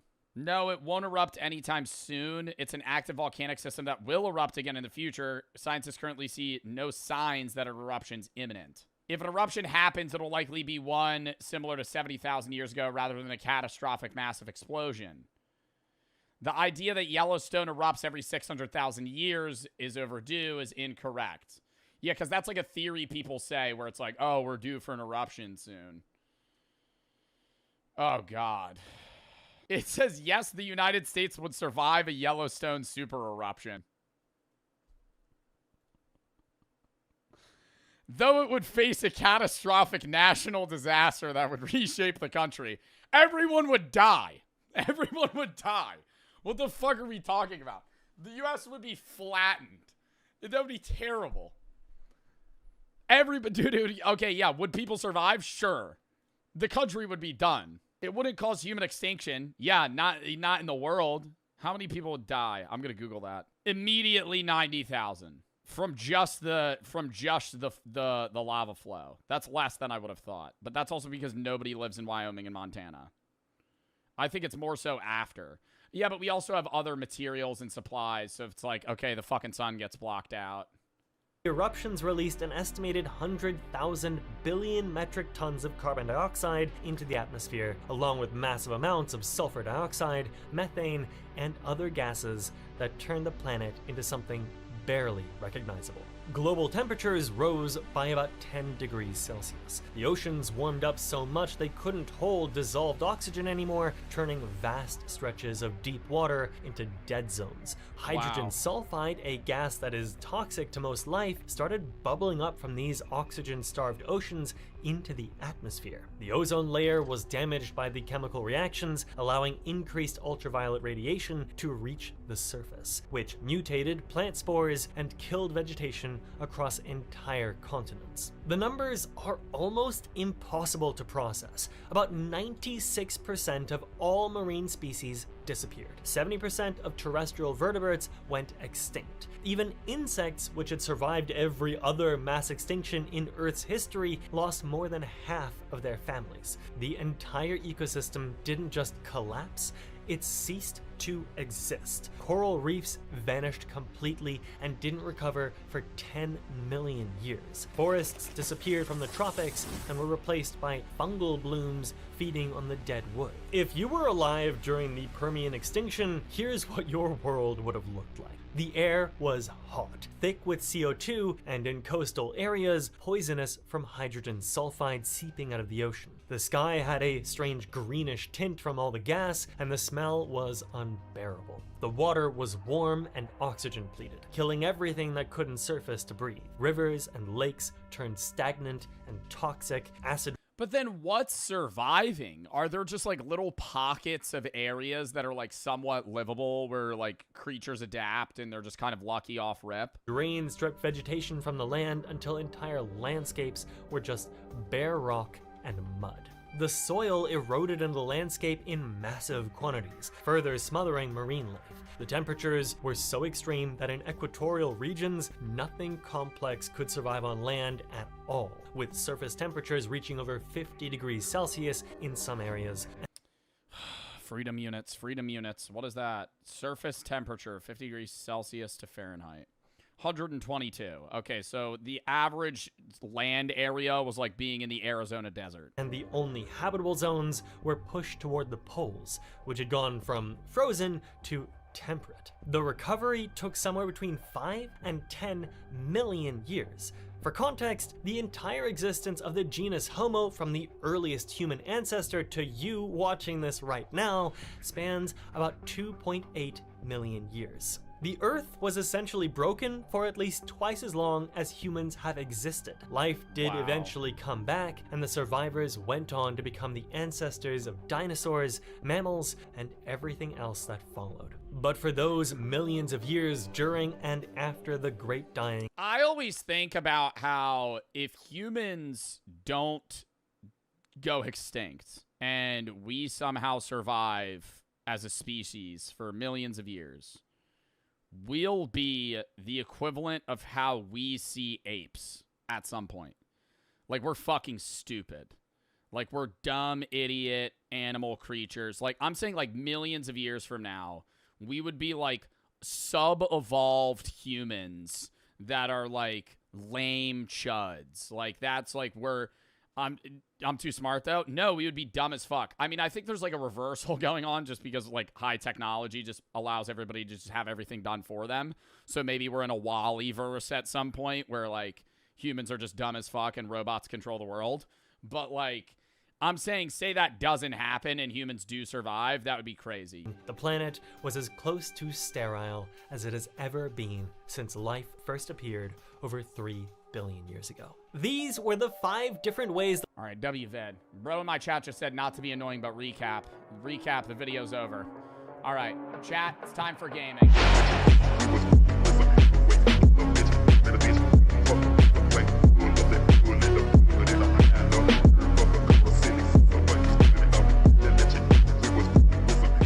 Car thief gets instant karma, the final glitter bomb 6.0. What they'll soon find out is that I actually put a f***ing C4 bomb in the backpack.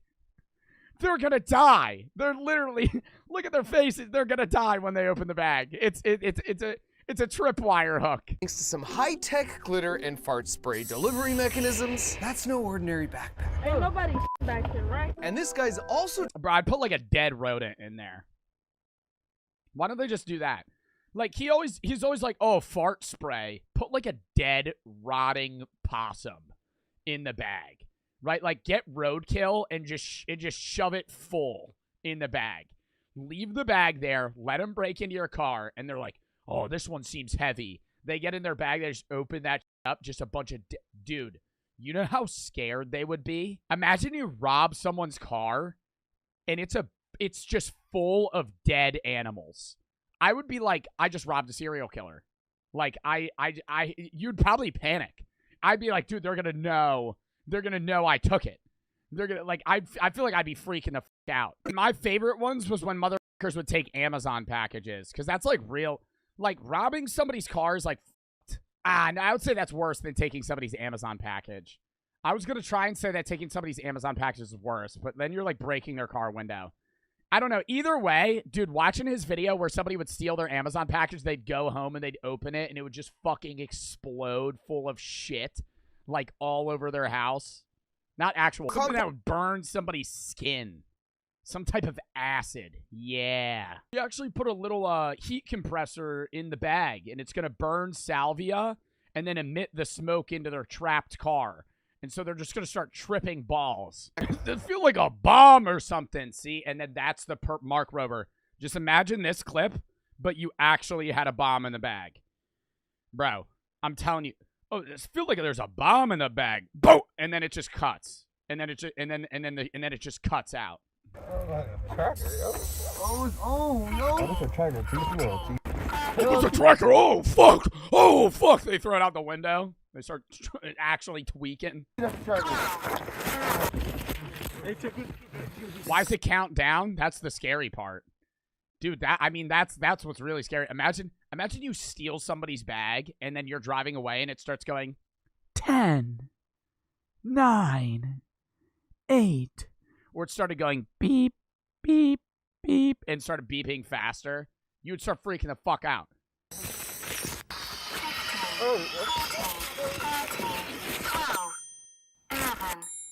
In the end, he changes his mind not just about our backpack. You could just tell who this guy is. Like, this blur is doing absolutely nothing. Like, if you're this guy's friend, you know, or you're like, oh, that's Ronnie. There's that. You see half of his face here, and then they barely blur it. Like, you can tell who that is. Got a hit. I just don't know what bag.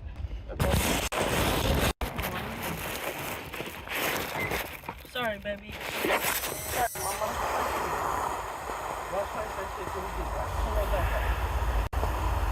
Oh my god, it just keeps going. It doesn't stop spraying. Right? It shouldn't be. I smell it now. Me too. I'm smelling This something. sugar- I play whatever though.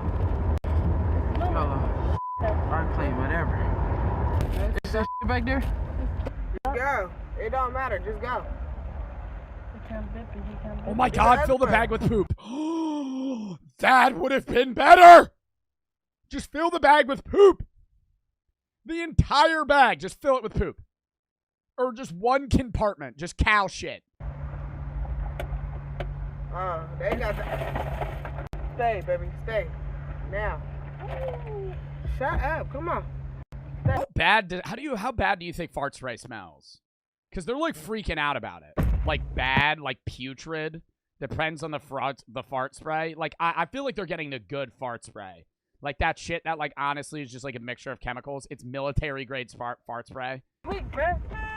Get in the front. Open your door. No, that suitcase not gonna fit through my shit. You think this makes any of them stop? Yeah.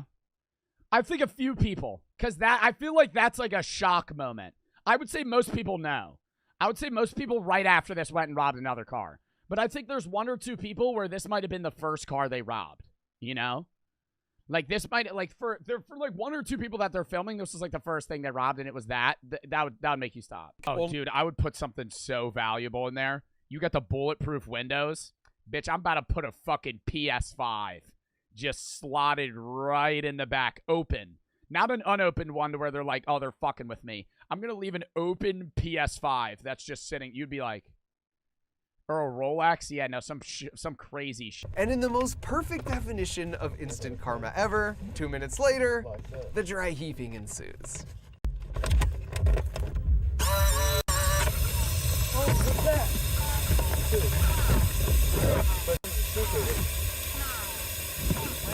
Toss it, toss it. Toss it. I'm gonna toss it. Stop driving. Stop driving. Oh my god, he threw up? All right, we get it. All right, we get it. I stole your package. Oh, right. Oh, so funny. Scam. You YouTubers. Oh, they have a kid. You YouTubers.